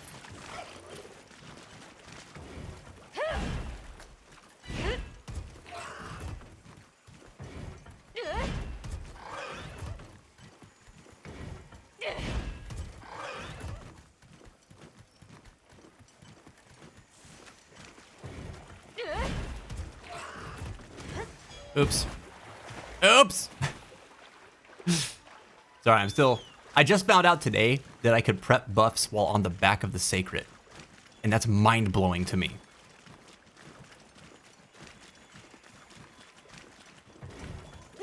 I'll put the materials I gathered in your item box.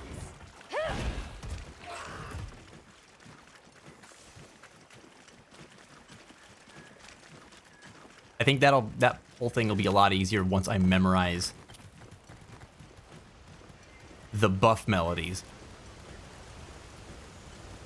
One of my favorites too. I'm so glad he made the cut. I don't remember the name, but I already showed Mimu's design. Oh man, I wonder what it is. Mimu, what was that? What was that Digimon that he showed you? Mimu's really good with Digimon.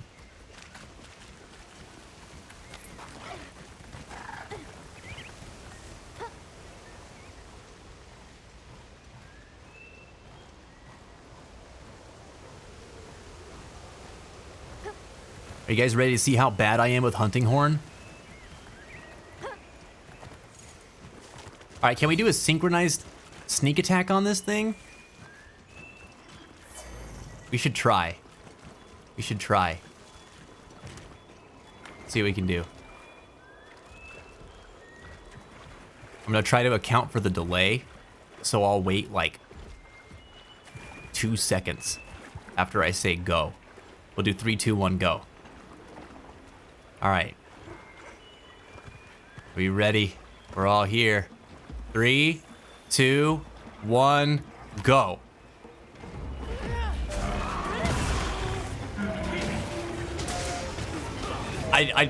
Did it work?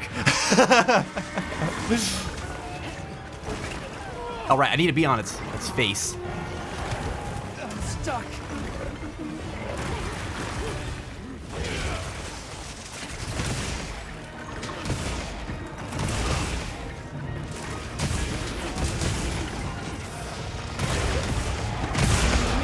Ah!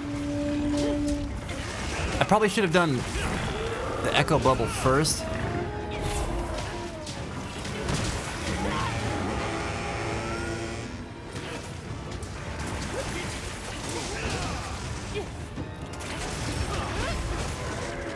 So I learned, I didn't know this previously, but the echo bubbles, you put them down, and if you do a performance, crap, in the middle of them, you can actually amplify the damage. And while you're performing an echo bubble, you can play notes to get buffs going, which is awesome. I had no idea.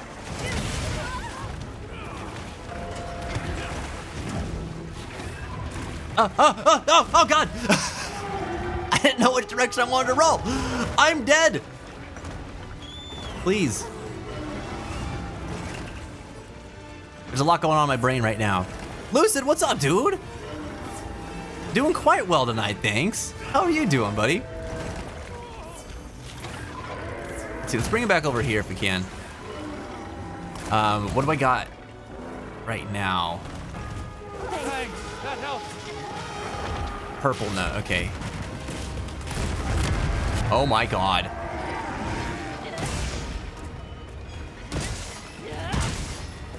I think I could do 2 notes during that attack. Okay.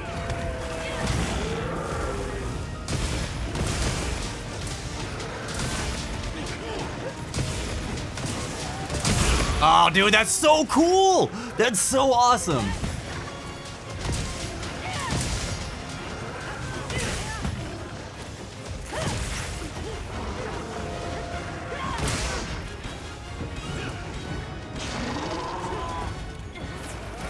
Oh my God.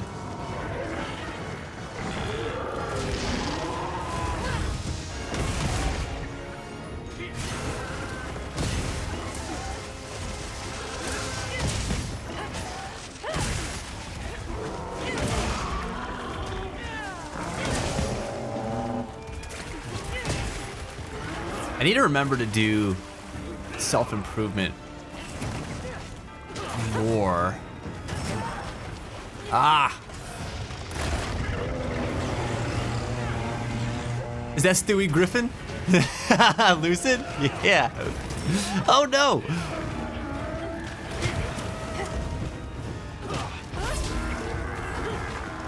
Hold on.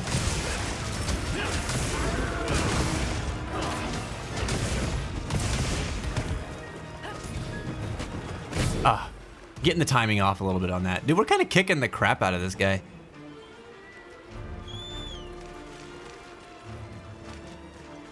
I'm on spring break, so things are pretty chill. Heck yeah, dude.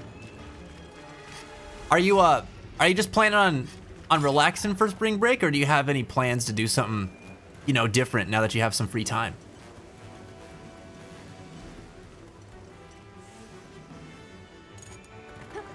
When you go to the Digimon, I'm a noob. What? No. You're like one of the people I think of anytime I think of like Digimon fans.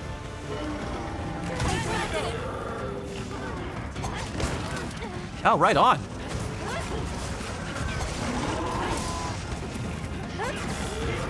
Oh my gosh. Good flash. All right, it's coming down.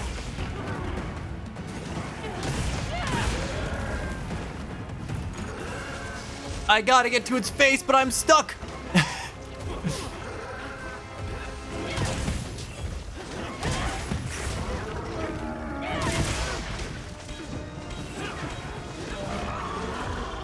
Oh, I meant to do a Sonic Waves. Shoot. It's fine. Oh!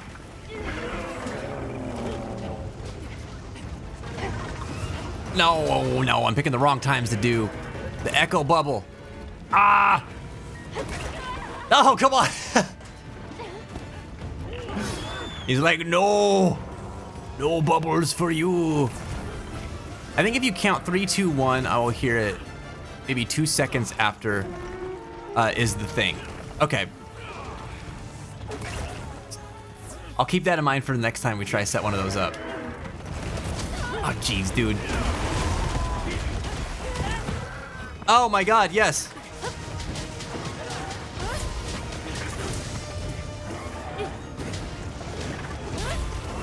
Okay.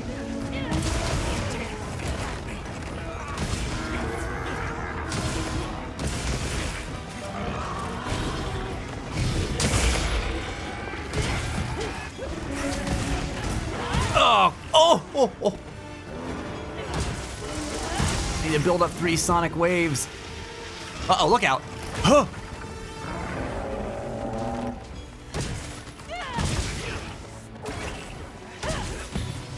There we go.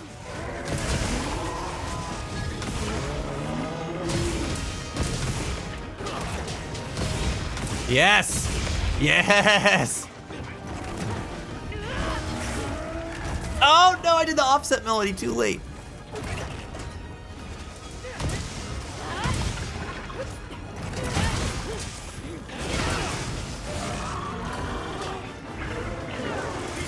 Oh, he's got a wound on his face. Oh, you got it. Cool.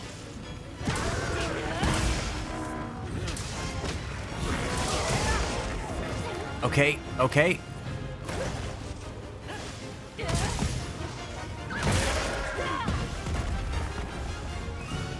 Nice.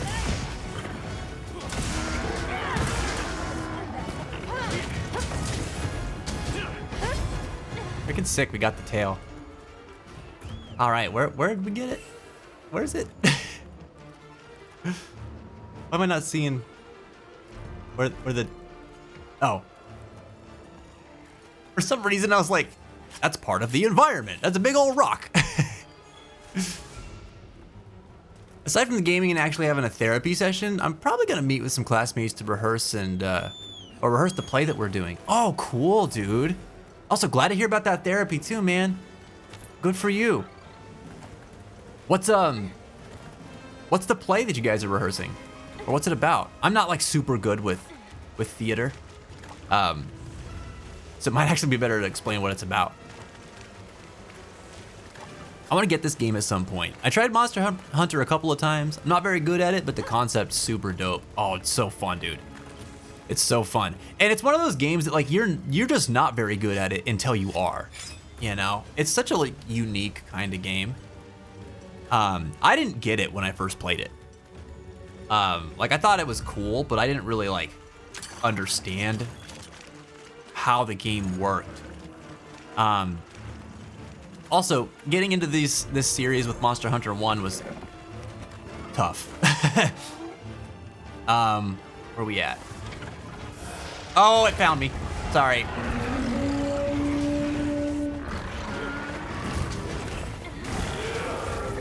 Oh, nice. I wish I was up toward the face. I should be playing notes while doing this. Oh, get out of my way.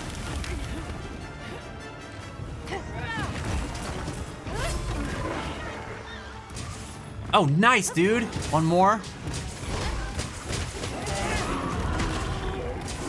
Oh, that one comes in a bit earlier.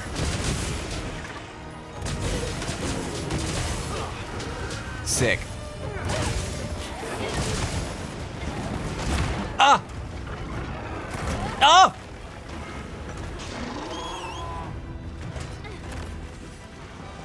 But yeah, it's really fun. It's probably my favorite multiplayer game, dude. Oh, that was bad. That was bad. I'm trying to learn a new weapon. It also requires an insane amount of focus for me. Nice job.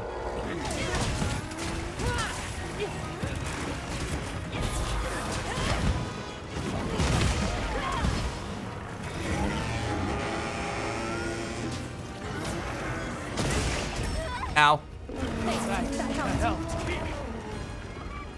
Don't be mad. Don't be anger.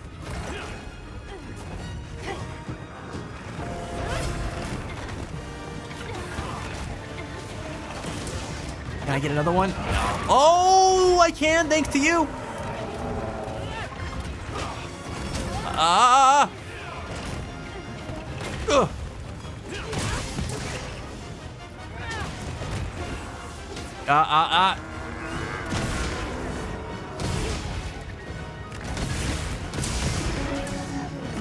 Oh! I should have tried to do an encore instead.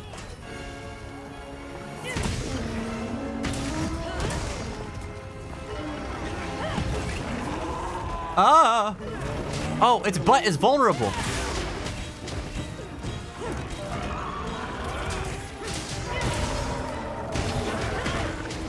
Yes!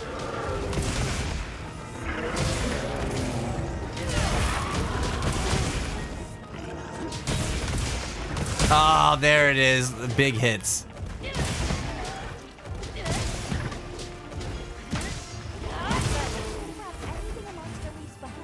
Great job. All right. I could definitely be doing better. But I love the hunting horn. It's so freaking fun, man. It's awesome. And they made it like so much deeper in this game than what I was used to in Wild or in World. That echo bubble mechanic is really cool. So if you do your performance beat, when you're standing in an echo bubble, for each echo bubble that you're standing in while trying to do it, you will, oh, we can capture it. I got the trap. You can, Trap set. hey, wake up, buddy. Wait. There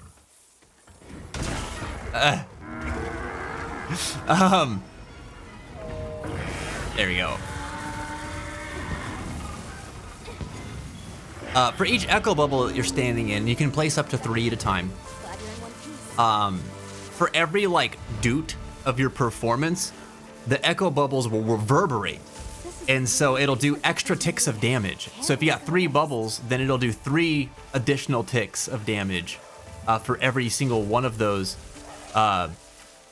doots in your performance. And so if you got like 3 melodies banked up and you do them all, and then encore them, you can do so much damage all at once from one performance. And I just thought that was so awesome, and I didn't realize you could do that for my first like long while of playing this weapon. The performance dudes, yeah. But it's satisfying, man. At first I thought of it as just like mostly a support weapon, which it does very well. Like the buffs it can do are pretty strong. But man, it hits really hard too. Okay. Oh man, this is the first Tenderizer 3 jewel I've got. I've been getting a lot of earplugs lately. God dang, I got 2 out of that. Another foray, counter, and attack jewel 3. That's nice.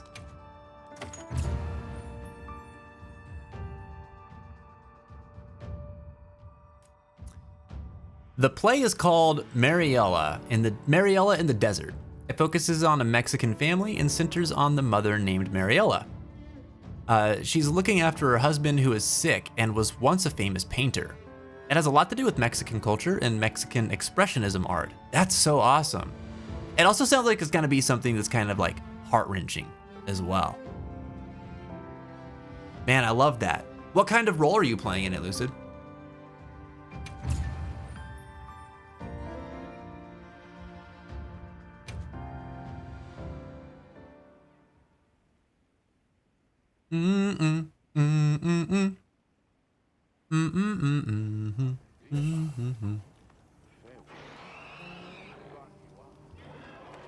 Millenniummon. Oh, that's the Digimon? Millenniummon. Hold on, let me look him up.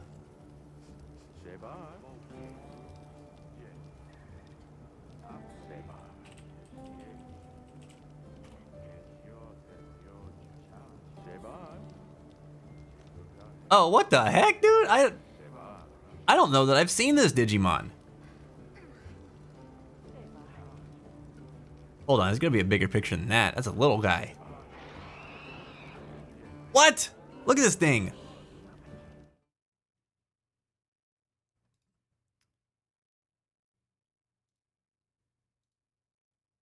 Holy smokes, dude. That thing is wild. So wait, is that Greymon? It's like Black Greymon, Were-Garurumon, or Metal Garurumon, because he got the cannons on the back. It's a fusion, right? How's this guy formed? Machinedramon. Really? Machinedramon makes sense. It's only 2 though?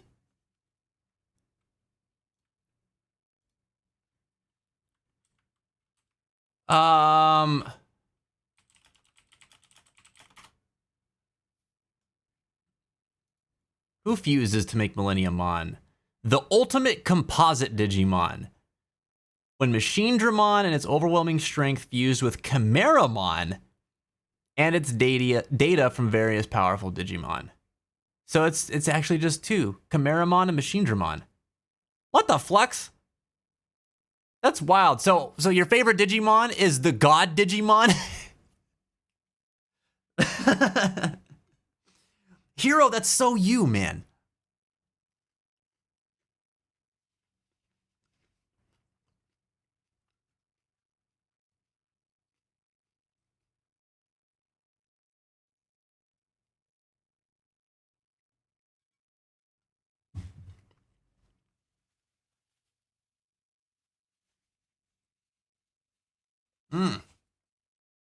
Well,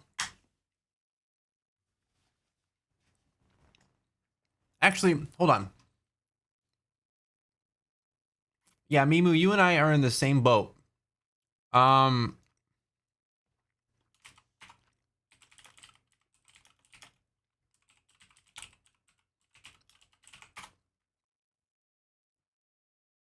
Millenniummon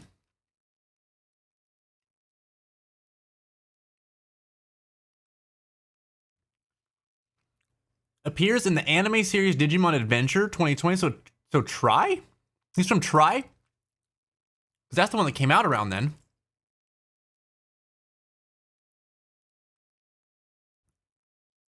Major antagonist. No, it can't be it. Oh, wait. They relaunched it, didn't they? They relaunched the Digimon Adventure series.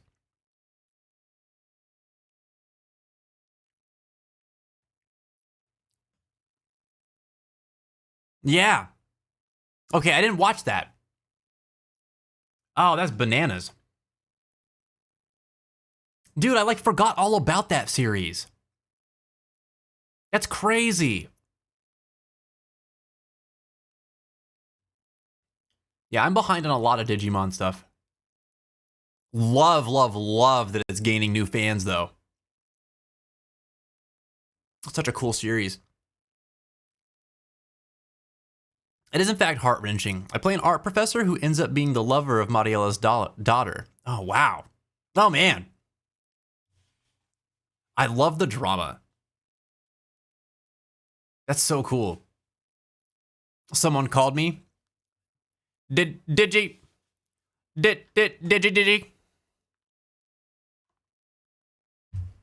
Digi, what is your Digivolution? Digi of Demons. Ha, ha, ha. These Mons. How are you doing, man?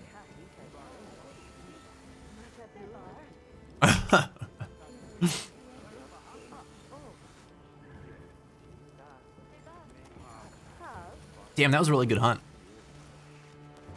That went so smooth.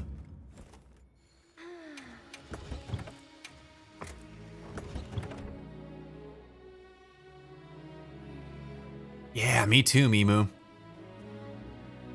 I mean, I haven't watched the reboot of Digimon Adventure at all.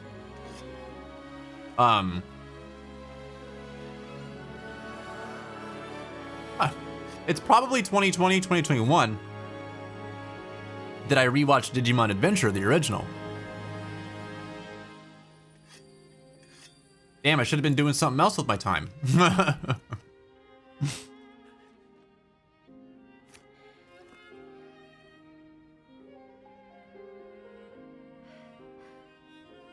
You had this Digimon in Digimon World Dusk? Dang, I didn't play that one either. They made so much Digimon stuff in recent years. Oh no, Digi, you lost your job? I'm sorry to hear that, dude. Are you okay? You want to talk about it? You don't have to. Sounds like it'd be a sore subject, but dude, so sorry to hear that, man. Yeah, I'm doing well. I'm doing well this week. Last week was pretty rough. This week's much better. We're on the up and up this week. Got hit with like some massive depression last week. It was a chemical thing. The bipolar thing just shifted, you know? It kicked me down for several days, and actually the whole week, I would say, but it was really bad for a few days. But feeling way better this week. Way better.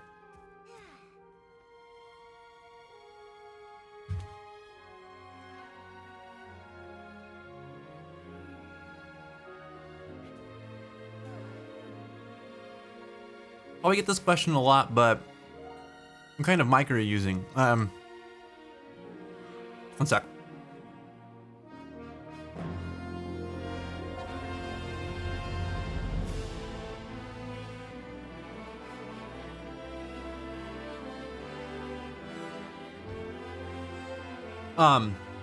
It's a condenser mic by Blue. It's Jen's vocal mic, actually, that she used to use for studio recording, and the model is a Blueberry.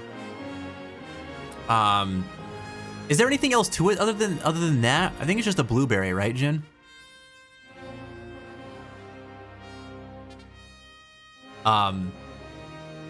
But yeah, I really like it.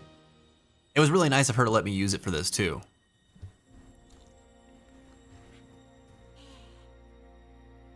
The post game for Dusk is insane, is it? Is Dusk like an RPG? Honestly, the last Digimon World game I played was like, I think it was Digimon World 2.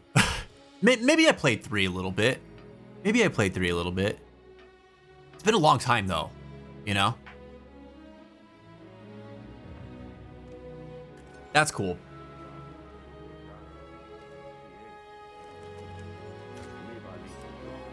Did anybody ever play, by the way, this brawler called Digimon Rumble Arena? Because that was like super fun. I mean, it was like Smash Bros, but Digimon. It was on the PS1. Well, what can I do? Yep.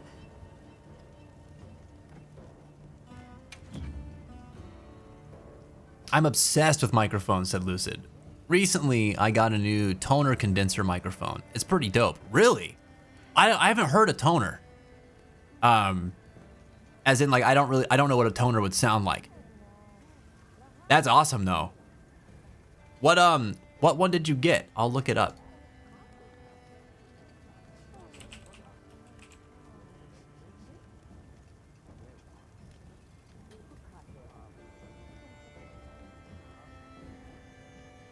The Blueberry?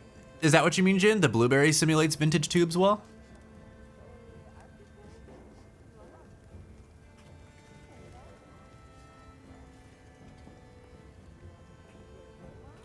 Hell yeah. Yeah, I really like the sound of it.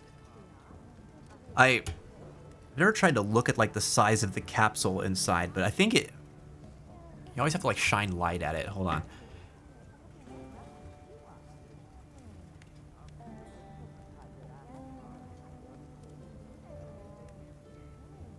Oh, I'm glad I did this. I thought the capsule was like a rod, a horizontal rod for a second, but no, is it round all the way around? Oh no, it's flat on both sides. Okay.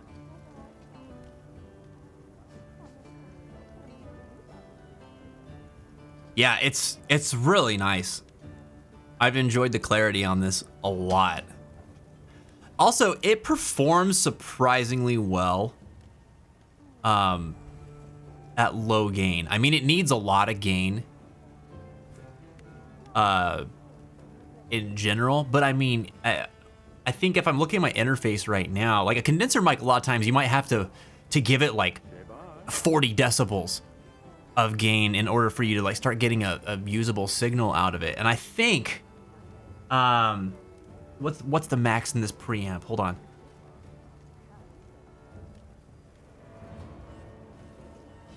The max is 65. I think I might be putting, maybe I am putting between 30 and 40 decibels into it.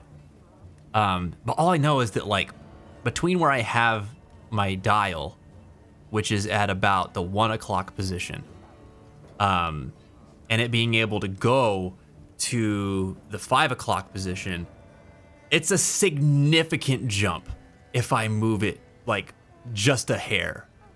Like if I give it just a little more juice, it's so much louder.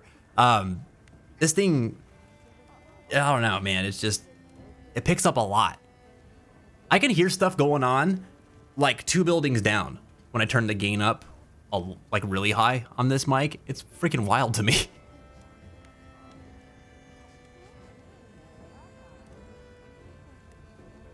A large diaphragm cardioid condenser mic designed specifically to give vocalists the sparkling, warm tones.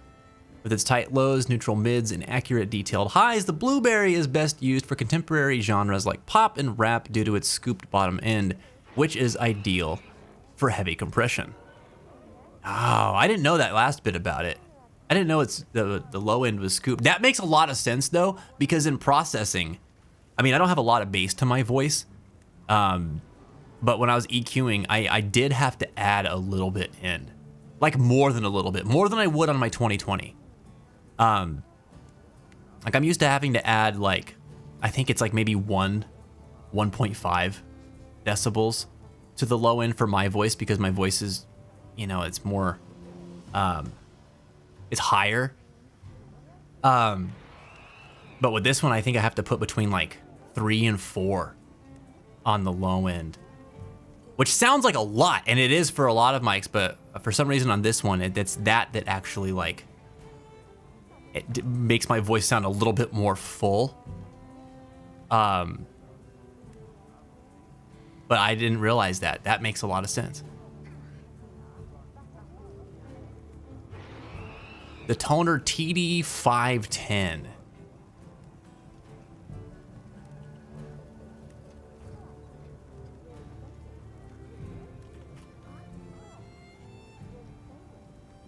Works well, sounds nice. Maybe a little boomy, but still a good mic.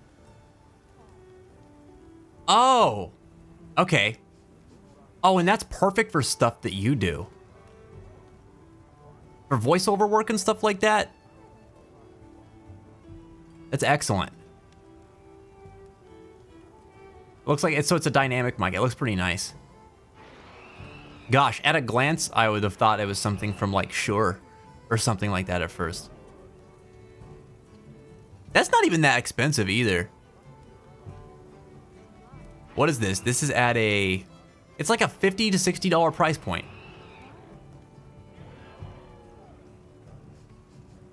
That's a $60 microphone. Wow.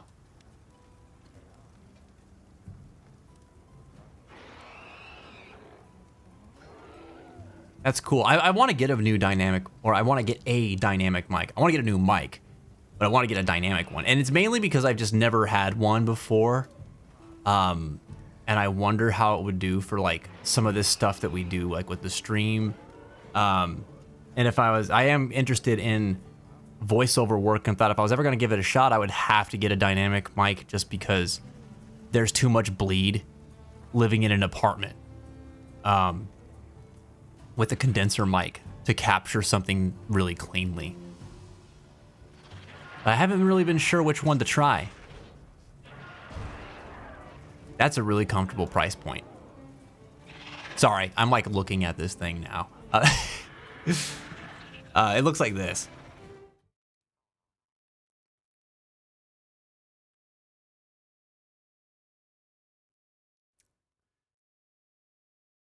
That's pretty cool.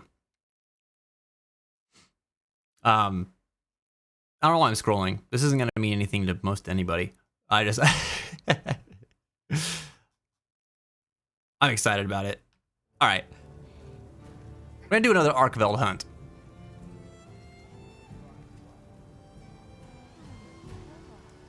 Yo, Reaps, you got some chicken and mac and cheese, man. That sounds good. But is it a pork burger? Sorry, a turkey burger. I keep saying that. But we made like, we had a thing where we were just like making pork burgers primarily for a long time.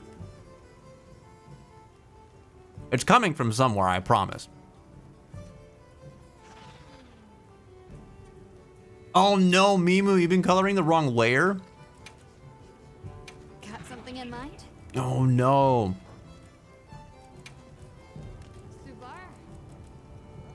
All right, Arkveld. I need 3 more hunter symbol 3s.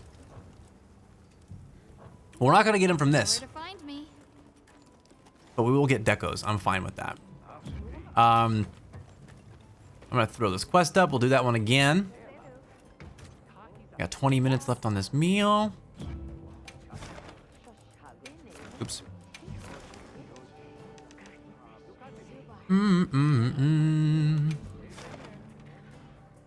If anybody's on Monster Hunter right now and you'd like to join the hunt, we're doing a little bit of deco farming with this hunt. It's got 6 rarity 6 armor jewels. So if you're looking for that, feel free to join the queue. We still have 1 slot left. I'll give it a minute or two before we launch this one just to see if anybody's into it.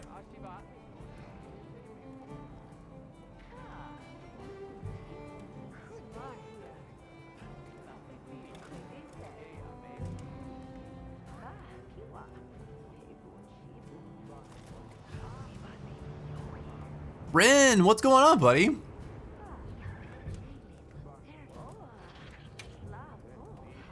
Welcome back, man. How are you doing? Not forgetting anything? Dude, we went to, speaking of mac and cheese and chicken, Reaps, we went to Popeyes the other day because somebody in the community had kept talking it up. Definitely doesn't rhyme with schmandy. And I got some mac and cheese. Freaking good, dude. Freaking good. We didn't DoorDash it though. You'd have been very disappointed in us. Freaking schmandy.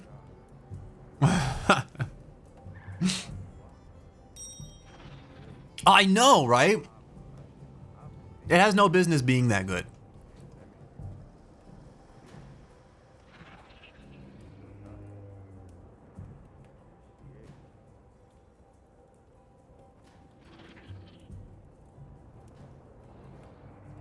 How's this beautiful chat? An oh so handsome streamer up to this fine day. Oh, I don't know about handsome, but I appreciate you, Rin. You're such a sweetheart. I'm doing good, man. Doing real good today. We're playing some games, albeit at a bit of a slow pace. Getting distracted by Digimon talking and microphone talking. I'm eating a burger as well. But it's just been a nice day, man. We've been chilling, catching up with each other. Had some really heartwarming moments earlier in the stream. It was nice, man. Just people just being really good to each other, and that's cool. I love how this community has grown in the way that it has over the years. I don't mean numbers, I just mean intellectually, maturity-wise, like life experience-wise. People have really amazed me in this place. We're having some sentimental times today. How about you, Rin? How have you been doing today? I looked into Shure, said Lucid, but those mics are so freaking expensive. Yes, they are. Their dynamic mics are really expensive. The toner was very reasonable in its price. Plus it has both XLR and USB-C connection. I did see the USB-C connection. I was wondering about that. So is it, with that in mind, does it have built-in preamps then? Like, would it work straight out of the box if you plugged it into a laptop?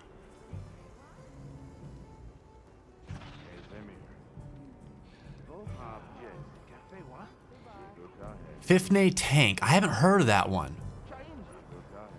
Dude, I'm glad you're so pleased with it. That's excellent. You switched to hammer? Okay. Then I will switch to Charge Blade. Wait, hold up. What about Digimon? Oh, well, we were learning who Millennium Mon was because I hadn't heard of Millennium Mon. But we were talking a little bit about some of the Digimon news. So, you know, they're coming out with a new Digimon story game, right? There's that. That Digimon game, apparently, from what Hero of Time was sharing with us, is going to have over 450 Digimon in it. Like, holy crap. It's insane, dude. So very excited for that new Digimon story game. Also, I saw that there are 2 new series coming out. We're getting a new chapter in Digimon Adventure, with Digimon Adventure Beyond, which is wild because it seems like it's bringing like all the characters back from the various Digimon story, or Digimon Adventure stories, which is really cool, man. I'm like super excited about that. And then there is a new one. I forgot the name of it right now. We posted it in Discord a handful of days ago. Like a brand new Digimon anime series that's starting up. Looked like it's gonna be a bit darker than most of them. I'm pretty interested in that. It was just kind of like a teaser trailer, you know, so nothing huge news-wise there, but cool that like a new series is starting up. Yeah, it's crazy. I didn't expect so much Digimon stuff to be happening right now.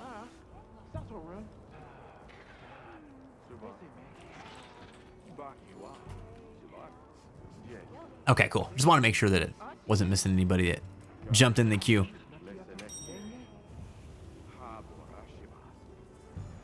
It worked just by plugging into a laptop. Oh, that's incredible. Oh, you were using the TD510 that same night? Oh, it sounded great, dude. That's awesome. Yeah. Well, that's all I needed to know. That was a great sounding mic. That's really cool. If you can get that kind of sound on it without having to run it through an interface, that's amazing. They've issued us supplies. Let's put them to use. I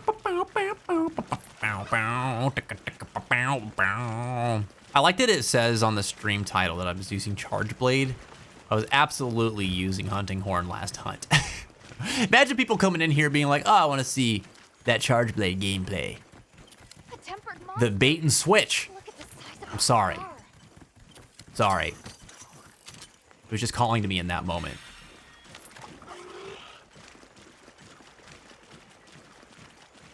It's gonna be really hard to dethrone Charge Blade as my favorite weapon, guys. I'm just saying. This thing is so epic. Rin, you're working on a Digimon D&D campaign? Holy crap, that sounds fun. Does that mean that you're DMing it? Olympus 12.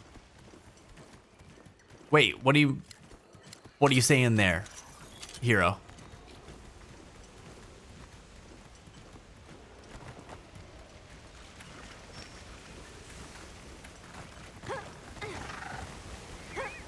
The new Ghast lore? I didn't catch any of that. I'm hoping that we get finally get Volcanismon. He keeps getting shafted in any other media of Digimon. Really? Sorry, I'm giving this thing a wide berth. I want to do a sneak attack. I went a really roundabout way to do this. Okay. All right. I'm ready for the 3, 2, 1, and then waiting 2 seconds after go.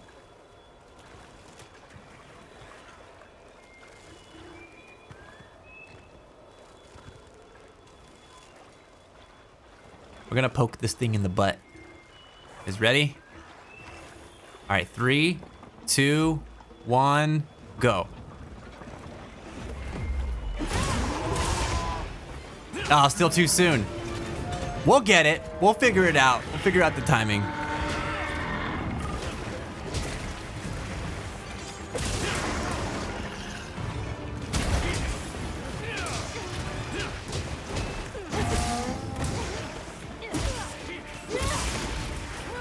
No, no, no. No, you calm down. Don't be so angry. Would you let me go to your I'm gonna beat up your chain blades. Nice, nice. It's a good day when we've got Jin on Bonkies.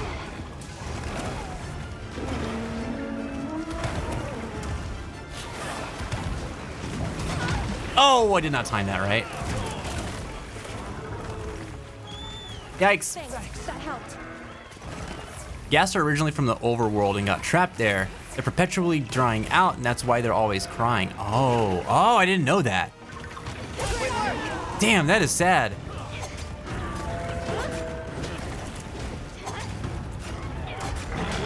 Volcanismon's your favorite of the 12?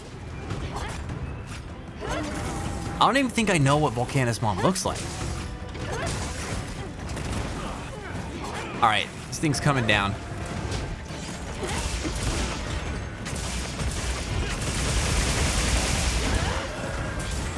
Hold on, what are you talking about, Reeps? I missed something.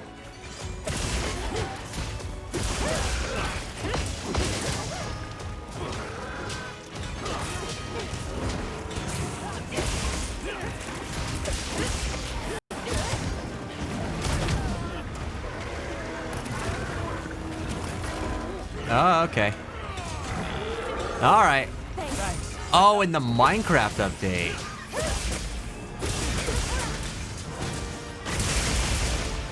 Oh man, I'm gonna end up taking the chain blades out first.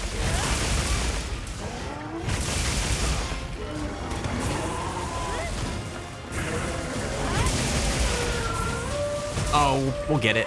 Oh, we didn't. Oh man, he hit first.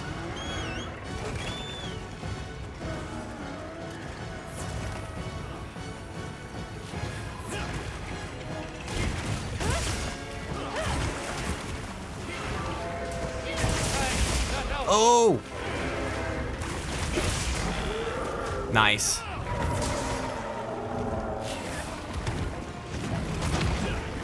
Up. Yeah. Ooh. 2 in a row. Let's go.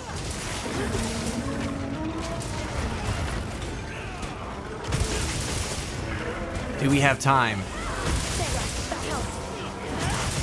Whoa, we might. Oh my god!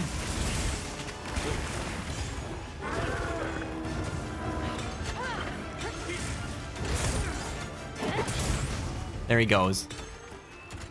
There he goes. Good stuff, guys. Fun fact. Wizardmon, Witchmon, Ghostmon, Pumpmon, Hexablowmon, Nanimon, and Medieval Gallantmon are technically not Digimon because they don't come from the digital world originally. Wow, I didn't know any of that. So then what would they be classified as?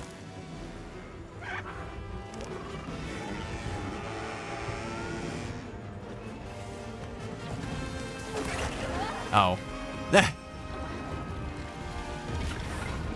The super incredibly aware Arkveld. Nice.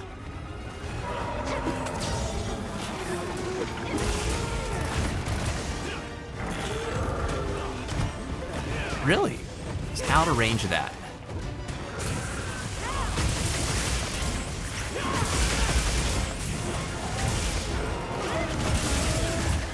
Oh, good. I'm glad I missed the wound. You can still... Yes!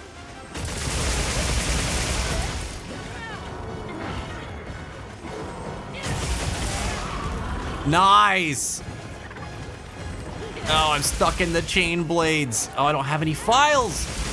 It's fine. Oh, perfect.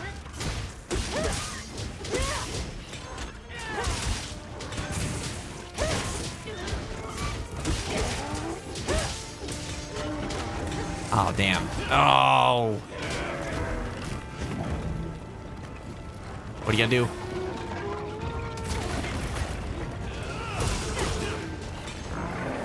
Up.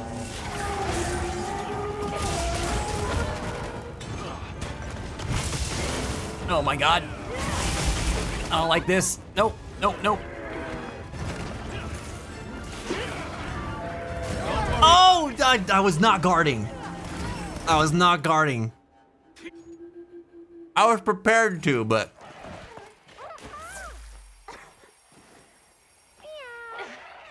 I did not raise my shield. Are you alright? Take a second to restock your supplies before heading out. We've been given more supplies. Classified as digital life forms come from Wichelny, which was a Digimon Tamagotchi spin-off device. Oh, interesting. Huh. That's cool.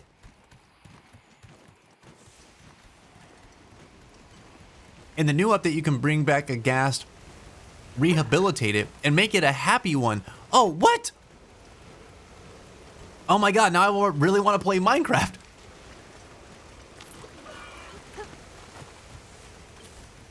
You know what to do, chat. Go on Discord, vote on the Community Day poll, which, by the way, you only have 24 hours to do for this one. Community Day is on Wednesday. Go vote for what you want to see played for our multiplayer day. Minecraft's on there.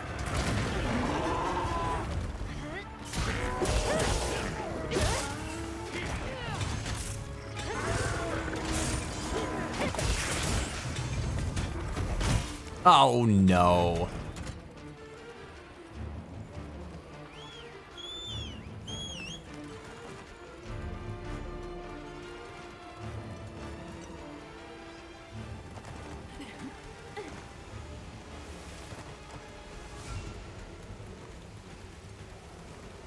They're making a Digimon TCG app? I had no idea.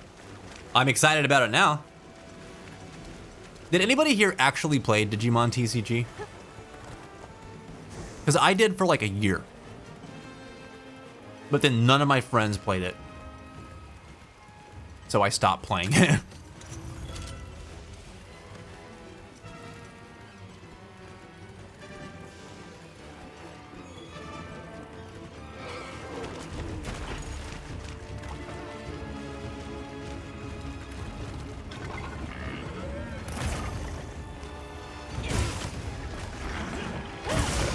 I need to recharge my axe.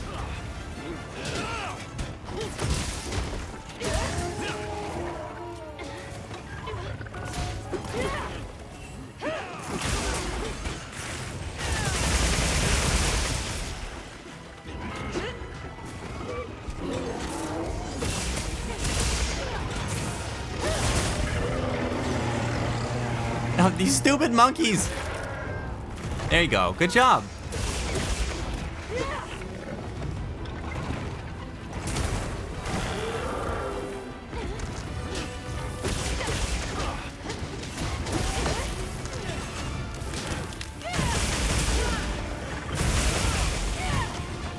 All right, now we'll get the focus strike.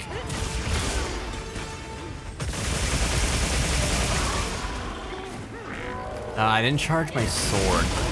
This should be fine. Oh, the Paratoad! it got a bunch of us. Oh, look at Huey!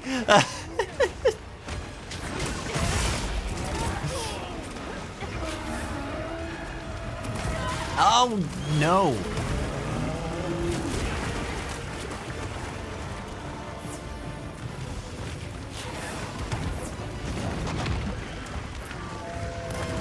I don't know which chain blade. I think the left one is still active. Yeah, 'cause the right one doesn't have any light. Nice.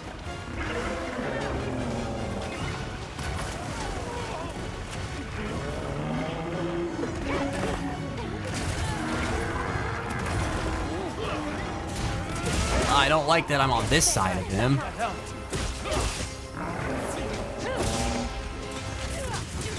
Oh, come on. Oh, I thought that was totally gonna hit me.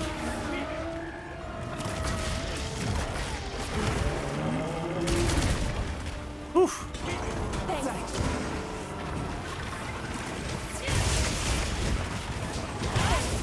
Yikes. Yikes. Yikes again. Yeah, dude, I haven't even heard about it.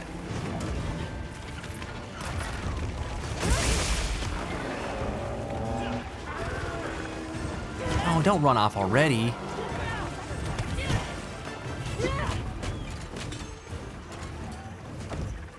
This one's cruising around a lot.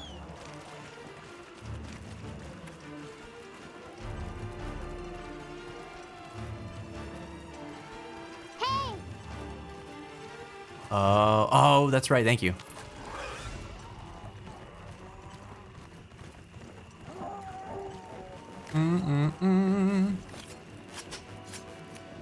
Did forget about the tail. So what, did they mention this during their Digimon Day the other day?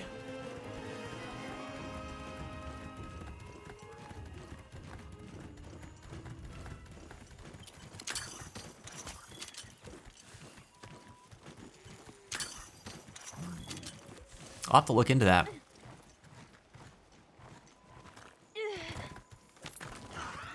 It's kind of funny. I expect it to go the same way of that the actual Digimon trading card game, though. You know, because Pokemon TCG is doing so well, right? And Pokemon as a real life TCG did incredible. I mean, it's still running really strong. I set a trap. And when Digimon TCG came out, like there were fans of the Digimon series, like a lot of them, but it just didn't sell.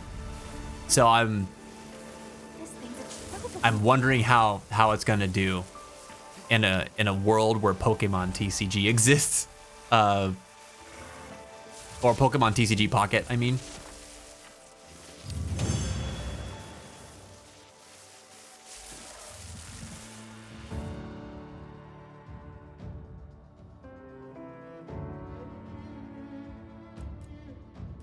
I'm excited for it too. I just wonder how it's gonna survive, you know what I mean?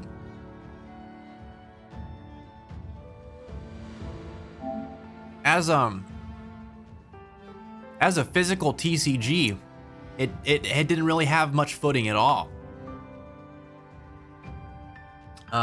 Which was a bummer, because I thought it played fairly well from what I remember. The card designs weren't that great though, I remember that. Much more interesting designs from like Yu-Gi-Oh! And Pokemon at the time. But it was Digimon, and I like Digimon more than Pokemon. As a property. It was just like, it was my vibe, you know? And I like really liked Pokemon in general. I just didn't have anybody to play with. So I was like, well, what's the point of collecting these cards when I'm not really like that pleased with looking at them and I can't play the game? Like I would buy all the cards and then I'd, you know, have enough to build multiple decks so my friends could play, but they were never interested in getting them.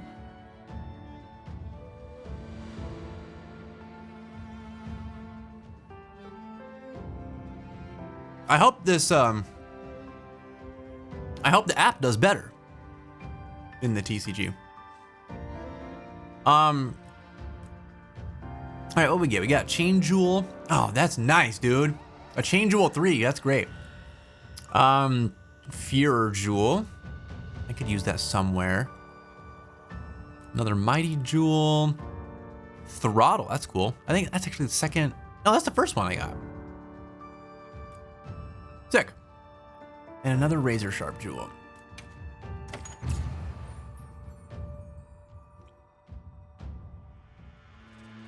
Right on.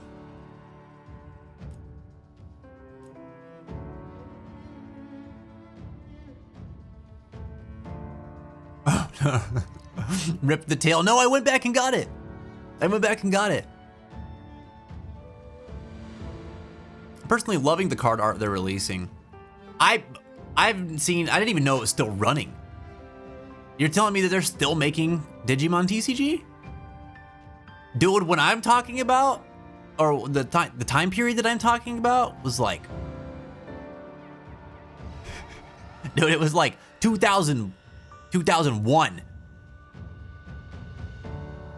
I thought it completely died. I'm surprised they're still making it. Oh, I don't know anything about how it's running currently.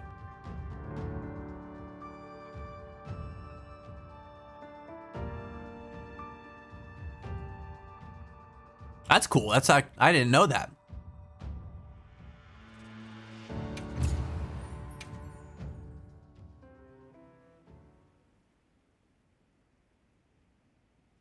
Dang. We'll have to look it up. I doubt that I'll ever buy them again, but I wouldn't mind seeing some of the artwork they got now. Especially if it's going as well as you guys are saying.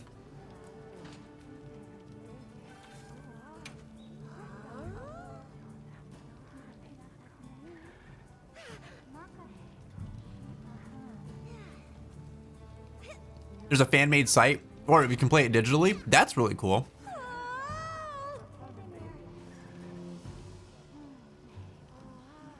Man, if someone would do that with Final Fantasy TCG, I would be so happy. Talk about a game that just hasn't found its footing. And that makes me so sad. It's probably the most fun TCG I've ever played.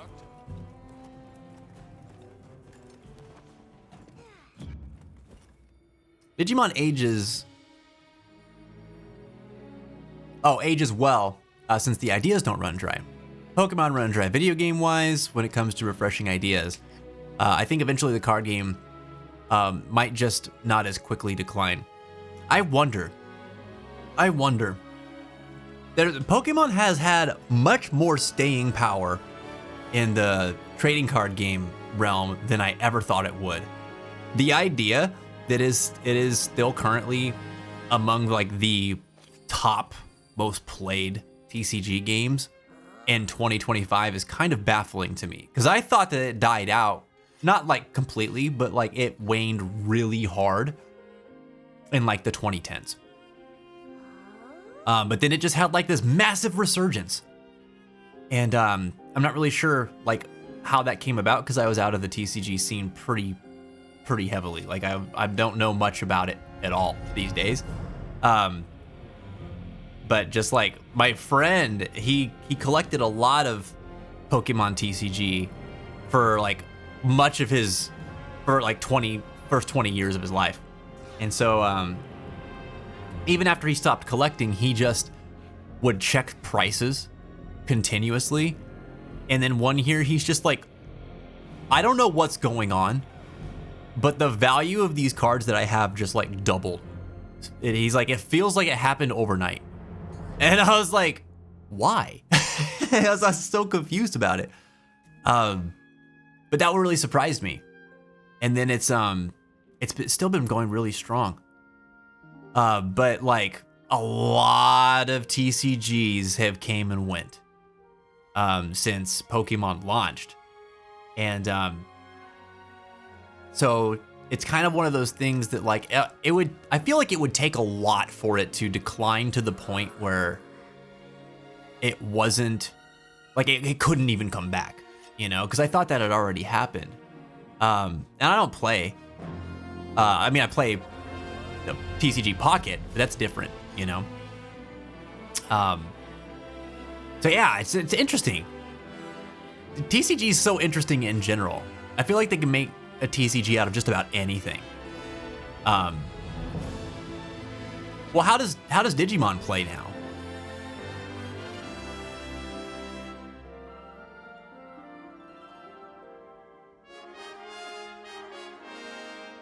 A BT14 secret rare Angemon?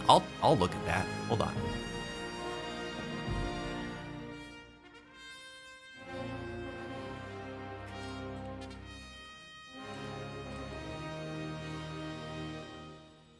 Let's take a look.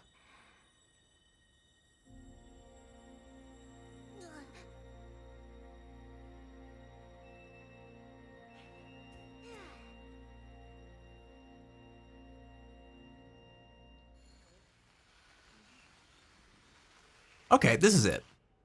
Is this the one you're talking about? This one right here?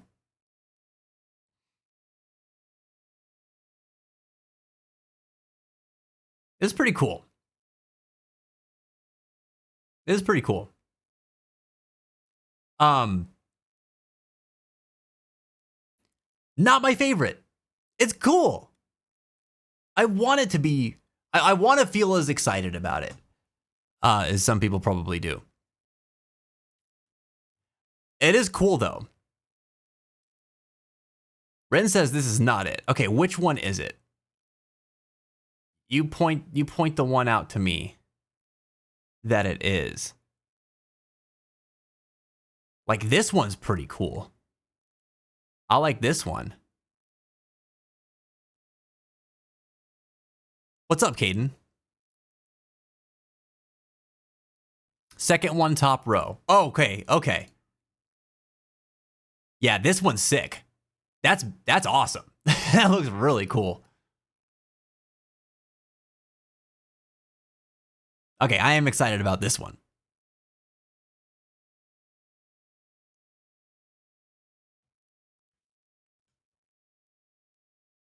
Yeah.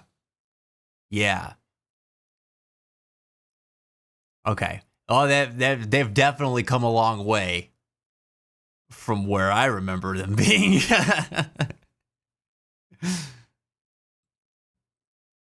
I've been here just playing Monster Hunter, and you're not playing with us, Caden? What, do you hate us? Are we not friends anymore? What's going on? You trying to tell me something?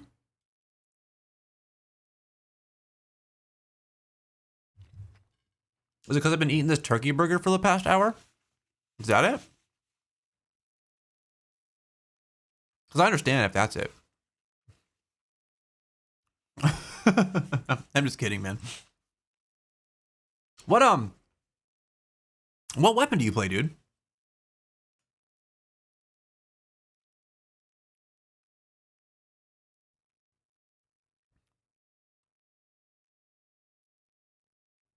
Usoppy and Andrew are playing? Oh, that's cool. That's awesome. It's funny that that's turning into like the family game now. I remember it's like 2 weeks ago we were playing and Tanner came in and he was asking a bunch of questions about it and I was like, is this dude gonna get this game? Because it doesn't seem like the kind of game he would get. And I wasn't sure if it was something he would like or not. I was like really on the fence about thinking about that. And then I forgot about it entirely. And then a couple days later, I was on the PlayStation and I saw he was on. I was like, I wonder what he's playing. And so he's playing Monster Hunter Wilds. And I was like, what the hell? And then I messaged him and he was like, oh yeah. He's like, I've been playing it with Adam and Tristan. And I was like, that would be a kind of game that Adam would get into. So I was like, okay, that's really cool. and he was getting pretty heavily into it for a couple of weeks there, with having like all the time off work he did for spring break and stuff too. And I was like, oh dude, that's rad. I've only got to play with him one time. So hopefully I get another opportunity to play with him at some point. But now that you're playing too, I hope I get to play with you at some point as well. This is a very fun game to play with friends. This is my favorite multiplayer game. Don't talk about me. Soapy, you love it. You love it. You can't even pretend like you don't. How you doing, man? It's great to see you.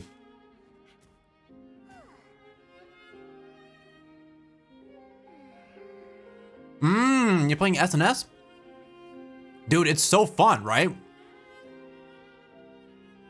I dabbled in it a very little bit in this game so far. And then I switched over to Hunting Horn because there's something really fascinating about that weapon to me right now. My main is Charge Blade, but man, I did like 3 hunts with Sword and Shield just to kind of get a feel for it, because everybody kept telling me that like it's amazing in this game. They made it so cool, and it feels really good, man. I know people talk about that as like the starter weapon, like a beginner's weapon, but no way, dude. There's so much nuance to it. It's so agile. Like, you can dodge forever and just keep attacking at the same time with that weapon. It's so good.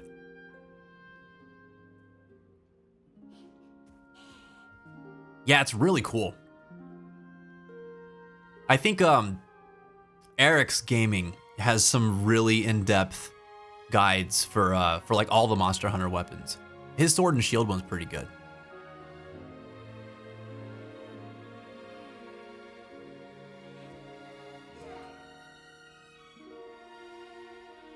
Kim's got it now too. Dude, everybody's playing Monster Hunter.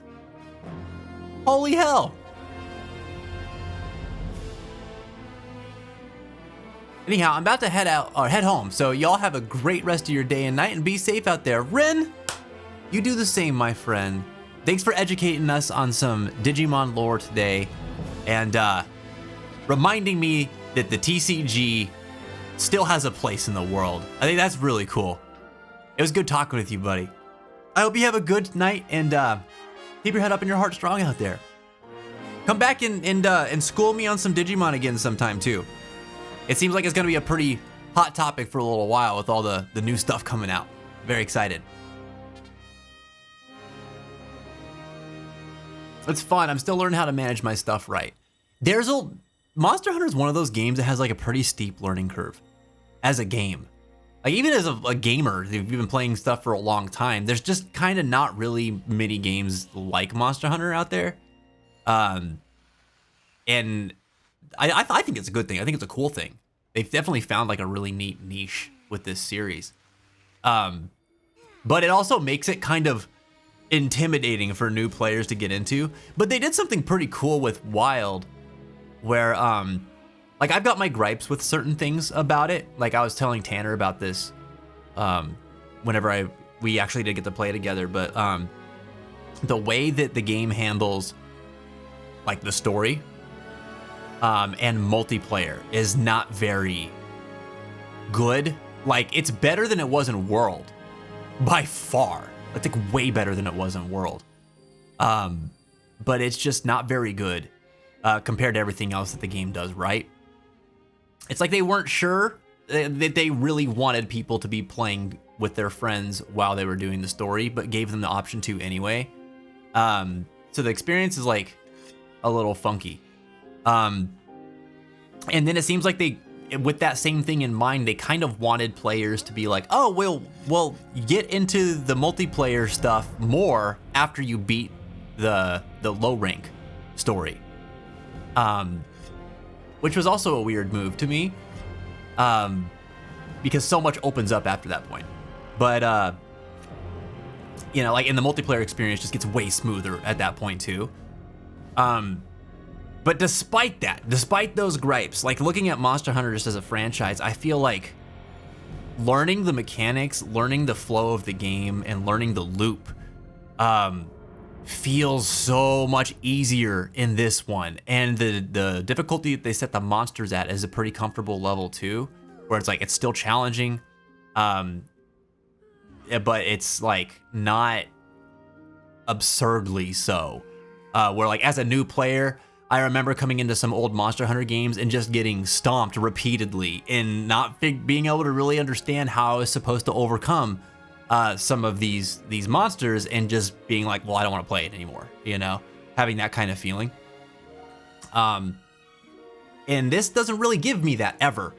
And I've seen a bunch of new people, like brand new people, coming into the series with this game and just having a great time with it.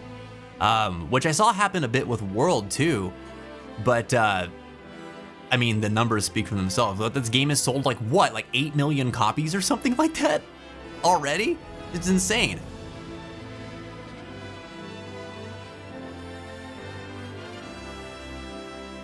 The Gore Magala? Oh, dude, that fight is insane. We've been practicing that monster recently because he's really hard. He's not nearly as hard as he used to be, but he's still the toughest monster, in my opinion. He's just so goddamn aggressive, you know? And his attacks are weird, like the timing of them are weird. And then he's just imposing. Like he's always on top of you or moving. And so it's hard to like squeeze in hits in between his attacks, and figure out where to capitalize on pressuring him. But I love that fight. He's like really, really cool. Oops.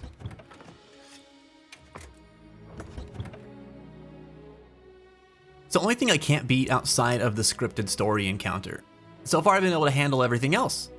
Good job, Capcom. You made a good game. As they tend to do these days.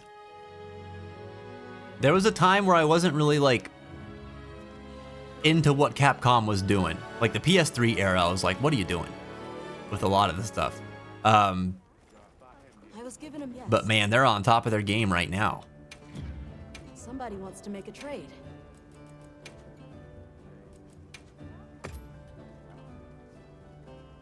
His hits are so youchy.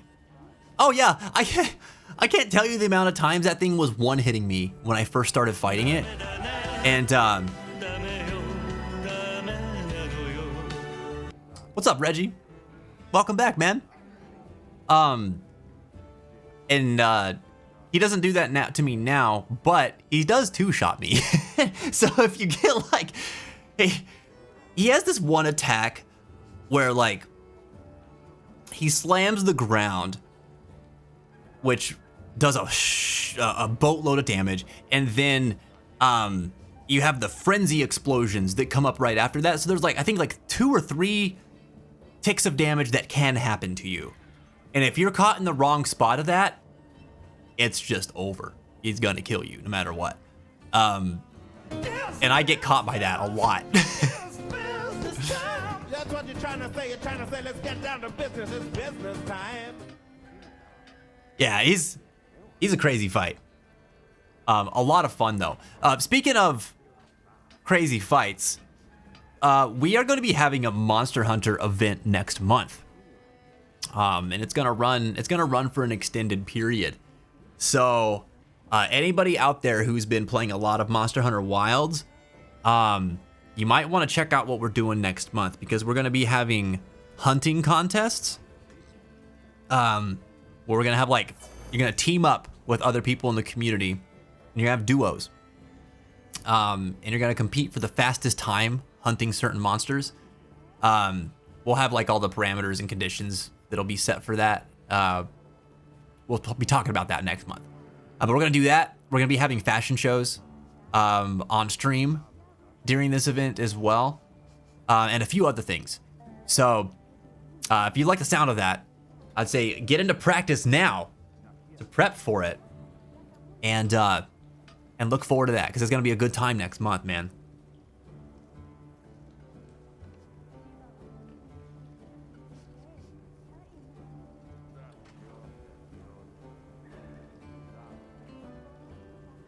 Yeah, business times are purchasable now. Mm-hmm.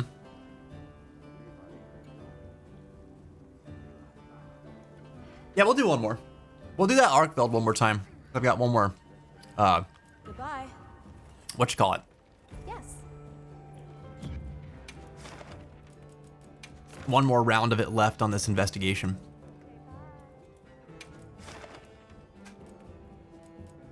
Last call for one other person to join, by the way. If you're farming for armor decorations, for Rarity 6 armor decorations, I haven't found an investigation that's got a better pool of them than this one yet. You'll get 6.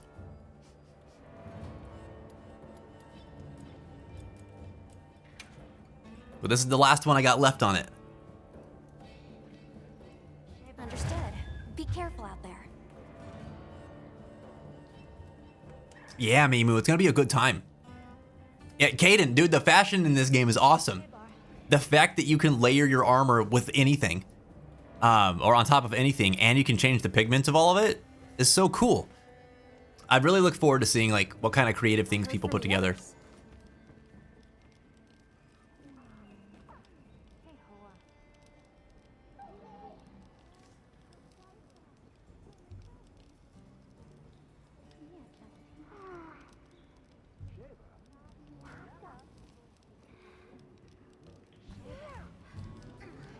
Is it just you and I now, Jen?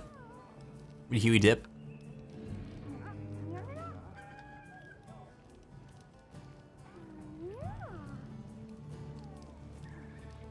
What is that Castlevania hecking charge blade? No, dude, that's the Rarity 8 La Barina one. I always forget the placement of the forge in this zone.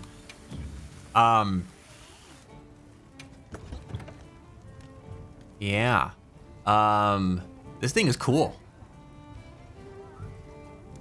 It's not, it used to be my strongest one, it's not anymore. But I really just like, I love the look of it. But it's a really good paralysis weapon. I feel like I got a pretty good build with it. Been working out. This critical stat skill has been really cool.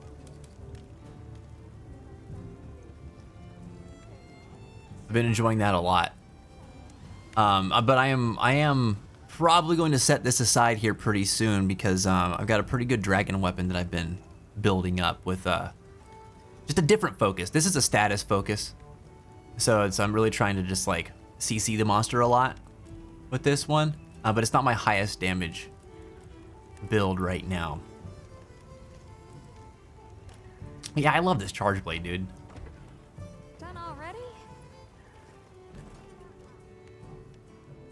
Do it, Soapy.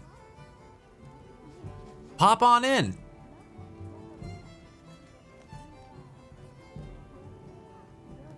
Get in the queue. Get in the queue, because them's the rules. Exclamation point, add me.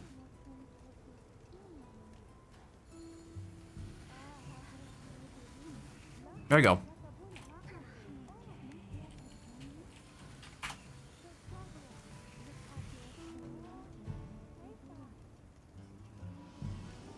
Sick. Oh.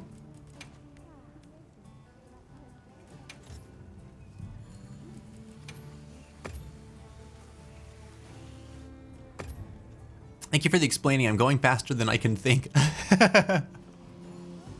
It's all good, man.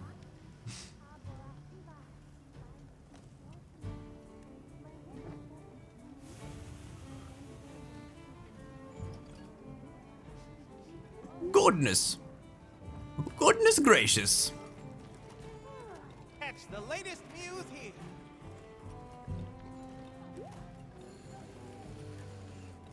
And I don't think I've updated my Palico armor in a while. Oh, I should probably eat because I've only got 5 minutes left on this hunt. Or on this meal. Almost forgot.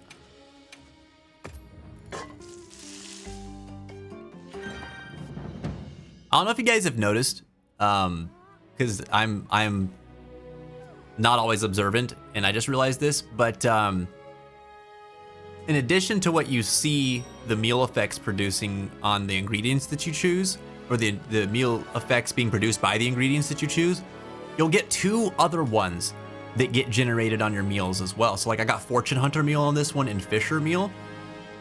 There's so many different meal effects in this game, but Fortune Hunter meal will give you 1.5 times the amount of Zenny as a reward for your hunts while that's in effect. There are ones that give you like additional Palico experience and like additional gatherable rewards, kind of how like Mushroom Mancer will work, or not Mushroom Mancer. Man, I forget what the skill is that gives you more like herbs and nuts and mushrooms and stuff like that when you're gathering. But there's a meal effect that does that too. So it's good to pay attention to those whenever you cook. Like I said, some of you might have known that already, but for me, I didn't even realize that until like just a couple of nights ago. Let's have another hunt with some surprises today. A supply box. Hope you find something useful. I love that he made custom stickers too.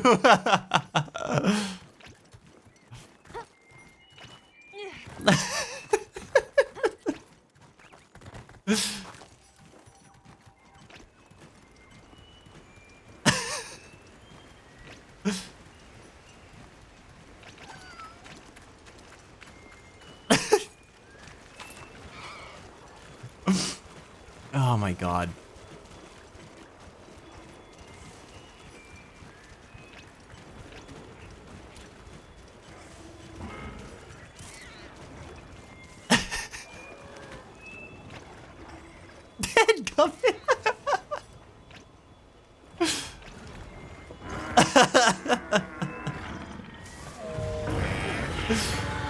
Oh my god.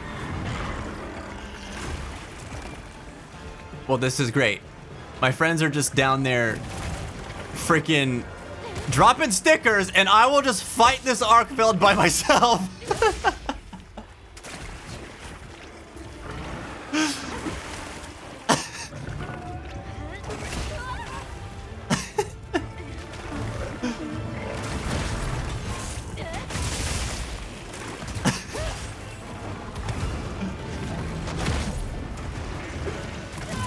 Ow! Oh look, there's one of them. There's one of them now. Oh god. I'm like on the wrong menu now. Ah!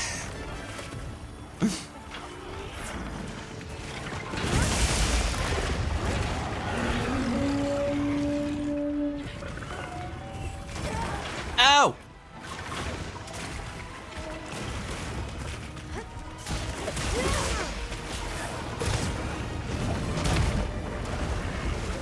Oh, come on. Dude, playing this game while streaming is a whole other thing. I thought that's the last time that we were playing too. But like, this is a game where I'm already focusing on a lot of things while playing it. And it's like, it's just such a whole other thing. It's so much more to focus on when I'm trying to like check what you guys are talking about and think about like other things that I would normally be trying to stay on top of while I'm streaming, like checking my OBS, like all that. Dude, it's a lot. It's a whole lot.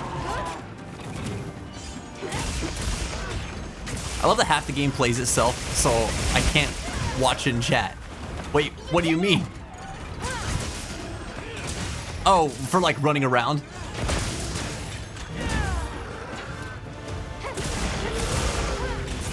Yeah, I like that, like the traversal in this game is beautiful.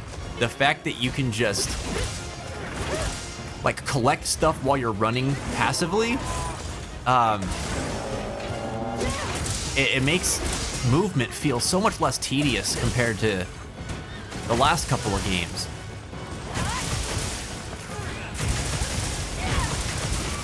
Oh, Rathian got paralyzed for some reason. Ow.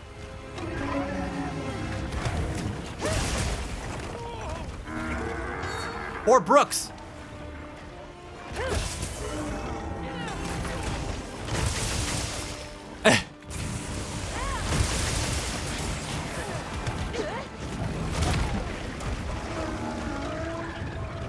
Oh, why did I think he was gonna charge up instead of actually smash? My brain. Thanks. My brain. What's up, Gale? Welcome back, man.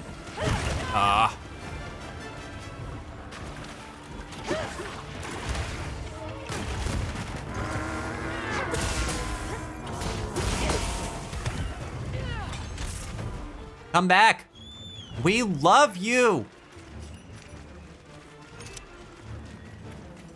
I'm good, man. How are you doing? We're just, we're doing some deco farming with this Arkveld. I got an investigation with 6 rarity 6 armor deco drops, which is great, man. Yikes.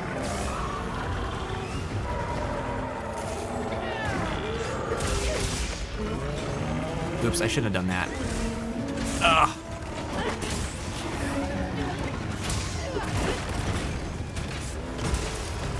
Oh, I already need to charge my shield again.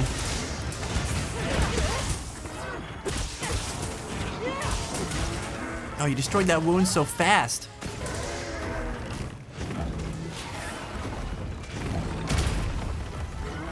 I was gonna poke it some.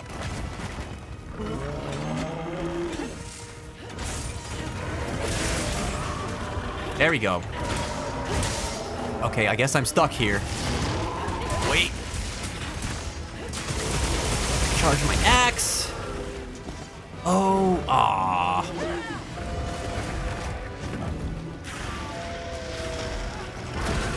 Yes.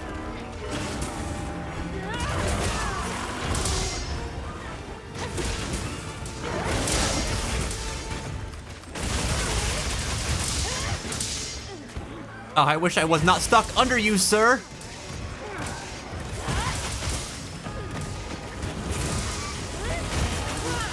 Move!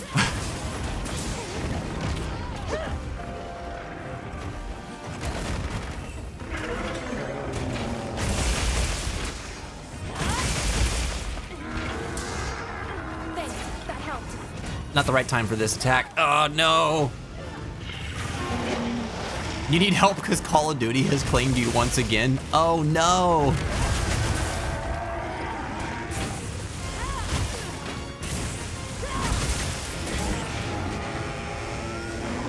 Oh, nice, nice, nice. You should talk to Hero of Time, dude. Or, Zach in the Discord. He plays Call of Duty. He might play with you.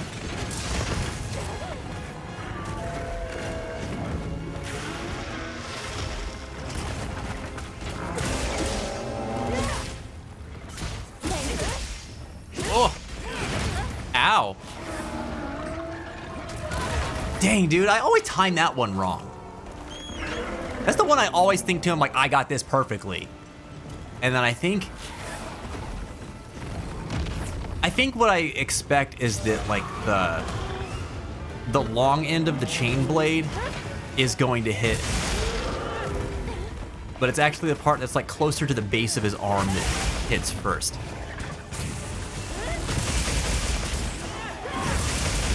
Oh, here we go. Here we go. Bam.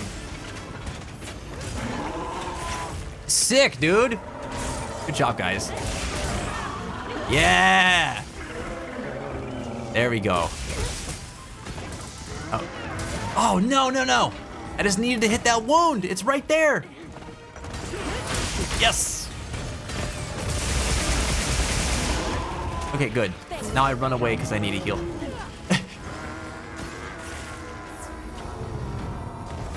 No! Oh!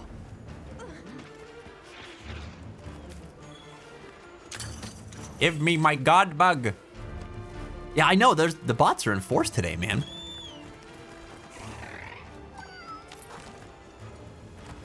Welcome back, by the way, Reeves.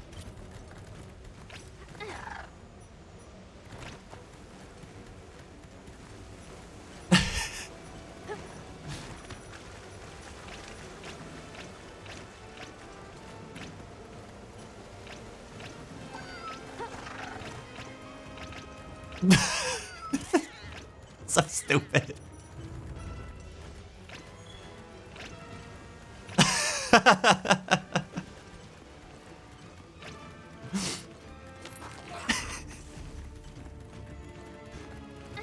Oh man. Dude, the custom stickers have got to be like my favorite feature of this entire game.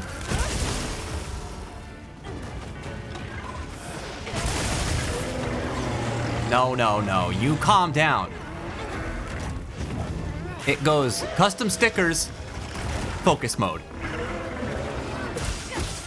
In that order.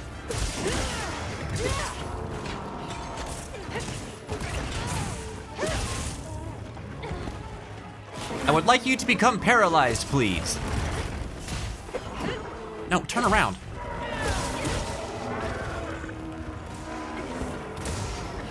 Now, why am I... No! I hit the wrong button.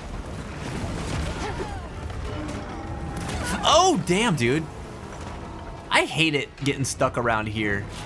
There's so much stuff that, like, will break my sight line. There you go. Oh, we missed the window.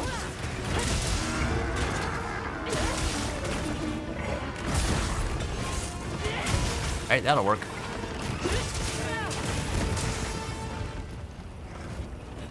All right, I gotta do a charge attack here. Oh no! I thought for sure that one was gonna hit me. It took out Brooks instead.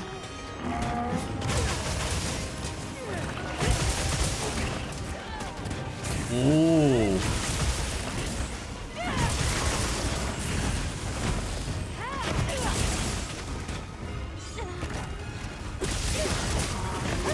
There it is. All right, we can do this. Get that tail.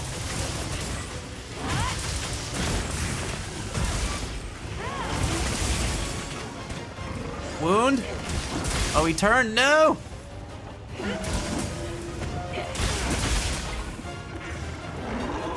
Wow.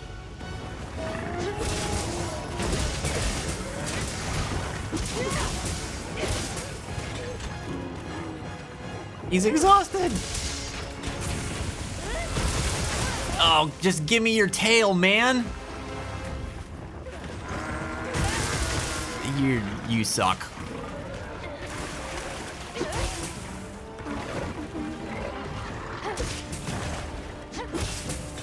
There we go. Come on, gimme, gimme, gimme. Gimme, gimme, gimme. Good trap. Oh, I'm not gonna get it. Oh.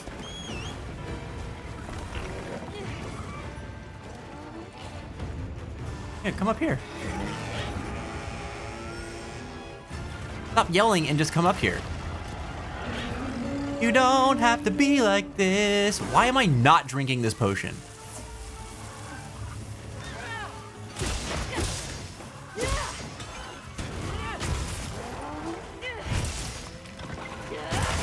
Dude. Why is your tail like extra? This hunt. He has so much health.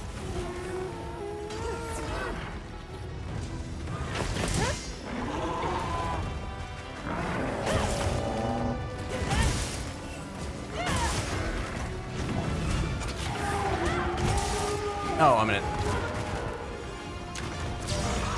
Stop!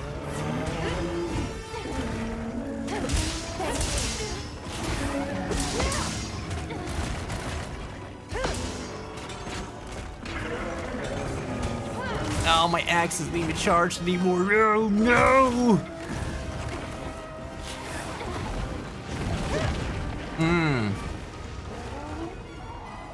Yeah, it's funny. This round of bots was like the easiest thing to prep for ever because they keep using the same phrase.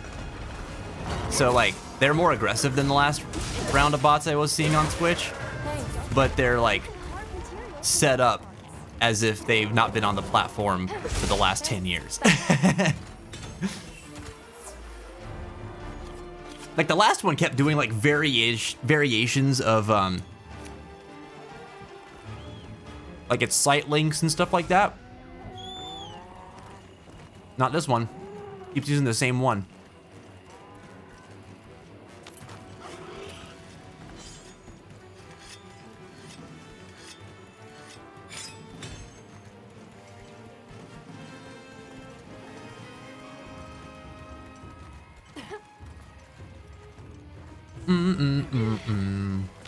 It's almost dead now, right? You can just capture it.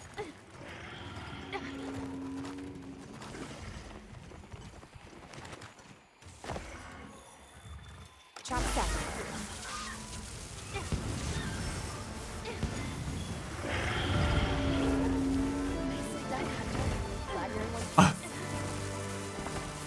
We've done it!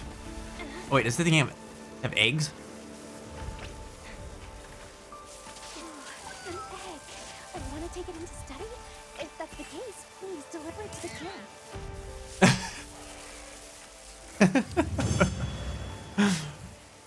That was fun.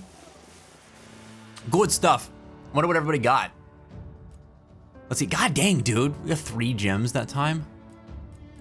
I mean, I don't need them now, but when I start building other weapons, I will. Like, I don't have the Arkveld hunting horn yet. And I don't think I've built the armor set yet either. It's good. Hell yeah. Well, heck, we got 18 gems out of these last 3 hunts. Okay, Flayer 3. Another Flayer 3. Damn, dude. Right on. Fungiform, Fuhrer, and Ambush. This one was not so good. The Flayers are nice, though.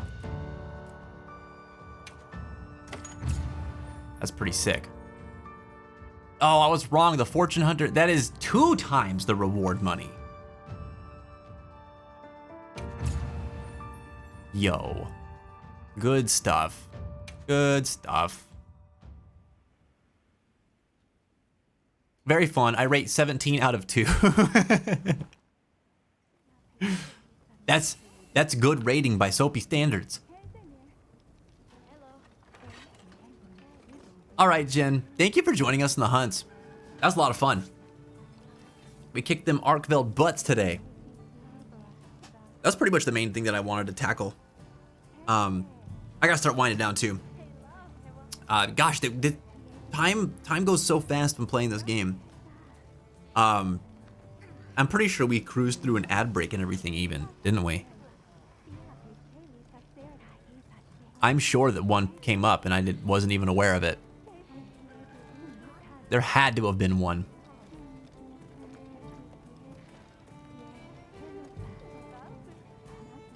It's already 10:30, Jesus.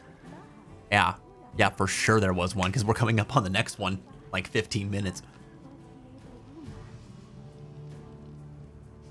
Yeah, it's a very good game.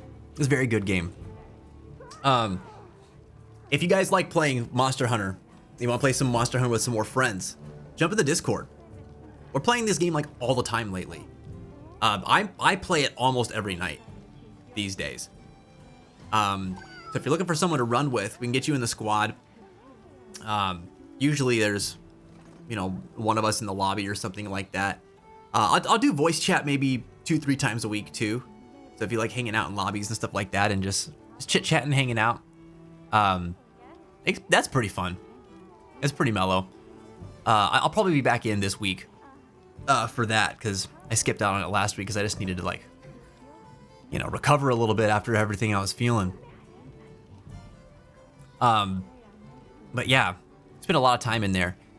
We're also playing Minecraft. A little bit less actively so right now because Monster Hunter is going wild. But if you like Minecraft too, you'd like to chill out, we got a server running in there. Gosh, actually, I haven't popped in there. Man, it's probably been over 3 weeks since I popped in there now. This game took over my life, dude. For the multiplayer stuff. I haven't even been playing Dead by Daylight, and that was like my cozy game. So, but just a lot of Monster Hunter right now. But everybody plays different stuff in there, so if you're ever looking for gaming buddies, it's a good place to get them. I wish I was notified properly, but Discord says no. Why does it say no? There was a post that went out about it. Time flies when you're an awesome stream and part of a great community to talk with and be part of Huzzah. I know you're saying Huzzah as a closing statement, but I really wanted to be part of Huzzah. We have now done 2 hunts together, Finsuko, so I have approximately 2 happy. Oh man. All right, well, we have to bank up at least like 7 happy.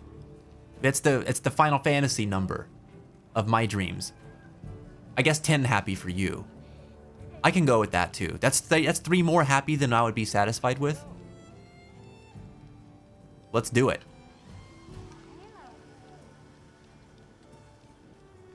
I need 10 too happy. That's better. I like that level of happy too. Are you playing more tonight?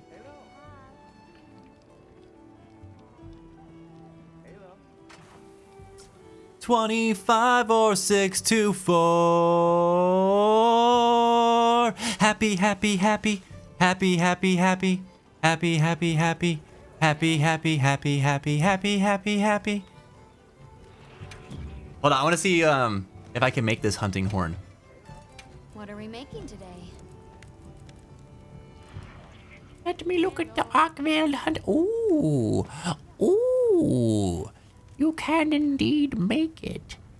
This is a good one because it has a buff melody that lets you extend the duration of buffs that are already in effect.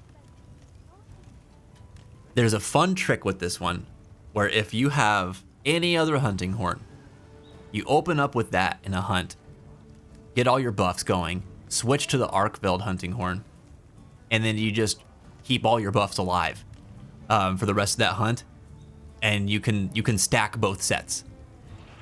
It's awesome.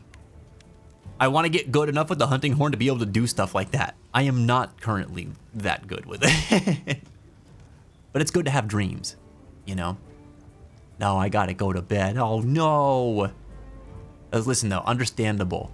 We'll be playing more this weekend. I don't have anywhere to be or go this weekend, I don't think. So if you're around, dude, hit me up. We'll get some more hunts in. How's it been going back to work, by the way? I know that you had like 1 week, 2 weeks off?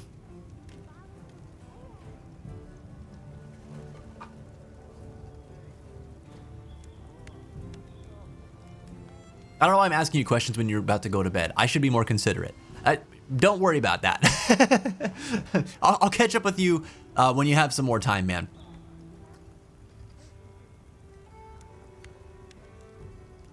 The 370 Dragon Element. I know, dude. It's insane.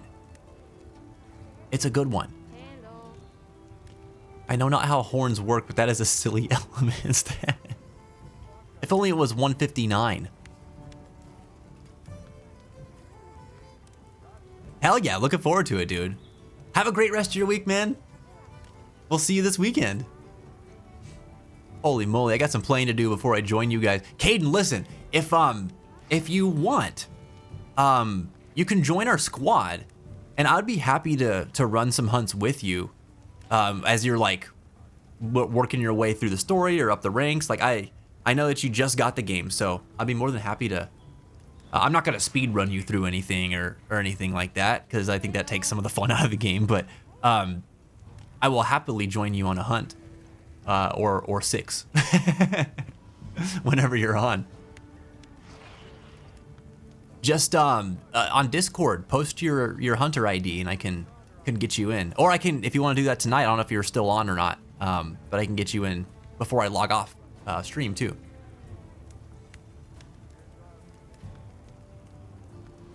I want to help hunt. Ah, blah, blah, blah, blah. Well, Gale, you should. You should. Every Monday, dude. Every Monday we play Monster Hunter now. Jump in with us. And during the weeks too. Like I said, I play most nights. At least a little bit. So, if you ever see me on, then you can jump in. Have you not joined the squad yet? You're not Theron, are you? I can't remember.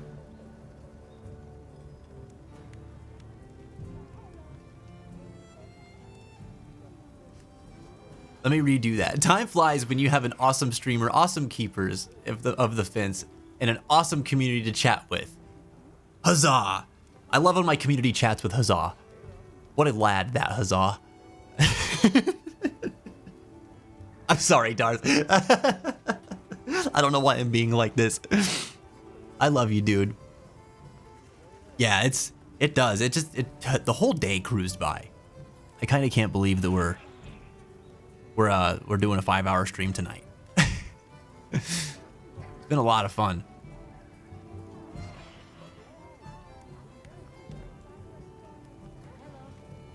Valentine War. Oh. Ooh. What are they about, Digi? Look, Digi's pretty good with the raid recommendations. We've gone into some pretty cool channels at his behest. Hold on, let me see.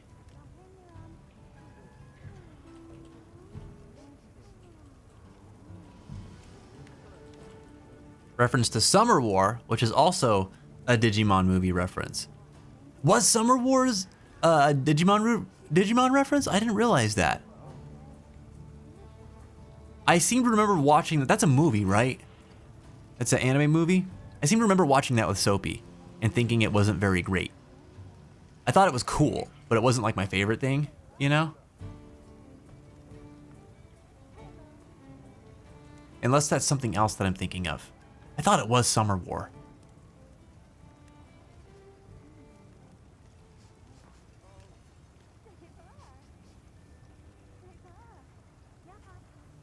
Yoga and physical health. Oh, cool. That's what's up, dude. You got it. We'll go show him some love. She's got that Spider-Man cosplay. Right on, dude. Cool. Thanks for the raid recommendation.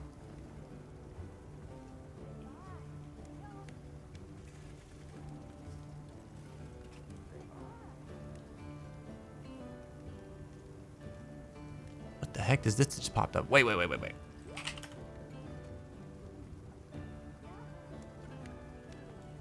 Yeah, for sure, dude.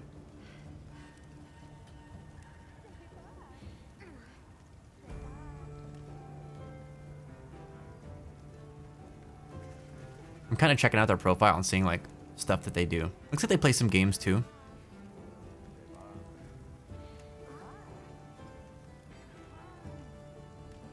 Okay, I have to ask you, they're not like are they, is the community like real lewd? And be honest. Be honest. Your answer matters. If not, cool. I was just noticing some of the commands and stuff that are in here. So I have to ask. Oh, thanks for the trailers, dude.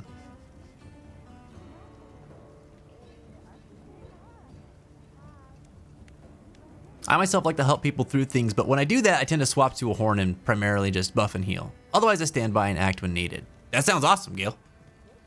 Hell yeah, dude. I'll be out for a few hours while I play Rocket League, but I'll follow up with that. Cool, Caden. I'm probably not going to be on for a few hours tonight. Like, I'll probably be logging off for the night because we streamed it today, but I'll be on tomorrow for sure. So yeah, just hit me up, man. You okay with me sending you my Hunter ID? Totally. Totally, Gale. Do you want to join the squad too? Anyone that's in the community that plays, I've been getting them in. because I figured people want to play with each other and stuff.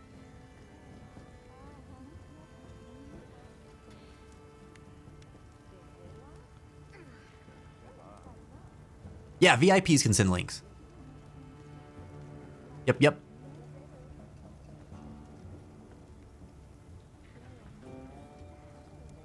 Okay, Summer War. Yeah, that's the anime. And then what's the second one? Oh, that's so cool, dude. How did I not catch that before?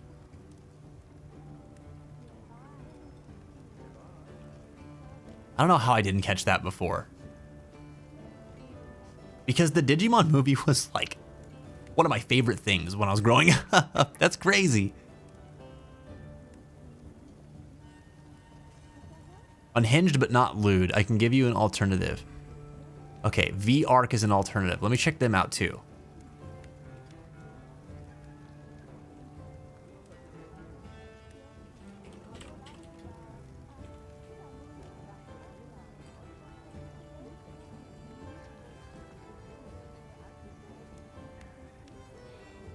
Chill FPS gamer like you? Oh, cool.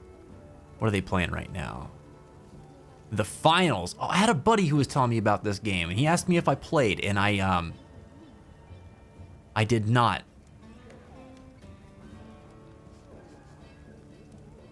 He seemed to really like the game, though. Aside from like some, I don't know if there were some issues with like balance or something like that at some point.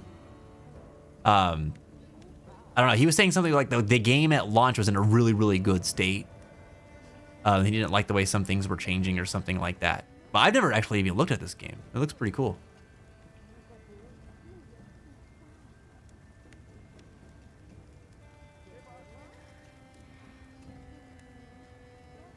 They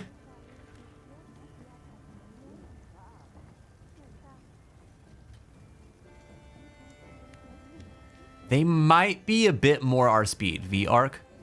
For the record, I do like rating female streamers and streamers of color. That's kind of been who I've been wanting to support as far as like new community members. If that helps your like guiding raids to like other streamers that you know, anybody else who would like to guide the raid at some point too. Like that's usually where I'm thinking of. But I also want to keep in mind like our community values at the same time. So, you know, things that are like, they don't have to be family friendly specifically, but wholesome, you know, same kind of like energy and vibe of like the community is appreciated and stuff like that.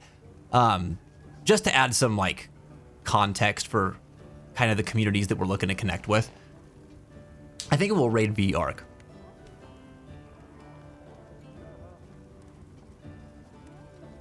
You finished your coloring, Mimu. All right. All on the wrong layer. Man, I'm so sorry that happened. That's the sort of thing that would happen to me for sure. I've recorded entire guitar tracks and when making music before on the wrong track. But it's with that, it's a little simpler to correct. You can just sort of drag and drop to another track. And yes, Gail, you can move. You can be in multiple squads. I don't know what the limit is in Wilds, but See you later. But you can be in several. Yeah, I actually haven't tried to see how many you can join, but I know you can be in multiples.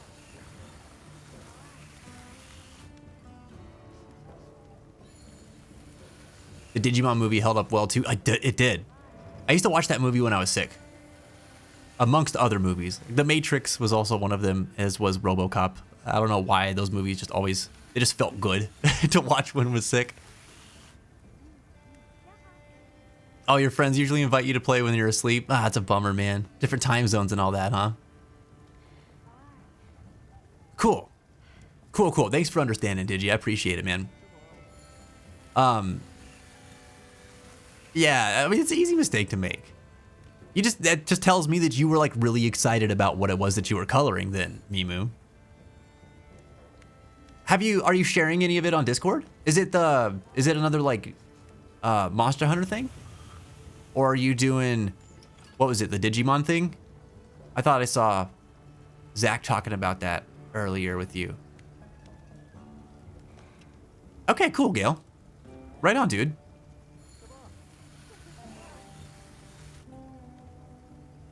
The Matrix is my favorite movie along with Terminator 2. DigiDC's so based. Love this guy. What great taste. RoboCop I have to be in the mood for, but it's a really good movie. It's funny because it's a movie that I also think it's really good, but it's in that like B movie category for me, you know? But it's just, I love it. I love everything about it. So great. It's like a nice combination of doesn't take itself seriously and knows exactly what it is to tell a dramatic story, while being just remarkably silly. Like the stuff that's going on. It's a fun it's a fun satire. And I like it a lot. Oh, it's Guilemont. Hell yeah. Very stoked. All right, cool. I'll check that out after this. All right, dudes. Thanks all for hanging out with me today. This was a lot of fun. We will definitely be doing it again. Just so you know, anybody who missed the announcement in Discord, we are going to be doing a couple of things this week. All right. So Wednesday's Community Day. That means multiplayer games all day. We'll listen to some video game OSTs as well.